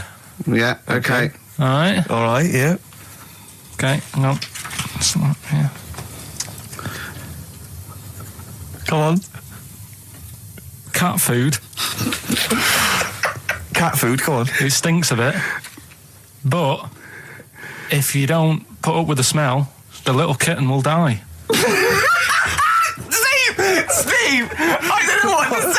I don't know what to say. Imagine this in faking it. Imagine their faces when he says that, and they're going, "Oh my god." Oh. Carl, play a song, mate. We'll have to confer on this one. Well, that's just amazing, Carl. Just read them again. Two were real, one was fake. Go on in. Right. First one. Nothing is worth more than this day. Excellent. Next one. What does that mean? Well, cherish now, cherish your time. Okay. Because you can't get it back, and Yeah. you know That's the way I saw it. Carpe diem, whatever it is, seize the day and all that. Okay. If you want the rainbow, you've got to put up with the rain. Yeah, of course. Yeah, rough with the smooth. You know, it's not all plain sailing, but you know, rainbow's beautiful, but it comes because of the rain, which you might not like. So Yeah. make the most of everything, and Yeah. good. Cat food doesn't smell good, but if you don't put up with it, then the little kitten will die. Right, now, Carl, that is a good effort. Now, that one's yours. I mean, obviously, right? Right. No, but it's a good effort, right? I mean, it slipped seamlessly into the others. Yeah. Don't think it didn't. No, but it's good. I mean, we knew it was that one. But what I will say is, it's good, but what you don't know, maybe subconsciously, is, I mean, it's very similar to the putting up with the rain and the rainbow. But that's good. Why do you think that? Well, What does mine mean? well, even though it smells bad, it's good for something. Right, So see, that's I didn't look at it like that. What do you look at? I kind of thought... Was yours more specifically about cat food, generally? Because you know, normally it's an analogy. Yeah, or a metaphor for something, you know, much bigger. Well, no, the way I I mean, looked at it- Dolly Parton, who I think did the rainbow rain thing, she wasn't specifically concerned about weather conditions. No. It was a sort of general idea. It's all about life. Yeah. Well, Existence. that's what I've done. Go on, I've used an everyday thing Yeah. and put it with today's problems, right? Go on. So, like, my girlfriend, yeah, she might like to go shopping for clothes. I hate it, Right. but because I love her, I put up with it. Ah, that's nice. Yeah? Yeah. So, you love that little kitten. You can't stand the smell of the stuff you got to feed it. But because you love it, you go, well, you know, I'll put up with this just for a few minutes and then I can, like, squeeze its head later and give it a little... Sorry. Squeeze its little head. Yeah. Well, that's just the thing that I do with cats. Put it in a bag and drown it in a lake. I can feed it and then I can throw it against the wall. Exactly. So you didn't see it like that, did you? No, that's very good. So it's about love, is it? It's about putting up with the bad things Yeah. for something you love. Yeah. Well, that's nice. But that's very Carl, good. you seem now to be convinced and rather smug that you've tricked us and that you've fooled us and that we didn't understand it. Well, I say that's your fault, not ours. No, it's not, though. I mean, look, that man in Forrest Gump, he was a bit of a nutter. And he came up with the life is a box of chocolates thing. Yeah. Now, if that was in this book, you say, oh, yeah, brilliant, you know, good bit of work. But if he was sat here doing the show with you, Yeah. you'd be taking the mickey out of him. Sometimes I feel he is. No, but Carl, I could. In fact, if people are out there, we're too lazy. Could you write down everything Carl's ever said? Because I think we could publish that. Yeah. He said one today. He saw my salamander. It's not a euphemism. He saw my salamander, and it's just sitting there in the tank. Your exotic pet. Yeah, and he's worried about there not being a lid on. And he said, I went, what are we worried about? He said, wow. He said it sits there for 24 hours a day, obviously planning to get out. Well, he's got nothing else on its mind, and the daft thing is, he has actually got the lid ripped up a little bit. And he'll be looking up there, and it's going to get out. But what's the worst that could happen? What's Carl? it thinking? What do you think it's thinking, this salamander? It's got its eye on the DVD player. I can have Ian be down the market. Right, okay, right. The results of We Rockbusters. ain't got a winner for the first time. Yes, we have. We've got done this loads. feature for... We've got loads of winners. No, we haven't. We've done this feature for 3 weeks. This is the first time I've I've managed to sort of... What? Well, let's go through them then. What have they got wrong? The first one. The first one? What was the first one? Remember the first one? Well, hang on, let's do them in reverse order for a second. So what's the last one? The last one, the clue was, that bloke does sport on the telly and he's got a little kid. What's that? That's Destiny's Child. Des, who does ITV Sport, that's has got terrible, a tiny man. child, right? No, terrible. that's fine, they got that. Okay, Destiny's Child. What's the middle one? Right, the middle one. Right. Child. The second one was, he doesn't like women, yet he's got a couple of kids. That's a bit weird. Yeah. Right? That was PD, that was Puff Daddy. That is offensive. Go on. But it's not Puff Daddy. It's Puff Daddy. And he's not even called that anymore. He's called P. Diddy. Well... Okay, fair enough. But they got that one. Yeah. And if I'm being tight, these lot are as well. Yeah. Yeah. Tight means something in Manchester. Go on. Right. And the first one that they're having problems with, I don't think them birds should be allowed in this area. Got it. Boyzone. It's not Boyzone. What's the clue again? I don't think them birds should be allowed in this area. That is perfect. A boy zone.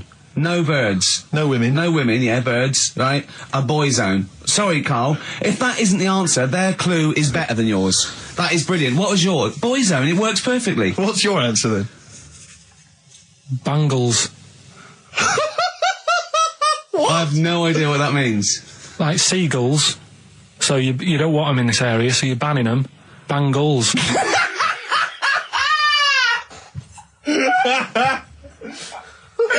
Oh! Well, give it to Boyzone, because Boyzone's better. Don't use birds to be allowed in this area, it's a Boyzone. I think we should have a rollover. Carl beat them. You have to use his logic, surely. But theirs works. You can't do what am I thinking. No, that's not what I'm thinking. It works perfectly. I think you've got to give it to the ones that got the Boyzone. Well, how about, right, because they didn't actually get into my head and my way of thinking, heaven right? forbid. How about we just keep back the David Attenborough, and they can have, I'll chuck in the Hellraiser, right? Okay. And Blondie album and the Madness one. Okay, pick a winner at random. Pick a winner, Steve. I'm going to give it to Paul Sloman, who got those answers, and he also says, P.S. Carl, you're a moron. So, I'm giving that to Paul, and good luck to him. Right, well, He's got a crazy night tonight. If we can rush these over to him, he's got a cracking Saturday night. Well, if I'm a moron, I might get your address wrong when I send them to you. Ooh. Coming right back at you, Paul. Yes. Right. Foo Fighters, Best of You on XFM 104.9. I'm Ricky Gervais, with me, Steve Merchant and Karl Pilkington. Alright? Carl's had a bad week. I'm going to say it straight away. He tries to rule out stress in his life, but he's had a bit too much stress this week, haven't you? One, a phone call from his mum, stressed him a little bit. Right. Something he said in a magazine about his auntie. Came back to haunt him. With Auntie Nora? Auntie Nora, yeah. Don't name her.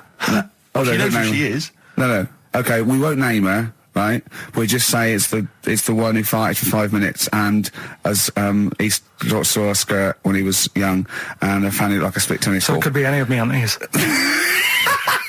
That coming up, and also a bloke in Times Online, Chris Campling, did a review of the show, right, and basically said that Karl Pilkington is a creation of Gervais and Merchant. Well, if only that were the case. He said he started off saying he liked the show. He was excited. Said it was a good show. A lot of the jokes. I'm already questioning his critical faculties. Yeah, exactly. And basically said that we didn't contribute much, or seemingly didn't seem to contribute much, and we couldn't sort of like ad lib or anything. We just laughed at, particularly me, laughed at Karl Pilkington, who was coming up with some, quite funny stuff. Right? But then he does a twist on it. He goes, but the thing is, we're the puppet masters. He's a created person. We've created the persona Karl Pilkington for our own amusement. Right. He bases this on simply that we talked about... What was it we talked about? The Chinese not aging well, and he heard him talk about that on my DVD. But clearly I say, Karl, remember when you were talking like that? It's a news, or remember in the week, and so he thinks it's all scripted now. Imagine if this show was scripted. I'd be ashamed. Yeah. If this show was scripted, I would send back the BAFTAs for the actual shows we've written, and I would say... I'm having a go at Chris Campling. He's nice about our other work. He likes The Office, and he likes my stand-up and everything, and he likes the show, but he's saying... Because we're not spontaneous, we scripted this and invented Karl. So he's like, we've invented another Gareth. If we had created Karl, I would not have squandered a character that good on this poxy radio station. Absolutely. Also, does he know that we spend about 3 months on half an hour script? So how long does 2 hours of drivel? But the main thing is, as if this could be scripted, it's dreadful. It's shocking. Or maybe this is scripted. Hang on, you've lost me now. Let me just check the script. Maybe Chris Campling does not exist. Maybe I've made him up. I don't know what to believe. See, the name doesn't wash with me. What was his name? Chris Campling. Sounds odd. That's something that I made up, isn't it? Campling's almost like a joke. It's almost like a gay name, isn't it? Oh, he's a Campling. So I think this is scripted. Yeah. I think I've probably made this whole link up, and Carl is a creation. Campling, that's not a real name. I made it up. I should have come up with something better. Yeah. Sorry. Down to the River by Bruce Springsteen on XFM 104.9. So, yeah, that little fella in the Times thought Carl was just a puppet. We created him. He's an actor. What's his actor's name? Brent Hogwell. We got him from Spotlight. Yeah. Brent Hogwell. This stupid, dopey Mancunian accent, he just puts that on every week. Yeah, exactly, yeah. Yeah, he speaks rather like Hugh Grant. Yeah, yeah. And we just got this whole world around him. We set a whole... What do you think about that? He had his head shaved, especially. Exactly, yeah. So yeah, would he think that, you know, maybe if he's looked online and seen me head, and he's noticed how round it is and that, does he think it's sort of been, you know, morphed into that shape just for the show, just for 2 hours on a Saturday? Yeah. You spend 5 hours in prosthetic makeup like John Hurt in The Elephant Man. Everything about him was made up. Yeah. We created him, because I remember coming up with Auntie Nora. Oh, yeah. You said, Rick, we need another character. I said, what about giving him an Auntie Nora? Doesn't sound convincing, I said. Yeah, and you said, what is it about? I said, well, I don't know, she farted for 5 minutes and she's got a fanny like a split tennis ball. No one's going to believe that. Yeah. Oh, that brings us neatly... Well, let's put that to bed now. So, Chris Campling, honestly, we do not script this shambles of a show, and Karl Pilkington really is like this. If you want, you can meet him. I'd love to send Karl for a drink with Chris Campling. Can we do that?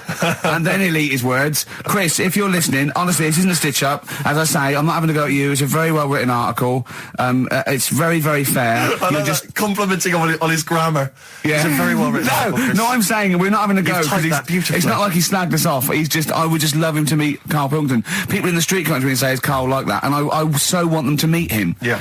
Or maybe he can send in, if he's online, he can send in 5 subjects for Karl to talk about that we couldn't possibly know about, just so he knows that we just really do throw things at Karl, and that drivel comes out. Imagine if it was scripted.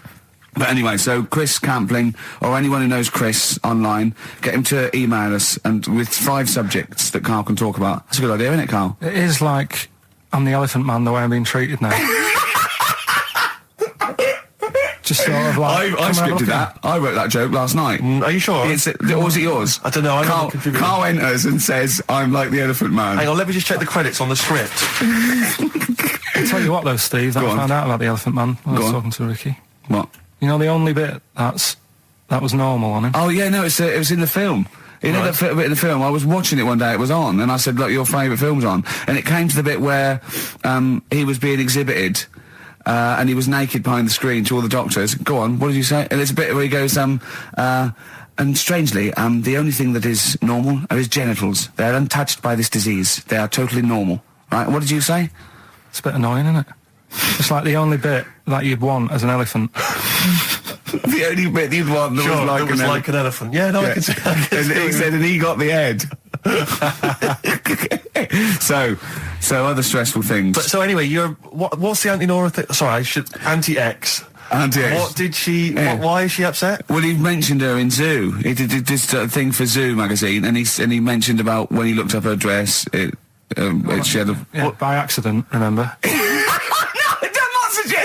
You were going around looking up your elderly relatives' dresses in case they weren't wearing... For people who've not heard Karl talk about this in the past, just explain quickly again what we're talking about. Right. He didn't want to talk about it at all. When I was a kid, right, Auntie Nora used to come round. My auntie used to come round. As if there's any ambiguity now. Yeah. My auntie used to come round and stay, right? And I'm sat on the floor watching the telly, right? She's sat on the sofa with a caftan on. I turn round, right, and it was there. It was looking back at me, right. And we've mentioned this, and Ricky sort of said, "What did it look like?" And you know, a split tennis ball came to mind. That's what we talked about, right? So anyway, Zoo magazine, when they did the interview... And she's the one that used to put a valance on everything, isn't it? Well, not everything, obviously. So anyway, so I've done this... So you did an interview in Zoo? Yeah, and like they said, you know, do you... Again, it was like, you know, do you plan stuff and do you worry about stuff when... after you've done the show, you're worried you've upset anyone. And, you know, I was saying, really, I forget people are listening. And, you know, we're just having a chat with mates and that. I said, but now and again, I do worry when I'm on my way home from the show and that, and I'm thinking about what we've talked about. And I was saying, you know, the anti-Nora incident. Yeah. Incident? Like Watergate? Yeah. And anyway, so this was in there, right? And I was saying in the magazine, you know, but I think I got away with it. She doesn't listen to the show, but, you know, and I don't think she reads Zoo magazine, so... She's more of a nuts woman. Sure, yeah. So, anyway, so my mum called up the other week, right? And she goes, wish you wouldn't, you know, talk about Nora and that. And I was like, oh, so how do you know about that? She goes, well, one of your cousins have called us up and said they've read the article about it. So yeah, that's why we don't want to talk about it, really. So he stitched you up. Oh. So do you know what Auntie X has made of this? Do you know if she was upset or not? Well, she doesn't know about it. Because, I mean, maybe she's always thought it looked like a split tennis ball. Maybe you're just in sync, you know, because you're relatives and stuff. Maybe she knew instantly. Even if you hadn't named her, she'd have thought, hang on, so I farted for 5 minutes once. Yeah, that's not going to be ambiguous, it could well is it? Be me. If you hear sort of like someone who farted for 5 minutes and's got found like a split tennis ball, you're going to go, I wonder if he means me. Yeah. You're going to remember or that. Auntie Jackie. It could be Auntie Jackie. Oh, God. And he got in trouble, you know, last week when he was going to the wedding? Let's talk about that a bit. Okay. Yeah. Is that a cure? I love it. In Between Days, XFM 104.9 with Gervais, Steve and Karl Pilkington. The Cure, In Between Days on XFM. So, Karl, you were going to a wedding last week. Was it last week or the week before? No, it was last Saturday, wasn't it? Yeah. And he said, looking forward to it. He went, no, it's going to be boring. Suzanne was listening, knows that the couple were taping the show, so she had to get in there before you, didn't she? She went up to him and said, look, when you're listening back to the show and he says it's going to be boring, he didn't mean you, he meant weddings in general. I love the fact she has to run around and clean up after him. It's great, isn't it? How was it? Do you not like weddings? You're not a fan of them? They're only good for the people involved, aren't they? What are you talking about? You're getting free food, free booze, free music? Yeah, but it's not. It's just all hanging about, and there's loads of people there you don't know. Absolutely, I agree. Do you know what I mean? You've got to make an effort. Yeah. And even the bit that was important, right, when they were getting married, right, there wasn't enough chairs, because it was, you know, all the family gets the chairs, don't they? So I was sort of stood at the back. Stood at the back and that, watching, and I couldn't hear what was going on, because a woman was breastfeeding the baby. Oh! But what, how loud was this baby going away? You couldn't hear what was going on? So it was slurping and that, and she was like, I just thought, how hungry is it? Could it not have waited? Because you've all got to wait for the buffet or whatever later. I know. But also just in this. Well, there was two, wasn't there? Why didn't you always? The only thing that annoys me with weddings is the gift. It's the gift thing. Because, like, you buy these gifts, right? You spend a little bit of money, maybe. You know, I like to be a little bit lavish if I go into a wedding. Oh. Well, no, come on. You get a gift, right? You package it up. You're having a laugh. And I don't know about you, Rick, but I like to see the response. When I give a gift to someone, I want to see the feedback from that. You know, this is very much... I want to see what it is that's Jane bought them on you know, and exactly. put my name to it, yeah. Because sometimes I have to, thanks for the... I go, oh, no worries. No worries. Yeah. But, you know, certainly, I mean, we talked about it before, but certainly, you know, it's the amount of money spent and the amount of time given to the gift should be correlated by the amount of the response you get. Absolutely. If I give a book token, a shrug is fine. But if I give, you know, anything sizable, I want them to be showing it to friends. If it's a bar, I want them to show it to the barman, other people, strangers. Look what Steve Merchant got me. Yeah. He's the greatest man in the world. Yeah, exactly. Yeah. You go to a wedding, you turn up with a gift, you could have spent, you know, upwards of £15 on it. You turn up, you walk in, you say, excuse me, where's the bride and groom? I want to give them this gift. And some bloke, normally the brother-in-law, says, oh, no, the brother-in-law's mate. Yeah, sorry, they're too busy to see you right now. Just stick the gift on this big table with all the other ones. Yeah. And they'll get back to you in a week. It may be 6 to 8 weeks after the honeymoon. They maybe write you a note. They won't thank you personally. They'll write you a note. It'll be a general thank you. It's a general thank you. Your name in different type. Yeah, but it might have some vague reference to, you know, to what you did, but it won't really be personalised. Yeah. The set of mugs, again, will be in different type. Exactly. Thank you, Steve Merchant, for your wonderful gift. We love mugs. Yeah, yours. Yeah, exactly. And a photocopied signature. Exactly, yeah. It's not right, is it? Oh dear. And also, of course, as well, if there's a baby involved, you know, perhaps they had a kid out of wedlock, and that's why they're getting married. There's normally the little baby signature as well.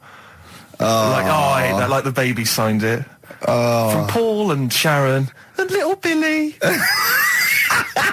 Be Ben these days. Ben. I reckon. What do you think, Carl? How was the wedding, by the way? Did you buy a gift? Suzanne sorted something out. Yeah. What? I don't know. Oh, actually, no. We're going away, having a week away with them. That's your gift. Yeah. What we're going away. No, we're going away to Cornwall or something, and yeah, that's it. We've sort of paid for a place to stay and coming along and that. And their gift is to spend a week with you in a confined space. They'll love it. They'll have a great time and that. Will they? Yeah, it's fine. Can I get a pen? I'm making a note of how many times you say "and that" during today's show, and so far there's 3. I've noticed 3. I need to make a note because I think we can have a competition here. If you can predict how many times he's going to say "and that," the closest one wins some of the crap DVDs that we've got on offer. Hold on, tell me we've got lad of 49. Definitely. XFM. Landed Ben Folds on XFM 104.9. We've had an email, Rick, from Simon Whittaker. He says, he's throwing the question to Carl. Have you seen the video for that Ben Folds song where there's apparently a monkey working the sound desk and shifting the piano? Yeah, you want to check that out. Talking of monkeys working the sound desk, we've also had a lot of emails directed at you. Yeah, a lot of emails directed at you, Carl, asking if you saw this programme that was on in the week. I think I didn't see it. I think it's called The Strangest Village in Britain. Yeah. Did he watch it? He called me 6 times during it. Of course called me 6 times. Now, just explain briefly what this was, because I didn't see it. Well, it was a sort of an experiment. I think I can work out from the sort of 70s. And it was sort of run by, from what I can make out, mainly sort of German Christians. Right. And what it was people with various disabilities or mental illnesses, Down syndrome, autism, bewildered, you know, and they were living normally in the community. And there was 300 people in the village. Half had some sort of problem, mental problem or disability, and the other half were sort of carers. And I mean, it was, you know, it was very, very strange. And where is this village? It's somewhere in this. It's up near Whitby, isn't it? Yorkshire, right. Yeah. Okay. But he called me. He called me at various points. We were watching that. Just started off. He went, "Geez, if that's the beginning, what have they got coming up?" Then there was 2 fellas, and the phone rang, and it went, "What is going on?" And it was 2 blokes who had created their own language. Okay. And they were going, and you go, and you know, it was an interesting program. I love documentaries like that, but what made it twice as good was that I knew that Carl was getting confused. Yeah. There was one bloke that went round interviewing people, and he'd just have a string of questions, and he'd go, "Have you ever had curly hair? What's your favourite animal? Have you ever seen a badger?" All right. And Carl was getting stressed. It was stressing me out. Because he was trying to think of the answers quickly enough. Yeah, he was sort of saying, you know, do you like mosaics and that? And I was like, oh, I do. And the next question was coming in. It was like Mallet's mallet. You know, that sort of that word association thing. I was stressing me out. But he said he wanted to go there. He actually said, "Oh, could I go for a holiday there?" And I went, "Well, I doubt that. I don't know. Maybe you could go on a visit." You know, oh, that would be great, wouldn't it? For Carl to walk in there. But the thing about it would be like Carl would be the ruler. He'd be the king. It would be that in the kingdom of the blind, the one-eyed man is king. I mean, he would just dominate. I don't know. There were some of them are quite clever. Really? Yeah, I don't think he'd. I think he'd probably be average. Yeah. I don't think he'd. Okay, he'd blend in. No, I don't think he'd shine. Because a lot of them were quite good at some things, weren't they? He didn't like the angry bloke who punched him. There was this really sort of sweet Down syndrome woman called Nan, and she hadn't hung her coat up, and this angry bloke was going, "If you don't hang your coat up, I will." And he punched her, didn't he? Yeah. And poor Nan got it in the neck from everyone. There was another woman bullying her, wasn't he? Yeah. But you like the little, the little dancing to a fella with a woolly hat who was helping that woman. If I went there, he's the one who had sort of humped down and said, come on, let's go for a pint or something. Sure. But, incidentally, do you like mosaics? We didn't establish that. He's still thinking about it. What was his name, that one, that you liked, that you wanted to hang around with? What was his name? I can't remember. He was good, I liked him, he was nice, wasn't he? Yeah. He's the one that fell over, then proposed marriage to that woman, didn't he? Yeah. I remember, I was on I don't know if this is alright to talk about. I mean, it happened, so, you know, not worried about it. It's alright to talk about. Everything's alright to talk about. But I was on the train, right, coming from Manchester back to London, right? Yeah.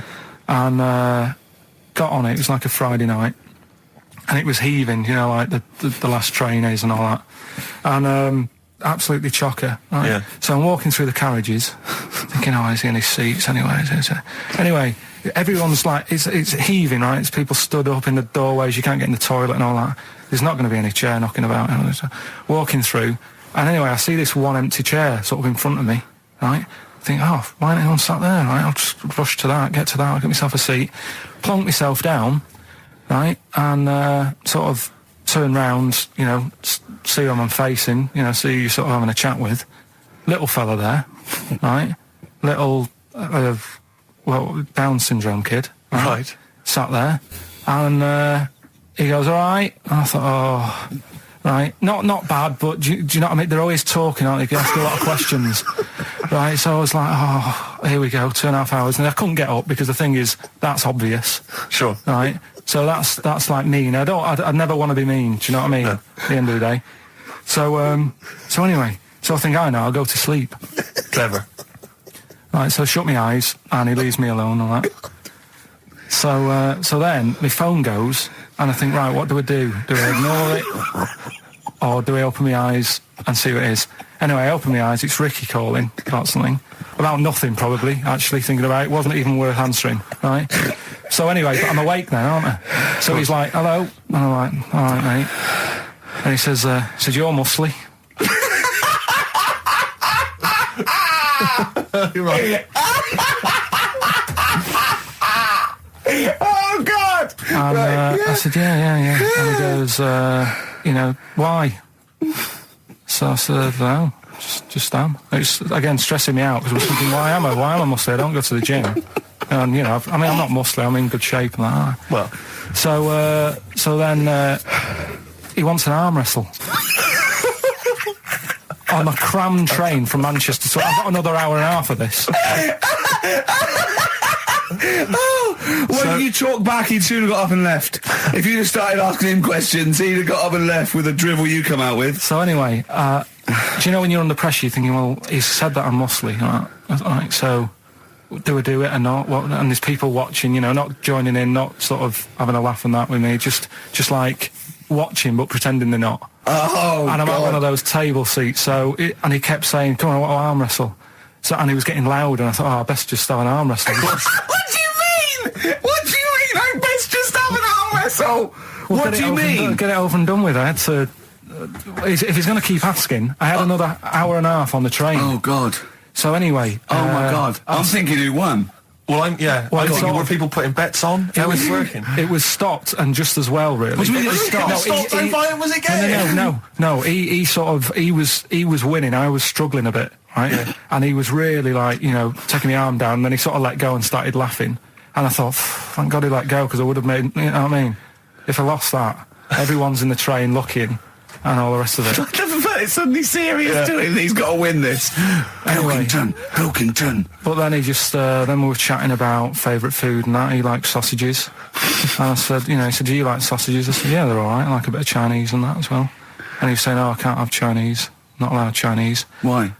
Don't know. He just said, it's not allowed to have it.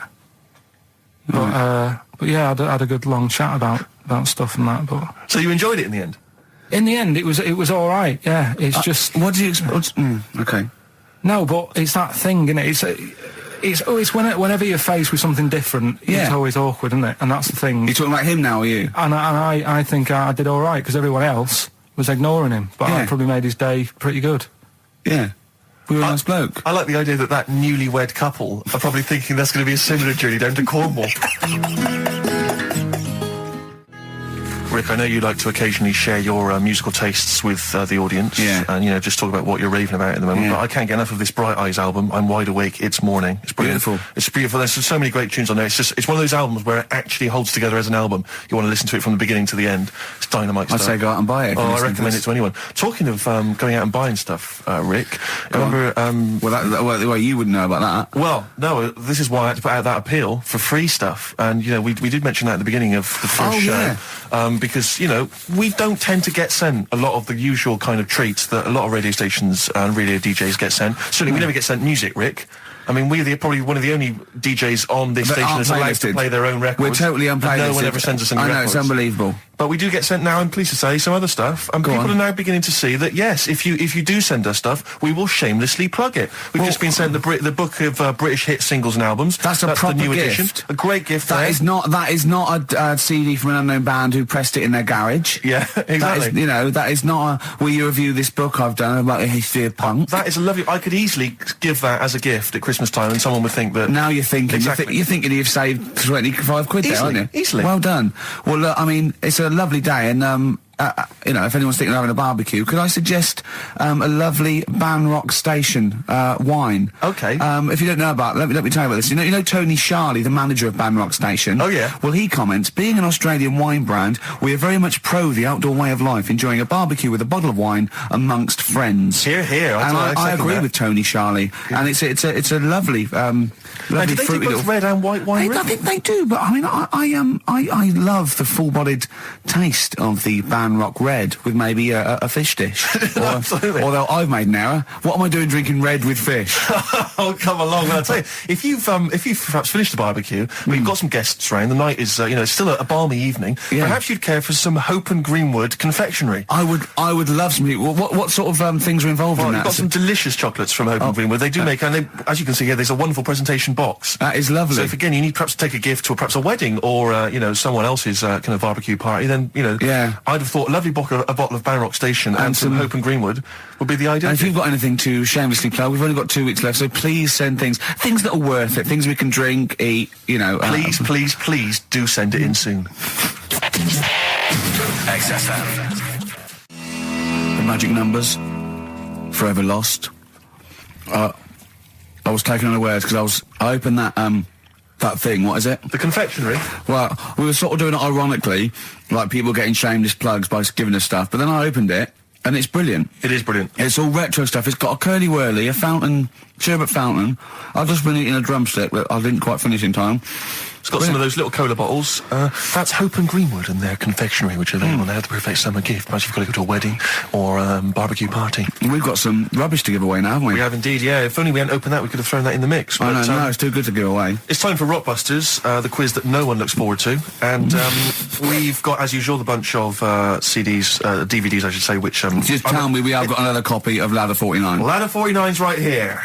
That's Brilliant. In the mix, yeah. How many did they send you? Joaquin Phoenix, John Travolta, Ladder 49, the movie that no one's seen.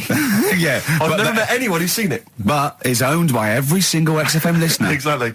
Also in the mix, as I said before, we've got Priscilla, Queen of the Desert, which, if you haven't seen that on telly, be very surprised. French and Saunders at the movie, the best of all the French and Saunders movie spoofs, which is, I think, on TV every single night. Yeah. It's a very gay giveaway so far, isn't it? Well, this got Ladder 49, the people in uniform, you got Queen of the Desert and French and Saunders, the gays love them. You know how much a fan of Chevy Chase, you know I love Chevy Chase. Yeah. Well, we've also got here National Lampoon's Christmas Vacation 2, which doesn't feature Chevy Chase. It was so bad, even Chevy wouldn't agree to be in it, so instead Randy Quaid, who plays Cousin Eddie, it's him. Right. And on the back I notice it says special appearance by Eric Idle.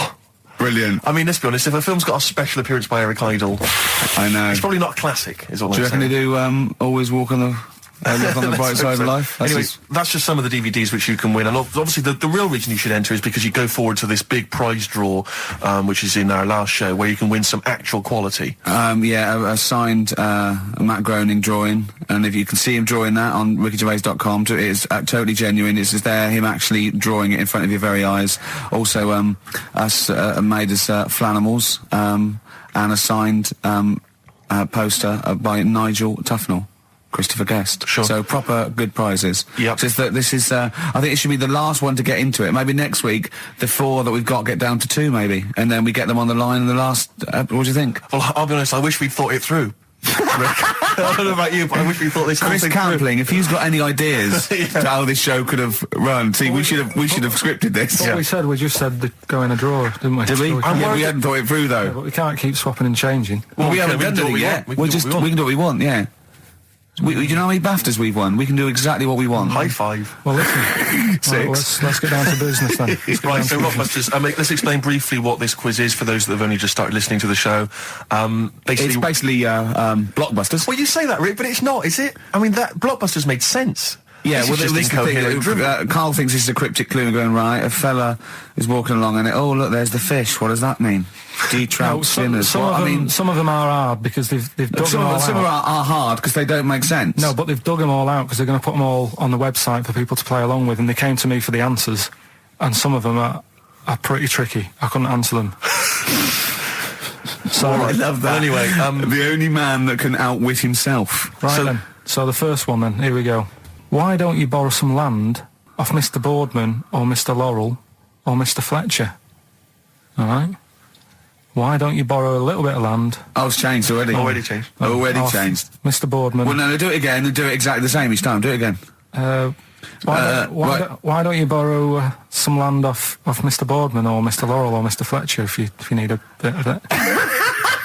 What's changing? okay, and what are the initials? Right, LS. LS. That's a band or an artist. Who am I talking about? Huh? Second one. I'm gonna. Sorry, he's got a sweet in his mouth. I'm gonna annoy those seabirds over there. Right. I'm going to annoy those seabirds over there. Well, just those seabirds. It doesn't matter where they are. I'm gonna annoy them seabirds. I don't know what he's talking about anymore, Steve.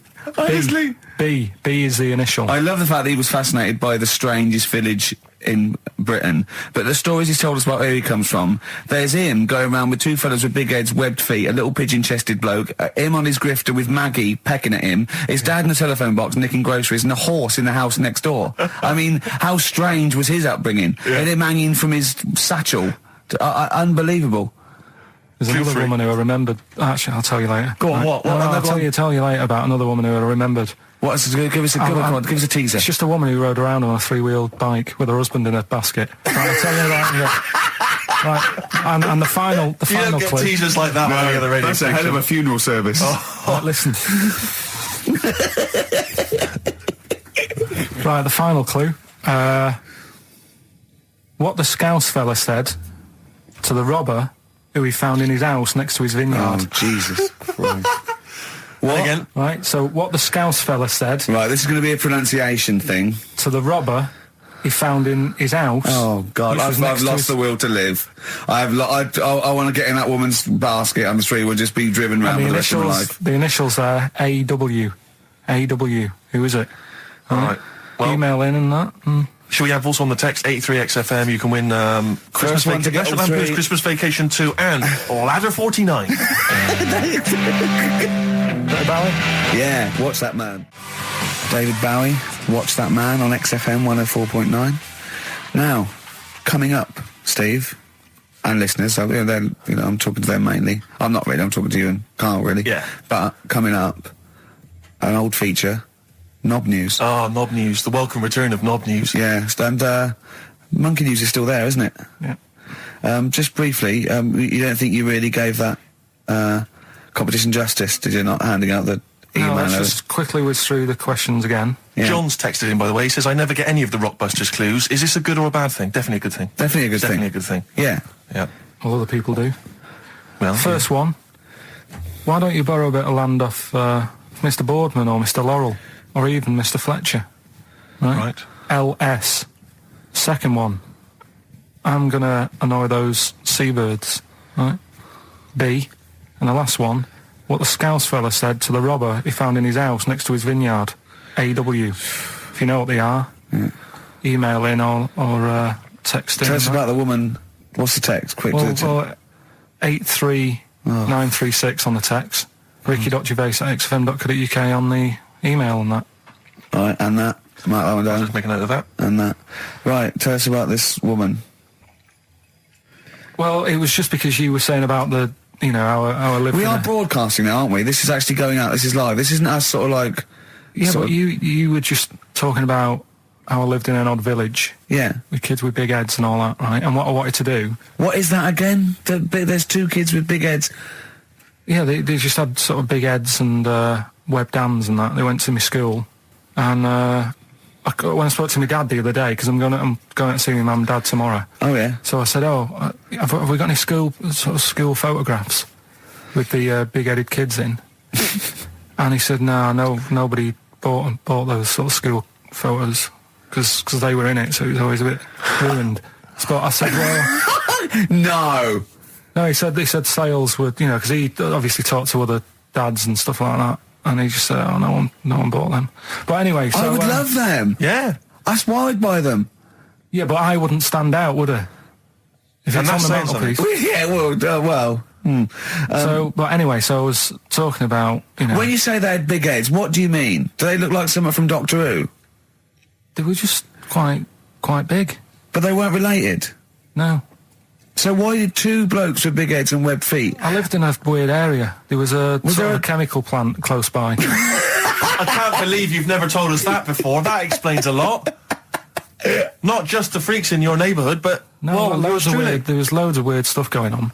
There was this, like I said, there was this woman who used to like live in one of the council flats, right? And she had a 3-wheeled sort of big, what do you call it? 3-wheeled son. He was the weirdest bloke we ever knew. What do you call it? Like a big tricycle, but for an adult rather than one for a kid. It was a big one. It wasn't a motorbike though. It was a no. It was a push bike thing. Right. Yeah. And she used to just sort of ride down the road with a fella sat in the basket on the back with his like legs dangling over. And they'd be going to like the pub and what have you. Was it a different fella each time or the same one? No, same little sort of bald-headed fella. So it wasn't collection for like organs and things. Bring out your ill. And then people just throw Grandad just in the back and go, right, we're getting £4 for Grandad. But she's got a lovely pair of testicles on him. They're very low, but they bring out your dead or nearly dead. She used to pick on her husband quite a lot. They'd be in the pub and what have you, and they'd be sat by themselves, but she'd always be sort of, you know, having a go at him, moaning at him, sort of pushing him about and that. So my dad and his mate, right, they went round to their house, knocked on the door, she answered, and he said he was a copper, right? He said, you know, Detective Pilkington, gonna come in and have a word. So I'm just going to make a note of impersonating a police officer. Yeah, but for the good, he went in and sort of said, now, I've heard, superhero. Yeah. I've heard, you know, you picking on your husband a lot. Yeah. We'll be keeping an eye on you. Do it again, and there'll be trouble. And she backed off after that. She was all right. And how was the husband? Was he still in the basket though? Was he allowed to ever sort of like ride up front with her? Or was he just always in the basket? She'd sort of stop picking on him in public places and stuff. That's like good. That. Just you can't get done, can you, just for doing that? I think impersonating a police officer. Well, you probably did. There was no gain. I think you can't impersonate a police officer full stop, but I think they'd probably be lenient on him that he was, you know. Well, let's face it. He's not going to be caught because why would anyone know about it? It's not like his son's going to say it on a radio station, is it? And stitch him right up. Is this something you did generally? Kind of a little bit of light vigilante work? Just whatever, him and his mate, just, you know, if they saw something going on, they go, what can we do? Sure. What little scam can we do, or whatever. That's fantastic. That is brilliant. Right, okay, coming up, Knob News. And Monkey News. And Monkey News. And the answers to Rockbusters. What a show. Signs on XFM by Snoop Doggy Dogg and Justin Timberlake and a bunch of other people. Yeah. Ricky Gervais, Steve Merchant, Karl Pilkington. Sorry, I was just enjoying that Hope and Greenwood confectionery. Lovely. I wish I had something to wash that down with, Rick. Well, won't you have a glass of lovely at Banrock Station Red Wine. Oh, lovely. It's barbecue friendly. Yeah, perfect. Good. So just keep sending stuff in for Free free. stuff, please, free stuff. Good stuff. Carl, what are we talking? What are we doing? I've got something to tell you actually. You know, we teased Steve about not ever spending any money. I'm careful with money. I'm not. Yeah. Guess what? He's treating it like he's nurturing this, right? He keeps running off, right? In the edit, he's having a suit made, and he wants to be just right because I reckon he's forking out quite a lot. He's having a suit made. Think of that, him. Let me tell you this though. I don't want you thinking that I'm getting all flash with my cash. It's very hard to buy off the peg when you're 6'7". So you know it was a necessity. Carl, I don't want you thinking that this is the beginning of some new phase.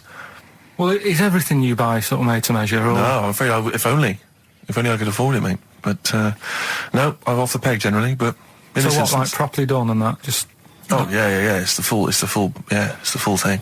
The full works. Got to keep going back for fittings. They got that little bit of chalk, you know, the pins. That's where I had mine made. You know how good I look all the time. Did you have to have that thing done where they say what side do you wear your member? What side you dress? They don't say what side you wear your member. That would hardly be a euphemism, would it? So they say what side you dress, sir. It means what side your little poke, your little John Thomas leans, doesn't it, on rest, usually to the left, isn't it? Your little left you know, testicles. if I said to you now, what side do you wear? Hang on. Do you know? It would be left.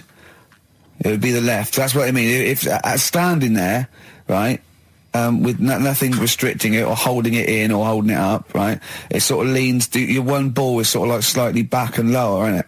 And your little John Thomas rests there, so it's left. And the reason they ask it is so they don't put the tape measure up on the left and squash your willy or touch your willy. So it's nothing to do with like, well, you'll need a bit more room of sort of more material on that side, or. Well, no, I don't think they compensate. It's just when they put when they stick that up into your groin, they don't want to come in contact with your little. The thing is, I don't know what side I wear stuff on. I just sort of pull my pants up and wherever it wants to go that day. But maybe it's not big enough to sort of make any, you know, real decision. But like now, I'm sat here right with my jeans on. I don't know where I am. Well, that's clear from hearing you talk. No, but what I mean is, if a fella said to me, "What side are you? What side's your member on?" Member. What is this? What is this? The use of the word member suddenly? I'd go. Well, it's not. It's usually not appropriate. And also, I imagine in the old days they had big baggy pants. They used to sort of like hang down. And now, you know, like with those stretchy boxers and briefs, it's sort of held up in a nice little, neat little parcel, isn't it? So it's probably not appropriate. It doesn't come in contact with your little snake. So, you know. Did you ever? What have you ever heard that? Are you telling me a tailor has asked you that and you went, "What do you mean, mate?" No, I've never. I've not really had one made to measure. I had one made when I was a kid, but since then I've sort of bought a suit off the hook. But when you were saying about buying a suit, I know that question sort of crops up, and I don't know what the answer is. It just annoys me the way I don't know. There's no surprises anymore. Do you know what I mean? People know. What do you mean? He's going to go, right, I'm going to measure you now. Which side shall I measure? Go, well, pot luck, go and have a look. Right, there you go. Oh, you got it. You check me out. What do you mean there's no surprises anymore? What are you talking about?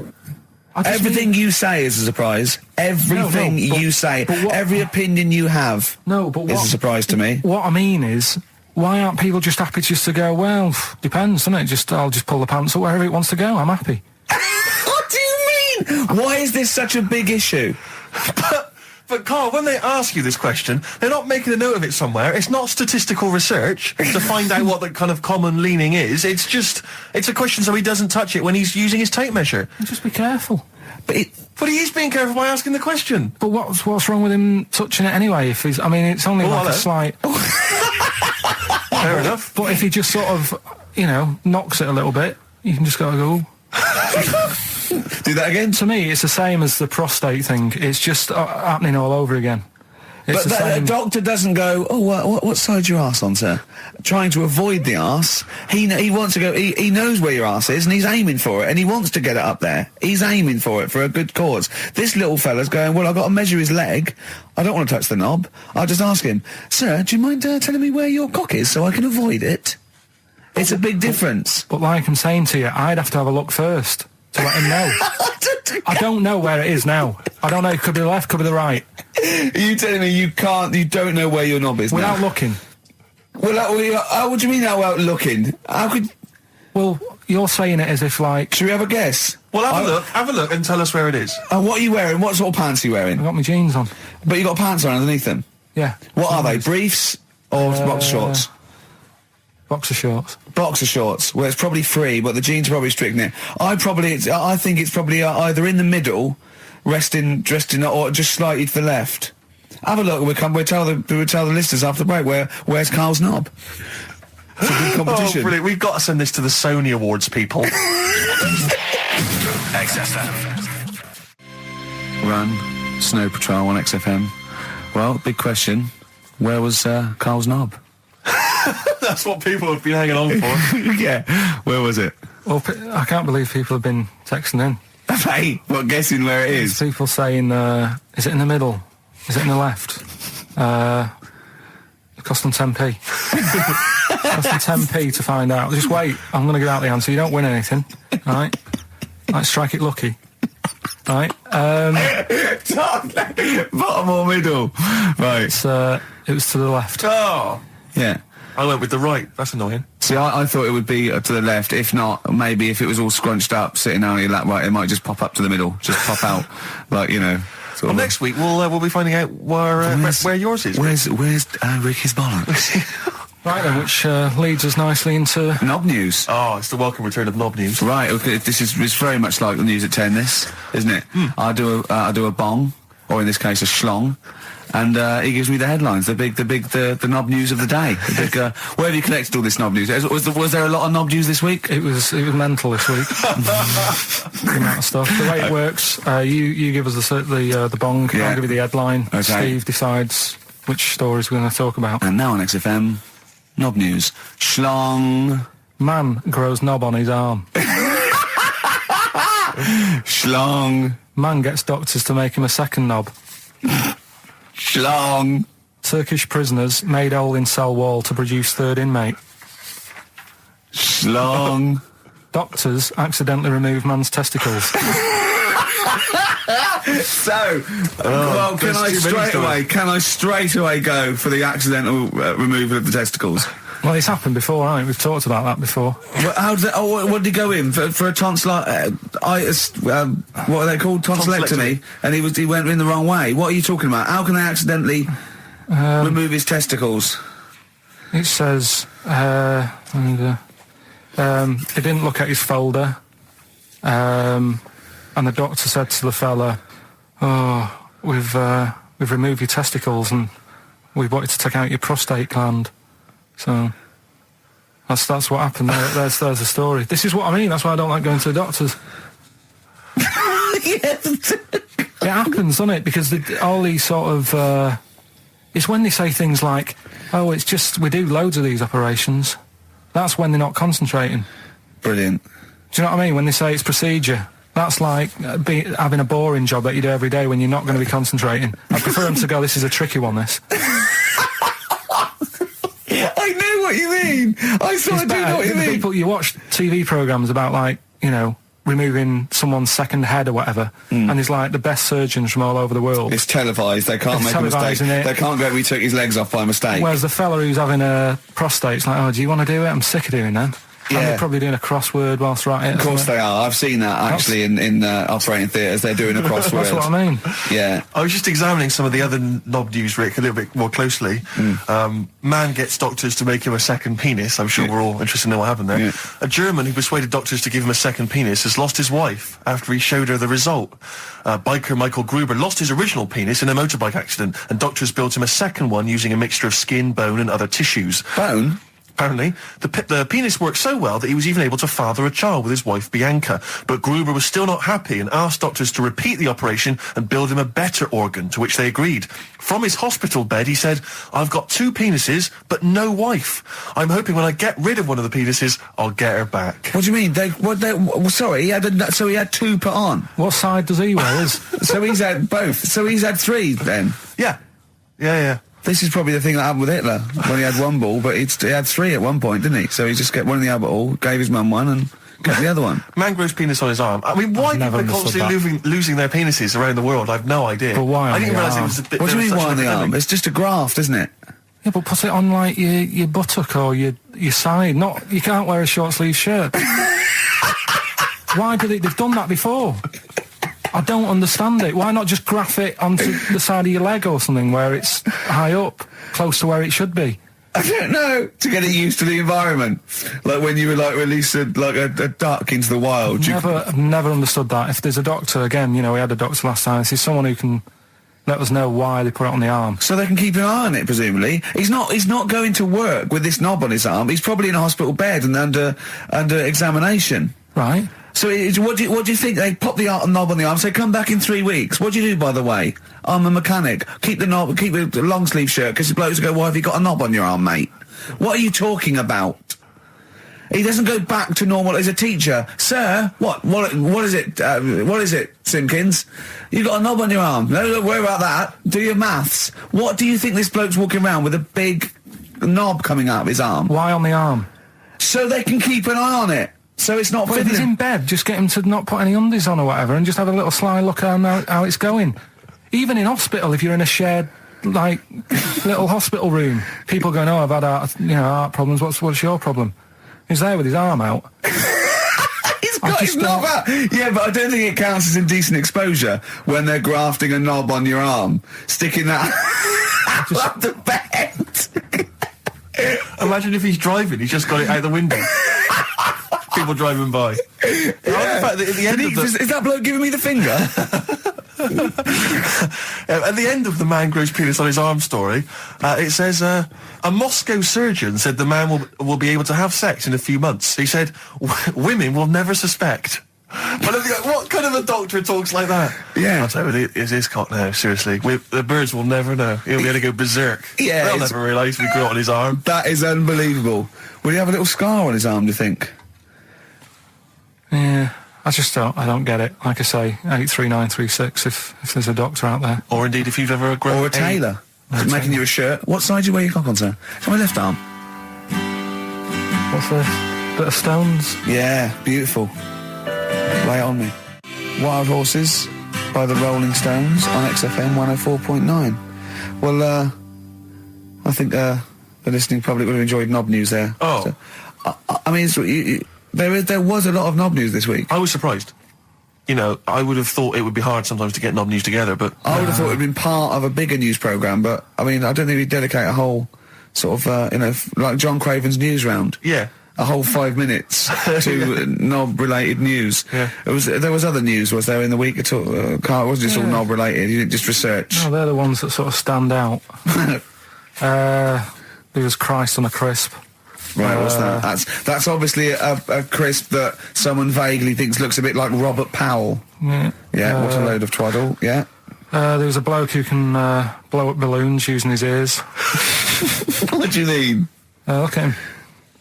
Well, it's all connected, isn't it? That's, you're just redirecting it, aren't you? Pointless, though, isn't it? It is pointless. No, I'm sort of downplaying it like it's no big deal, but it is pretty impressive. It's not. When was the last time you blew up a balloon? Oh, I don't know. That's what I mean. It's not needed. It's not impressive. That's what I mean. That's why. But you could say that about any form of sort of like bizarre entertainment. I don't think you have to hang yourself from hooks, but a lot of people go and see Jim Rose Circus. I mean, I wouldn't. I don't see the... But would you go and see that? What, a man blowing up balloons did? No. If it was a mate of mine, I'd go, do that thing you can do. To a group of new friends, I'd go, all right, then I'd get on with it. You know, to me, it's below an average card trick, doing something like that. Apparently, though, he does make balloon animals with his penis, so... Which is pretty good, isn't it? Burn him up with his ears. So it's always a snake. So it's like a snake. I go, yeah, well done. Back to the news. Right, now listen then. What about another feature we'd like doing? What? Song with a story.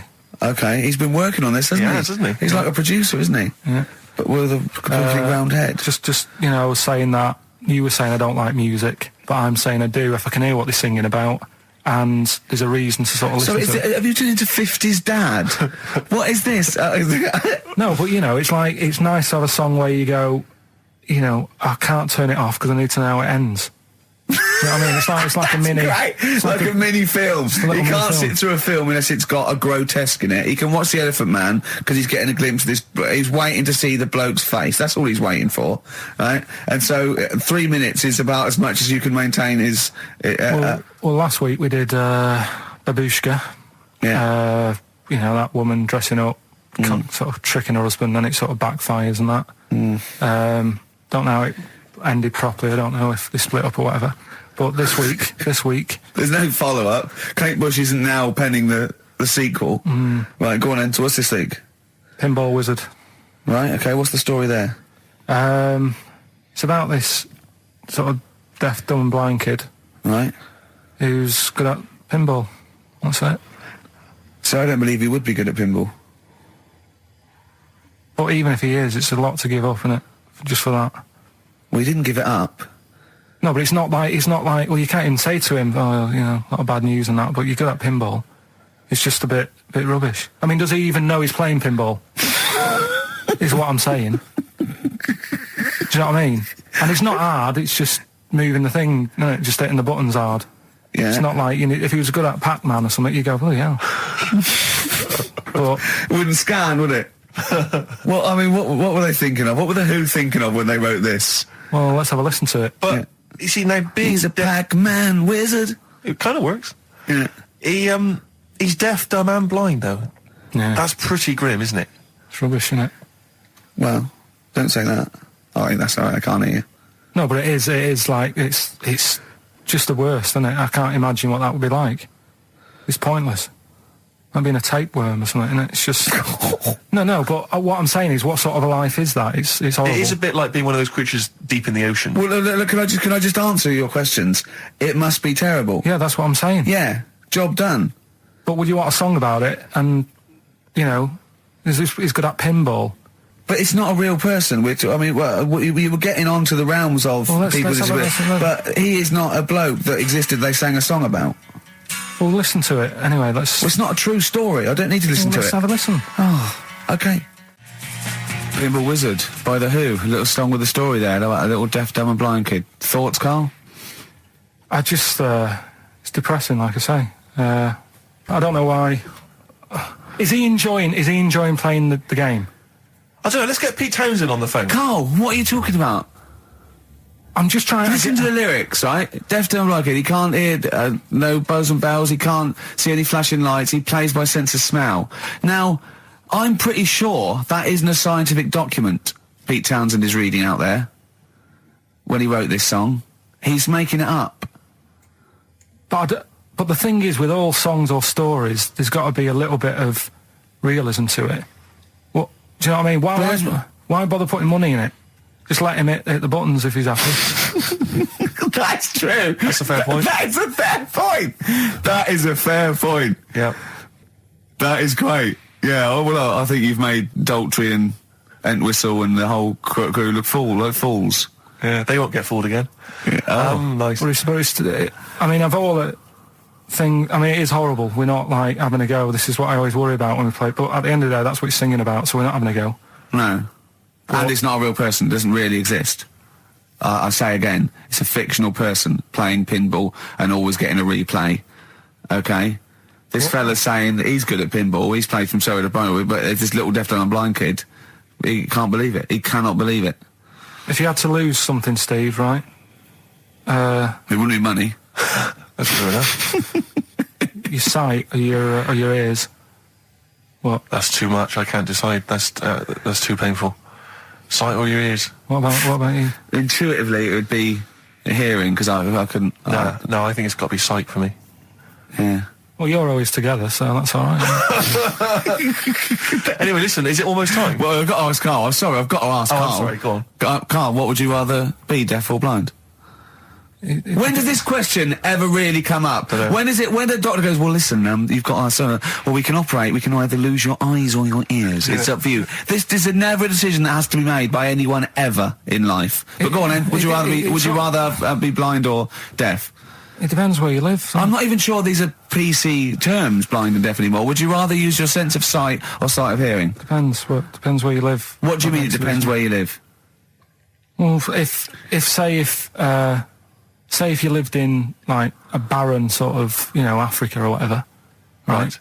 Now to see, right? Sure. So you could lose your sight. Sure. But if you lived in a woman's locker room... Well, if you lived in... Quite noisy. Yeah, it's quite noisy. Stop banging that door. Yeah, I'll have my sight, lose my hearing. But if you live in, like, New York, loads to see, but a little bit noisy. Sure. So... Perfect. That is a brilliant answer. Unbelievable, once again. Can we have monkey news? Oh, This show's like one long monkey news, isn't it? When you tune in to hear Karl I Pilkington. don't know. I'll tell you what, why don't we play a little short track? Right, What was short that? track? What? What is it, Steve? It's Green Day, Green Time Day. of Your Play a Life. bit of Green Day. We'll cram in the monkey news. We'll play the ads. Justin's here. That'll be that. Right? Go on. That's what we'll do. Green Day on XFM, 104.9, Ricky Gervais, Steve Merchant, Karl Pilkington. We need the answers quickly, Karl. to Rockbusters. We're running out of time. We've got Right. Rockbusters and monkey news to come in this fun-packed show. Give us the clues, give us the answers. Right, the first one was, why don't you borrow a little bit of land off Mr. Boardman or Mr. Laurel or Mr. Fletcher? Go on then. Right, sure. what am I getting at there? The initials Stan. were LS, right? Lease a Stan's field, right? Because you're borrowing it, that's leasing it. It's Stan Boardman, Stan Laurel, and it's a field and that, innit? Second one, I'm gonna annoy those seabirds. That was B. What you doing when you're annoying a bird? You're bugging it. What's a seabird? A gull. Buggles, right? Bug gulls. I don't know where to start, mate. Right, don't worry about it. I don't know where to start. If we had more time, Don't worry. I'd throw him out of a window. Right. What the Scouse fella said to the robber he found in his house next to his vineyard. Go on then. That was A.W. Yeah. That was A, me Winehouse. Right? What? A, me Winehouse. What? A, me Winehouse. What do you mean Winehouse? It's a vineyard. It's a cottage in a vineyard, so that's like a winehouse. Say it again. What's the clue again? Amy Winehouse. Well, yeah, but what do you mean? Amy. Why is he saying? Why is it a robber? Because the robber's getting in and he's sort of saying, hey. But what's the robber got to do with it? Why is it just a normal bloke? I don't say. Why is he saying Amy Winehouse? Why is he saying that? He's saying to him, hey, get out. Well, no, you didn't say. No. Sorry, her name isn't A. Get Out Me Winehouse. Her name is. Her name isn't A. Get Out Me Winehouse. Gavin Thompson got them all right. He's in Edinburgh, so he's winning ladder 49, and that's safe. That's on the way. And he's going into the prize draw to win those. I mean, this better be a good monkey news, Karl. That's all I can say because that was drivel. Amy Winehouse. Play the jingle. Oh, chimpanzee, that monkey news. Right. There's this monkey, right? Yeah. And it had been, do you know you hear about monkeys being badly treated and stuff like that? Yeah. So, anyway, it goes into this home. It's 14, this monkey. It's called, Matty, right? Goes into this home where it's looked after. What do you mean home? Just like, just a little monkey home, right? Okay, so zoo. Yeah, kind of, yeah, but they haven't got any other monkeys there, right? What have they got there? They've got just other animals and that, but not that many monkeys. But anyway, because he's there on his own, again, you know... When you say monkey, do you mean a chimpanzee, by the way? Because you usually do. Yeah. I can't believe that journalist thought this was scripted. Amazing. So anyway, yeah, so he gets sort of pally with the people working there and that, and it's smoking fags, it's having a drink at night and all this, right? What do you mean it's having a drink at night? How? It's all here, Steve. I mean, we haven't really got time, but... Well, don't say it's all here like it's proof. You've got another stupid story that someone has put onto the internet. Someone sitting at home in their bedroom has put onto the internet. So he's having a fag, he's drinking a lovely glass of Bang Rock Station. Yeah, the wine that's perfect for a barbecue. Yeah. Anyway, it's loving life, it's forgetting about his past and everything, right? When this other monkey comes along, Oh no. Trouble's brewing. Go on. right? That comes in, something said... Right, forget it then. Forget it. XFM. That was the record before us, and here we are, pre-recorded, because we did this a few weeks ago, because we're not here at the moment, are we? We're away in that. I'm Ricky Gervais, with me Stephen Merchant. Hello there. And Karl Pilkington. Well, He's not actually with us. No. He'll be in some of the best of clips that will be coming up shortly. yeah, this is just us, isn't it? This is just us. We did this. When did we do this, Rick? A couple of weeks back. Hold on, what is it? What It's the day is it? 27th today. Yeah, I enjoyed Christmas. I loved Christmas. I loved Christmas. I had a loved great Christmas. time. What'd you get? Loads of presents. So did and I. I'm glad they made it to number one. I'm really glad. Stroke, he, she. Yeah, I'm really glad that the pop idols, Cliff Richard, Westlife, made it to number one. Bo Selector. Vote selector. Yeah, just delete that. As Yeah. Okay, well, we're going to play some of the best of, some of the greatest moments of the last 3 weeks Yeah. ever heard on XFM 104.9. What about this? Do you remember this one? Oh, which one is it? All right, so here's the first bit. You were going to tell us a little story about Just passed my test. Yeah. My parents had a big Volvo estate, and there's quite a big car to drive. My parents didn't have a car. But I know you don't drive cars, Rick, but it's got a big car to drive if you've just passed your test. It's safe, though, isn't it? It is very safe. That was the thing. Yeah. And I come from the West Country. Obviously, there's quite a lot of windy lanes. around there. You're joking, do you? They have cars there. Well, here he comes. Blimey, Carl. Learnt on a tractor, automatic it was. Do you want me to tell it or not? Oh! Don't give up the accent! Oh no, I'm not worried. Oh, go on. Go on. So I went to this You party. have a go at him being from the north. Not when he's telling an anecdote. He's never told an anecdote. Oh, yeah, fair point. Yeah, go on. So I went to a party, and I was quite excited because I had the car, the motor, and there was a chick heading down to the party that I was like, I had my eye on. And I thought, now I've got a car, and going to the party, it's going to be amazing, right? You glanced and at various friends had said, like, can we get a lift? I thought, yeah, groovy. Yeah, I'll pick up the chick as well, who's a friend of a friend. Yeah. So cruising down to the party in the motor, the Volvo estate, and there's nothing sexier than that. Slipping a little bit of Billy Joel on the stereo or whatever. Something classic. Go champion. Exactly. And maybe it was Billy Ocean. I think maybe it was quite a Billy. Maybe it Billy was thing. get out of my dreams, get into my car. Ideally. Yeah. So I get to the party, and inevitably it was one of those house parties where the chick that I had my eye on, she kind of was chatting to other guys, and she wasn't really paying attention to me, and I was sort of... Find out to get, was she again? Same old story. Oh, they make me They know laugh. how to tease, don't they, the make me ladies? laugh. Who are they kidding? So I'd follow her like a dog, from room to room. Yeah. And watch her Quite while... literally, sometimes he was barking. Yeah. Go on. And while, just watch her while she talked to other blokes. And then, obviously because I was driving, I wasn't drinking, so I was not really enjoying myself. And then somebody said, should we go and pick up Vera?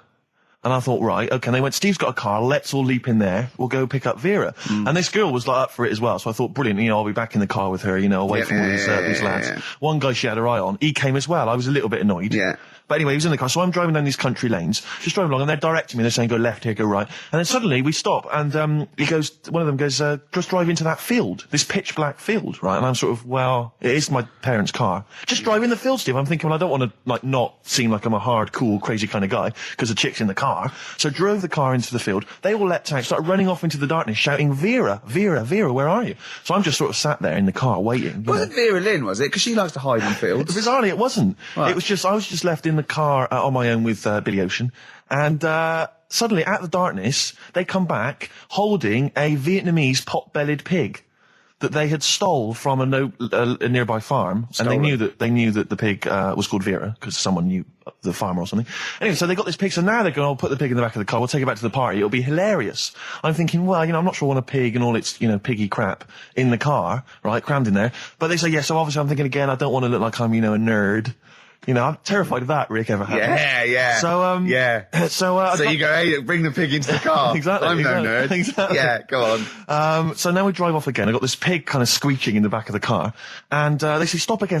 Let's do some cow tipping. And they do that old thing, about the fact because cows sleep standing up, don't they? So you can push a cow over and stuff. Yeah.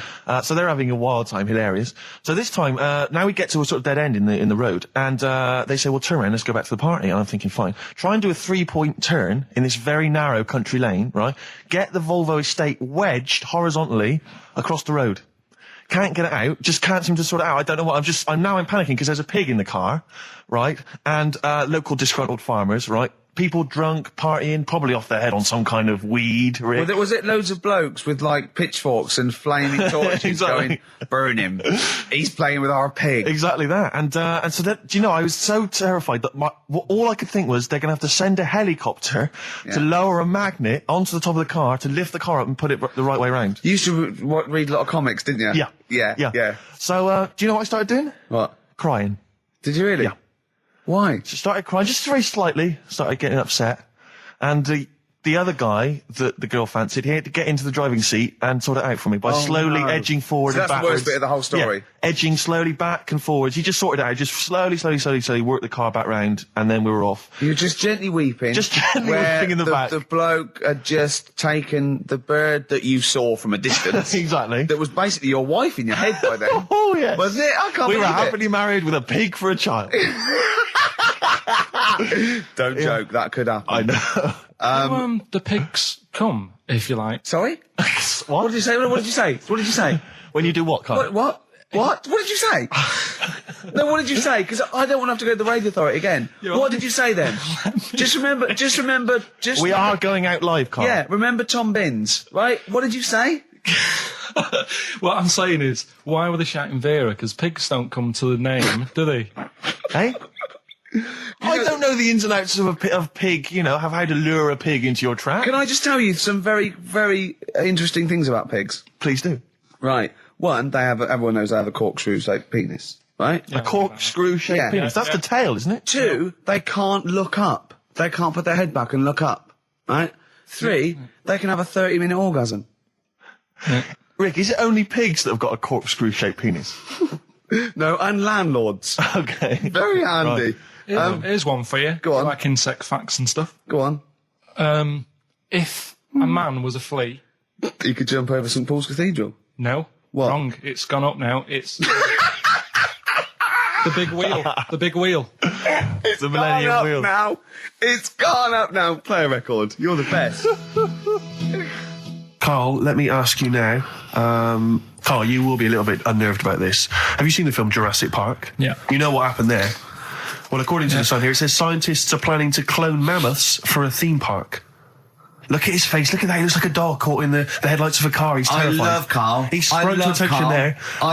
Is that the best news you could have? Man moths.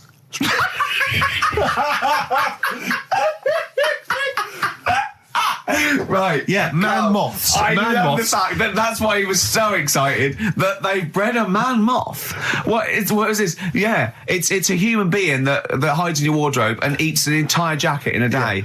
Yeah. What do you mean, man moths? Mammoths. Mammoth, the big hairy Have you heard cow of a from the mammoth? Ice Age. I mean, elephant. You're not so excited about that, then? You can take or leave bringing back mammoths to life, but a man moth... A man moth is a different matter.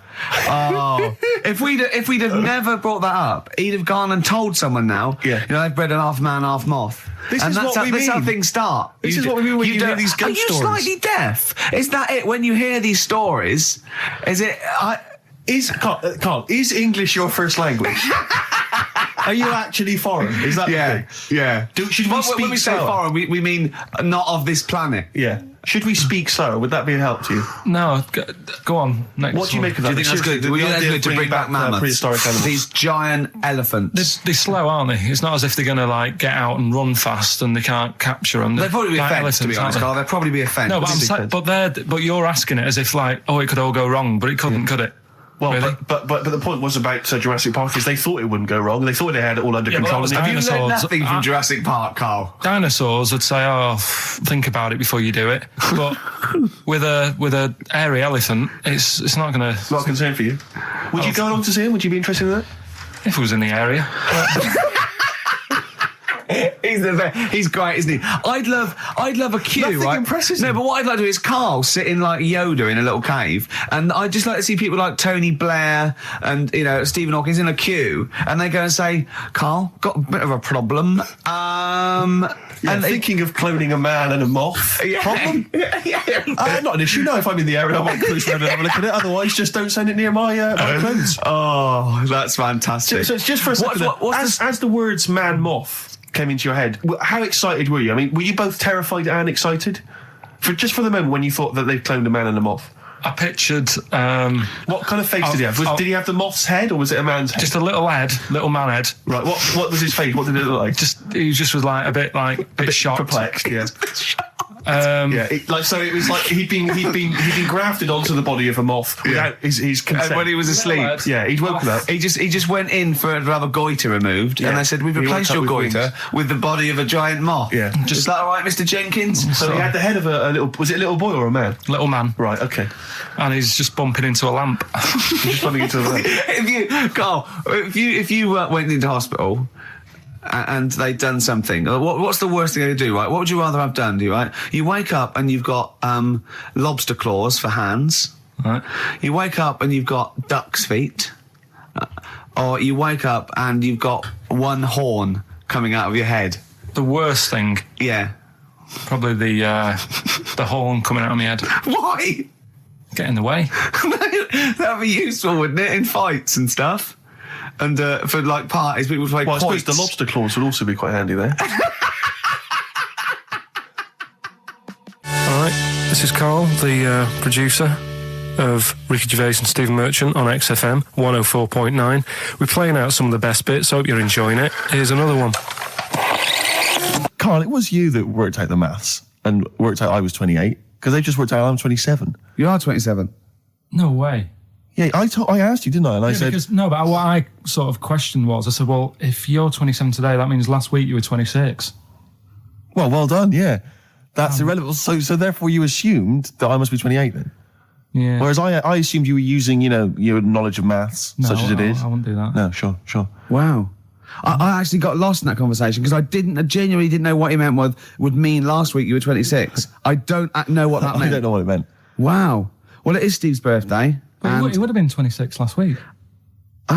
Sometimes you genuinely frighten me because it's those staring eyes. There's nothing behind him. It's this little bald head. Looks like Davros looking at me. Genuine fear on his face when he enters into a conversation with another human being. What bit don't you understand? If he's 27 today, he would have been 26 last week, and he doesn't look 26. He didn't look 26 last week. He looks older than 28 today. You've started on his birthday. You're still having a go at him. Carl, I don't look like the kind of hot stud that I actually am, but face facts, that's the truth, mate. Yeah, live with it. Get with Live the programme, jeez. Well, let's have a little bit of cake. Okay, oh, that's appropriate. See The what I did? birthday. But you mean the band, don't Yeah. you? Not the cake. You haven't actually bought a cake, have you? Got anything at all? Right, here's one. Christ. Ghosts and that we got talking about. Sure. And Nick said, right, he said, you'll like this one. He said, my auntie was having loads of problems. Why are you whispering? It's not illegal to talk about ghosts on the radio. No, but It's hearing this.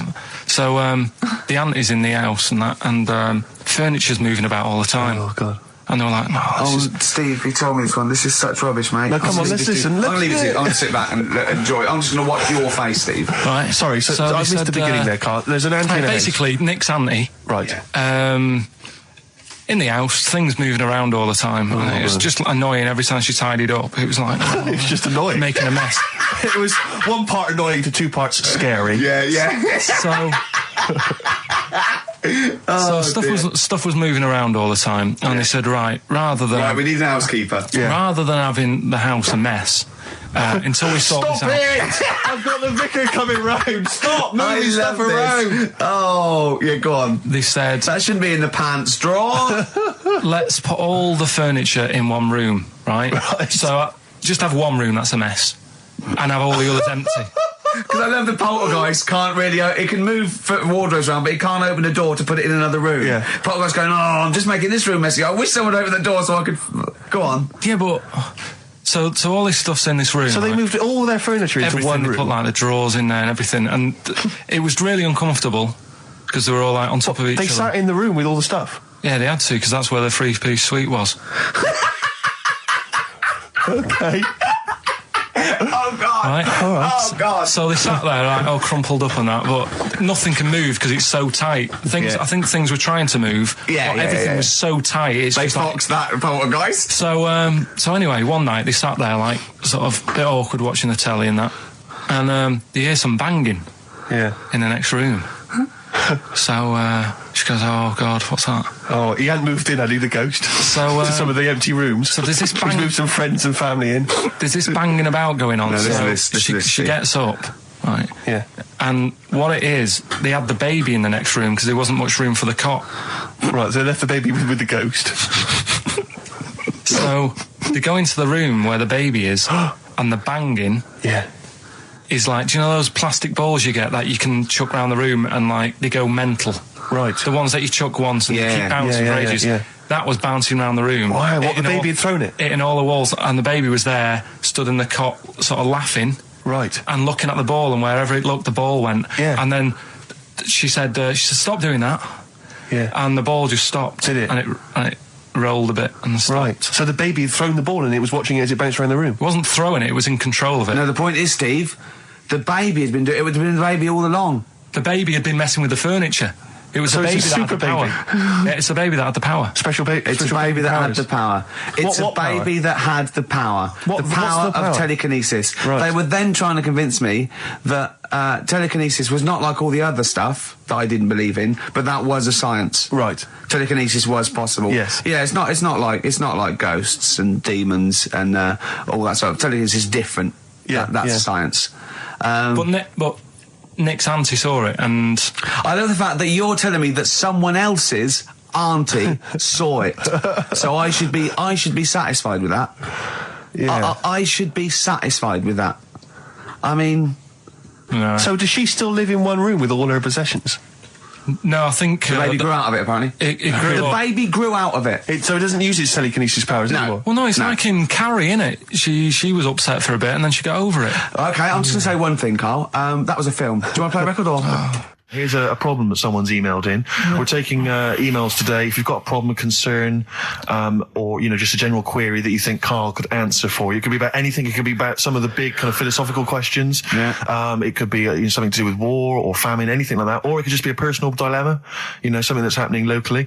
Anyway, this seems one that I think you and your father have probably come across this sort of dilemma in the past. And I'd be interested to know what your take is on it.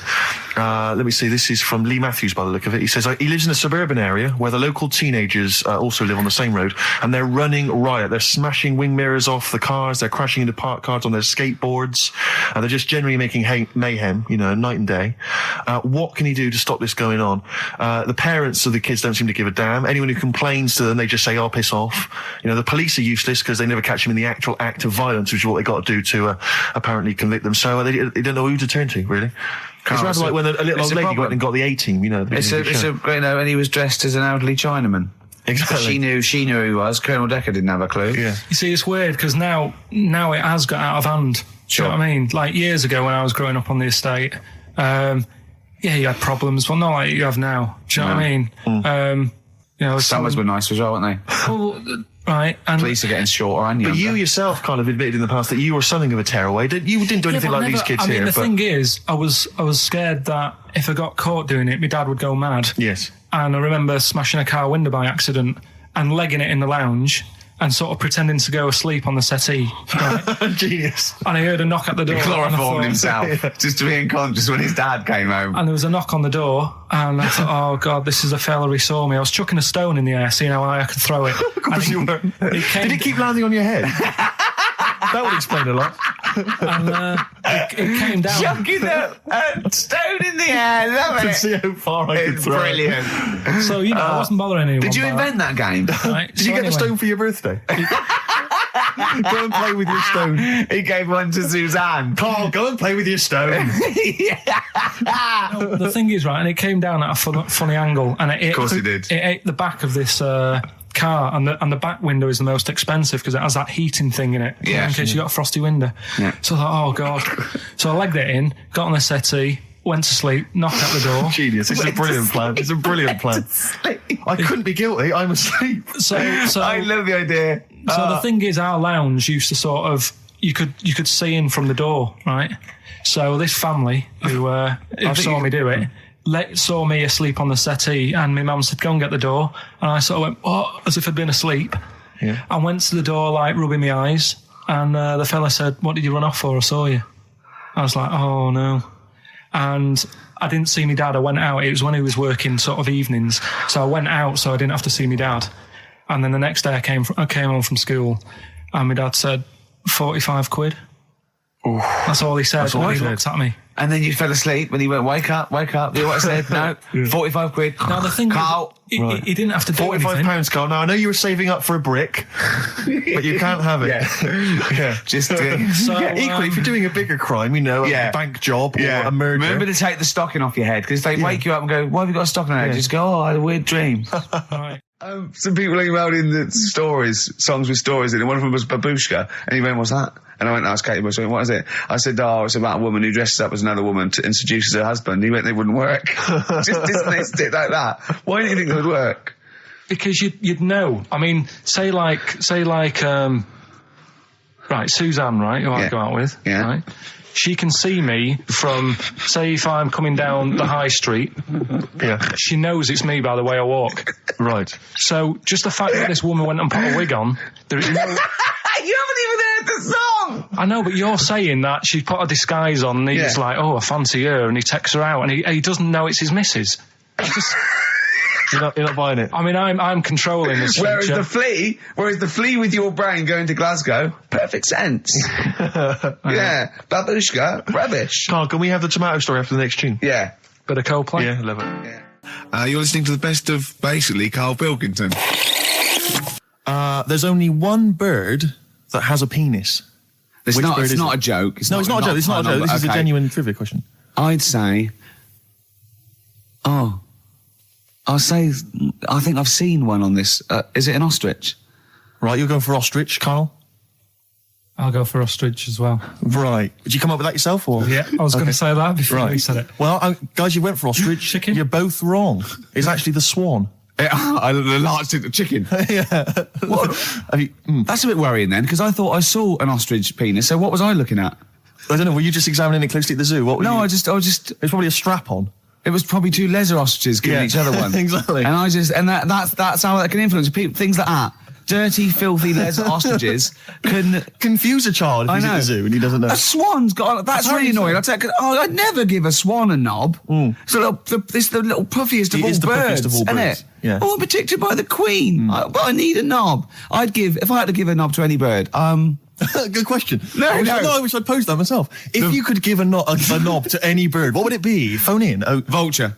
Of course, a vulture. They need a big veiny bang stick. Yeah. What about yourself, Carl? If you could give a knob to any bird, and don't make it rude. Or if I could give a knob to any bird, what I'd make bird it do you suit up?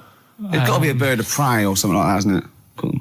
Just a robin, really. That would be amazing. That would be Christmas cards would be like. Yeah, but it's a normal human-sized knob on a robin. That'd be great, wouldn't it? And the other thing annoying about this is ironic, right? Now, the male of all bird species they're called cock. Yes. Right. But the only bird with a cock, right, is called a cob. Is that what a swan's called? Yeah, they're cob and pen. They're not cock and hen. That's and annoying. he isn't a cock, but he's got a cock. Yeah. Quick query there, Rick. Go on. When you said then cock, presumably you meant male bird the first time you said it. Yeah. The second time you said it, you said cock. Did you mean the penis? Well, you're showing off the whole farce of radio broadcasting. Because you're not really allowed to say cock. No, exactly, no. One cock would cause great offence. Yeah. The other cock's fine. Exactly. It's weird, isn't it? It is strange. It is strange. So, I mean, if I said now to you, I like cocks. Yeah. Meaning birds. Yeah, that's that'd fine. be fine. Yeah. But if I meant penises, it would be a problem. If you like cocks, it was penis. Yeah, that would be... Carl, do you like cocks? Do you like cocks? No. Right, okay, that's fine. I was asking if you like... No, I like, Yeah. Well, I'm a big fan of tits. The small birds that come down and peck at you. Yeah. Yeah, you like tits and cocks. There's nothing... Tits and cocks. There's nothing wrong with... There's nothing... Carl, don't worry. There's nothing wrong with saying tits and cocks. When I said tits, I meant the little birds. Yeah, and when I said cocks, I mean the big birds. Yeah. Do you know when... Go on. No, it's just that... It's when you're talking about tits. Yeah. At the milk. Do you... I like the fact they flutter away when they hear the milkman coming. Oh, come on. So when... What? What are you talking about? No, when the milkman's coming, when he's walking up... And there was also a fella in the week who said that women shouldn't be wearing trousers. Why? Because they don't look good in them. What do you think? What do you think about that? It's rubbish. Yeah. These are the only things that have caught your eye over the last couple of weeks. This is the entire news. Galileo did something with light. A French fella said women shouldn't wear trousers. See, that to me wouldn't pass as education. It's not education. I don't know where you could ever use that. I don't know when that would ever be applicable to life. I just like reading stuff that sort of reminds me of. Do you know what I mean? If I read it and it gets me thinking, I think that's a good little piece. But I mean, but surely can't you just sort of like sit near something that vibrates to keep your brain going, or shake your head every now and again? I mean, what does this do? You mean it makes you start using your brain? But what aspect of a Frenchman said women shouldn't wear trousers got your mind working? What questions were you asking? Because I thought that's a bit daft, isn't it? Right? Yeah. Okay, it ends there with me. There's nothing else. There's nowhere else for me to go on that. He closes your mind's the still worrying. Yeah, go on. What do you think? Let's go through this. Oh, I wish we could download his thoughts. I know. Just watch it. Yeah. Wouldn't it be great, like a DVD? Like a cartoon. Imagine that extra footage on the Office DVD. Yeah, Carl's brain. That would be with amazing. Oh, with a commentary. Go on. Women wearing trousers and that, right? On the estate that I grew up in, on right? There was a woman about 4 houses down, right? Rough.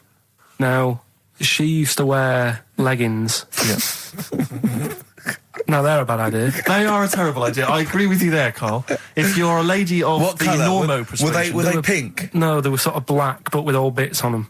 Oh, right. Do you know what I mean? What, toast and just horse droppings? Yeah, go on, yeah. And she used to... she's quite a big woman. Sure. Pauline Quirk, I think we described her as. Looked like a light bulb when It she was is those bending kind over of in women that are leggings. attracted to leggings. Yeah, I know, yeah. They are drawn to them like a moth. Yeah. She used to wear them, and that's what I remember when I read this piece. And she used to work on one of those sex line things. Right. She used to do that. But what was she, an engineer? The weird thing with her was, she had big eyelids. Right. Go on. That were too big, and this is what I was thinking. What right? do you mean she had big eyelids? How big do eyelids have to be for you to go, they're big eyelids? What was she shoplifting with them? Would she come out of Dixon's with, like, radio stored in them? What do you mean she had big eyelids? It was another one of them popular things around our way. Do you know? Like, what do you mean popular things? They go, oh, I'll tell you what, they're all the rage. Can I get some big eyelids, please? No. It was just like one of them things that people suffered with. Just big eyelids. They could hardly open their eyes. What do you mean? What do you mean? That's one of them popular things round where I grew up. People had big eyelids. They could hardly open their eyes. What does that mean? What sort of freak town were you born in? You had webbed feet people with big heads. You got women with big eyelids. What does big eyelids mean? Are you confusing her with the horse? Yeah. Did she have hooves? Look, what? Anyway, so there's this big eyelidded woman with the leggings. And that's what I'm saying to you, though. That's... When I read that story with people with trousers, I went from that to a woman who used to have big eyelids. I still at the point. But then, and also the other bloke who had the eyelid problem was a mate of mine. Right. His dad had it, and same problem, massive eyelids. I don't know what that means. I don't know what that means. I used to say to my mum, I'm going round to Dave's house, and or Drew say, Pete, as you call him. That's all right, but make sure his dad doesn't take you out in the car, because he could hardly see. He had to have his head.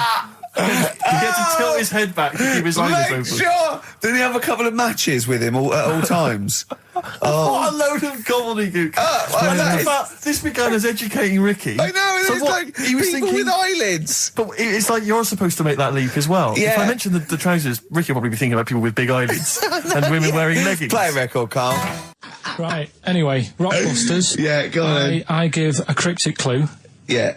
And a letter, and it makes up a band. He never said the word cryptic a few months ago. I love it. Do you know what I mean? I feel it's like our own little Eliza Doolittle. Yes. Right, even Richard will like this one.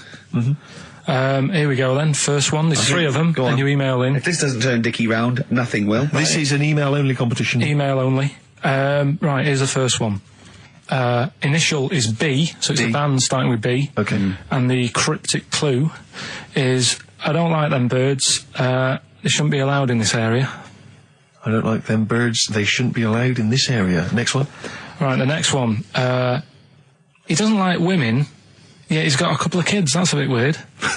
Is that a cryptic clue, or is that just a general point? Is that That's the cryptic clue. Okay. And the initials there are PD. Okay. And the last one. Got that one. That's terrible. That's terrible. Okay, quickly. Oh God. And the last one is that bloke who does.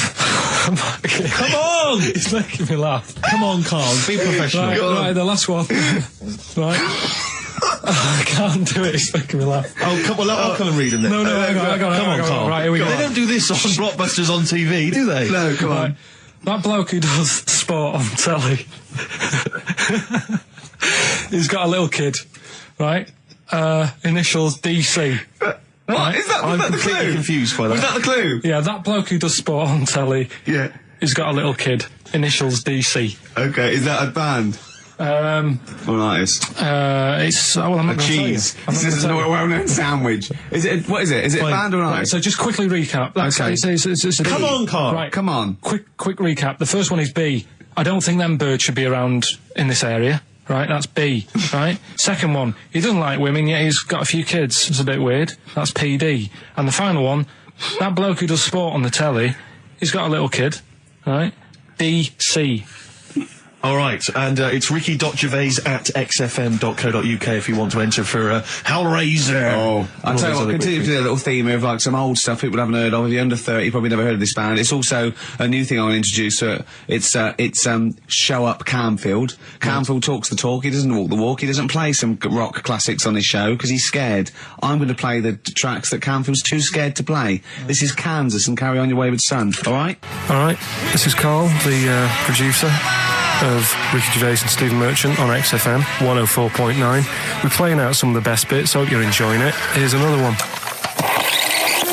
Coldplay, One I Love. That's for Nick, Neil, Olivia in Tower Bridge. Absolutely, and also Nikki from Bromley who emailed in. She's enjoying the show and she wanted a bit of Coldplay. That's the B-side of the current single. This is a great show, isn't it? We've got great music, we've got laughs, tears, we've got requests, we've got Simon Mayo games. It's just like Radio 1 for less people. Exactly. Radio 1 for less people. This is great, isn't it? So go on then. So listen, Guy, you were so excited about this game, weren't you, earlier? You came in with a hop, skip and a leap in your step. Although I must say, the phones are going mental. We're going to have to take some more calls. People love Carl. High and Dry is great. I mean, it works. That's it. Can we have a very quick Just recap in case someone's just very joined in. quick Can you make it so High and Dry doesn't work now? Give us a bit of information that makes it different to High and Dry, or can't So you for those that even have do just that? tuned in, Carl describes in a roundabout way a story which somehow is representative of a song. Is that right? Song title. A song title. Yeah. Okay. So this woman, she's all right. You know, she has a normal life, Pretty much. kind of. Yeah. There's probably a few things actually that she can't do thinking about it. But the main problem would be having a wash or having a bath or having a shower. Yeah. Maybe going for a swim thinking about it. Right. Let's go. I think water is the clue, isn't it? That's the clue. All right, so Who's that on the line? Hi there, it's Mark. Hello, Mark. Hi, Mark. Right, What do you it think? smells like Teen Spirit, Nirvana. No, it's not. That's a great guess. Smells like Teen Spirit again. He's also No. brilliant. Thank you, Mark. Well done. No, it's not that. All right. Hello, XFM. Oh, that's a dodgy mobile. Oh, that's a bit of a clue. A dodgy Hello, mobile. XFM. Oh, they've just given up. They've all been going for Smells Like Teen Spirit. They just hung up. Hello, XFM. Hi, is it She's Electric? Excellent. She's electric. It makes sense. That's fantastic. Oasis, Carl. she's electric. Why does she smell? Because she doesn't have a bath and that. Because she can't have a bath or a shower. What's your name? Neil. Neil got it. Neil got it. So, did you get it straight away? No, only during the song. A process of elimination from all the other wrong answers. Yeah, basically. So, She's electric. Rick, I have to say, you're holding your head in your hands, and it looks like you want to shoot off. But I have to say, I thought that was quite good. I genuinely thought that was quite good. But it's not a cryptic clue, is it? Because it's not. She smells. There's a few things you can't do. She's electric. yeah, but do you understand what I'm getting at? She's electric. I always understand what you're getting at, Carl. That's never been a problem in the years I've known you. Neil got it. Yeah.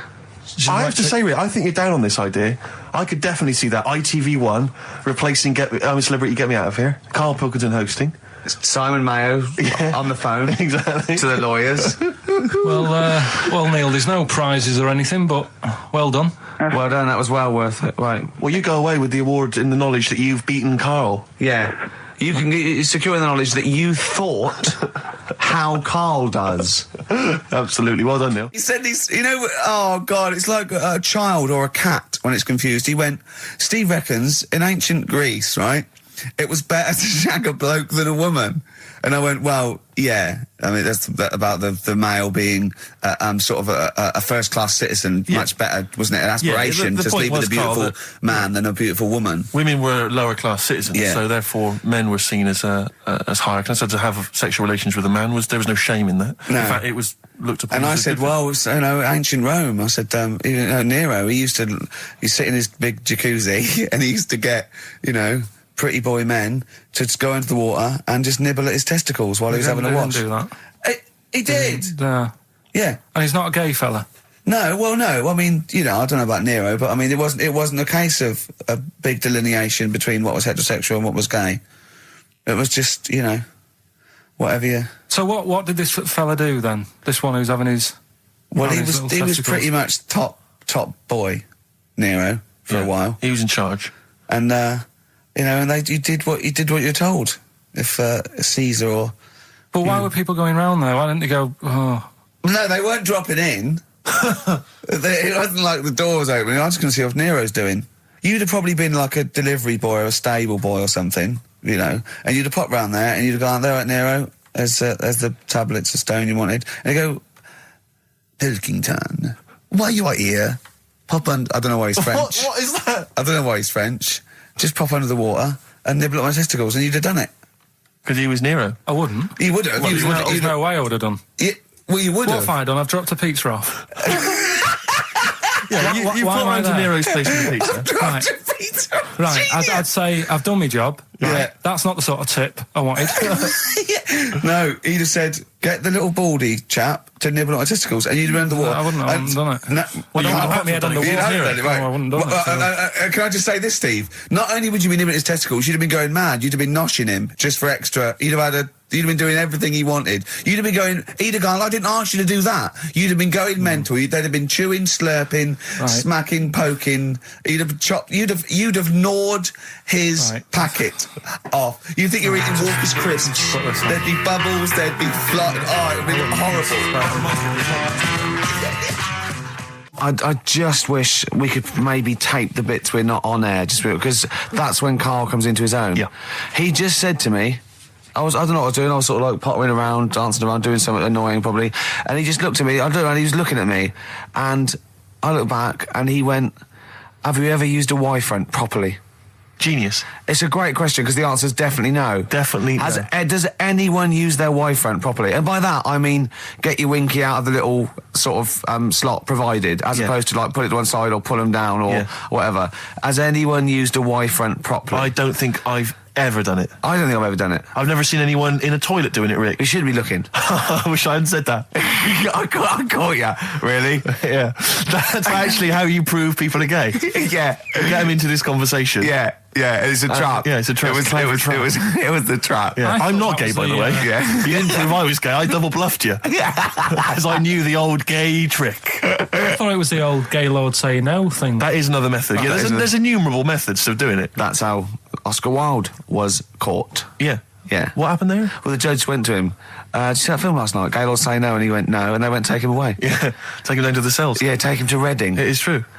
Well, it originated in America. Yeah. So many of these things do. It's a brilliant point, Karl. I'd like to hear from anyone listening who's, and I mean, they'll just lie, wouldn't they, I suppose? Yeah. I don't even use sort of flies. No. Usually. I sort of pull my Y-front, my sort of tracksuit. So that's why I wear sort of like elasticated waistbands all the time. Exactly. Just sort of speed. Yeah. You got to get in there with the minimum of effort. Yeah. And out. Sure. Often I won't shake. No. Oh no. To my detriment, because it often leaks out a little bit later, doesn't it? Ever been out on a date with a girl where it's just trickled down your leg and you wish it hadn't, and you're thinking, what if she gets my trousers off later? She might smell or see it. What? What? I don't know. I don't know what I said there. Right. Yeah, but it's all the time. It's not just, I mean, you haven't done that with me, taking your clothes off and that yet. But, like, last night we were sat in the pub and I was saying, right, you know, let's not even worry about new features then. Let's get the current ones, you know, going. Like what? Good. Like, the one I was trying to work out, the cheeky freak of the week. Think of that! Yeah, but Think of that, though, as a normal conversation. Yeah, but I'd looked online, right? I didn't find that much. I found, actually, I'll tell you what I found later. Brilliant. We're looking for them, right? And then at one point, I think you said to me, go and, you know, what about the Guinness Book of Records? Yeah, you know, they'll have, like, the best freak in the world or whatever. Yeah, ever. So I said, yeah, bring one in. Now, you've got one at home. Yeah, I've got a But you couple. couldn't be bothered carrying that in today, so I had to go out of the pub that I was at, Yeah. nip into Borders, Yeah. buy a Guinness Book of Records, Yeah. out of my own money, $18.99, Yeah. bring it back, and then you said, I don't know if I want to do this feature. So it cost me 20 quid for that. I had to buy a video for Silence of the Lambs film clip. I'm actually out of pocket at the end of this. But do you want to work with me is the thing. If you want to work with... people would pay that sort of money to work with me, Carl. You're a lucky bloke. Think how many people think, Carl, he gets to drink and sit. Yeah. Well, you making a cup of tea and I surprised, didn't I? Little surprises. Steve, you know, last night, do you know when I left the pub in a bit of a mood because I was just fed up with not getting anything done? Yeah. Walking down the road, I was thinking, how can I get out of this? How can I stop having to work with them? I'm thinking, I wonder if I leave, I wonder if they'll be funny and they'll go, and then my boss will be giving me stick. I'm thinking, how much notice have I got to give out? And all this is going through my mind. I'm walking home and I got in, said to Suzanne, I'm sick of it. She's going, you need to do it when I get a new kitchen. And I was like, yeah, but how big does the kitchen need to be? I was saying, do we need a big kitchen? Can we get a small one? Have we got enough for a small kitchen? Do we need so many cupboards? Can we just have wood instead of steel? All this, trying to get out of doing this. Yeah. I always feel like, you know, because I like to think that I'm not perhaps as bad as him. Yeah, You annoy me in different ways. Like what? How does he annoy you? Well, stuff that, you know, I come up with ideas, say Cheap as Chimps. Yeah. Rockbusters springs to mind. Yeah. 15 like Taiwan. 15 Taiwan. Let's just remind people what 15 Taiwan was. It was a little feature that I wanted to give a run, you know, give it a little run, see if people like it. The premise being? No, there's no premise, it's just a title. No, we were going to get 15 sort of ornaments, you'd explain them, and then people would call up and say, that one's from Taiwan. See? God, you just explained why I didn't think that was a good idea. Yeah, By explaining the good bit. No, you know the funny thing is, Steve, right, I was walking down Regent Street on Monday, walked past one of these big stores, right, and they've got all famous quotes on the windows, right, and one of them was something like, an absurd idea is often a great idea. Yeah. Do you know who said that? Go on. Einstein. Yes. Which made me wonder, if you were his mate, would he ever have done E=MC²? Or would you have said, don't bother with that, it's not going to work? Because that's all you seem to do, everything I come up with, you put down. Yeah. Well, that's one thing, he's negative, right? I don't know why, I don't know why he is. What else? He messes me about, I get him concert tickets for stuff, and you say, I didn't bother going. Yeah. Yeah, that is annoying. You come in, with, you know, 5 minutes to go with tracks that need editing. Yeah. The little bag, that bag that was free. Yeah, you got a free bag today, an XFM little rucksack thing. Yeah. You were like, oh, what's this rubbish? Yeah. Ricky said, I'll have it, they're great. He said, no, I want it. Yeah. Well, it was free, I needed it. Yeah. I'll give that as a gift or something. So, I mean, I think on reflection, Steve is probably a little bit more annoying than me. I won't go that far. You are annoying. If I had to go away for a week somewhere, if it was a quiet place... Well, you are again, aren't you? That's 2 holidays you had this year, I mean. If it was a busy place, I'd probably go with you, because people, do you know what I mean, staring at me all the time and that if I'm walking around with Steve. No, I'm just... Can I draw up a list of reasons I don't like you, Carl? Just being honest. What? I'll tell you, because the list of reasons I don't like you is incredibly long and getting longer. Just saying. Do you want another slap?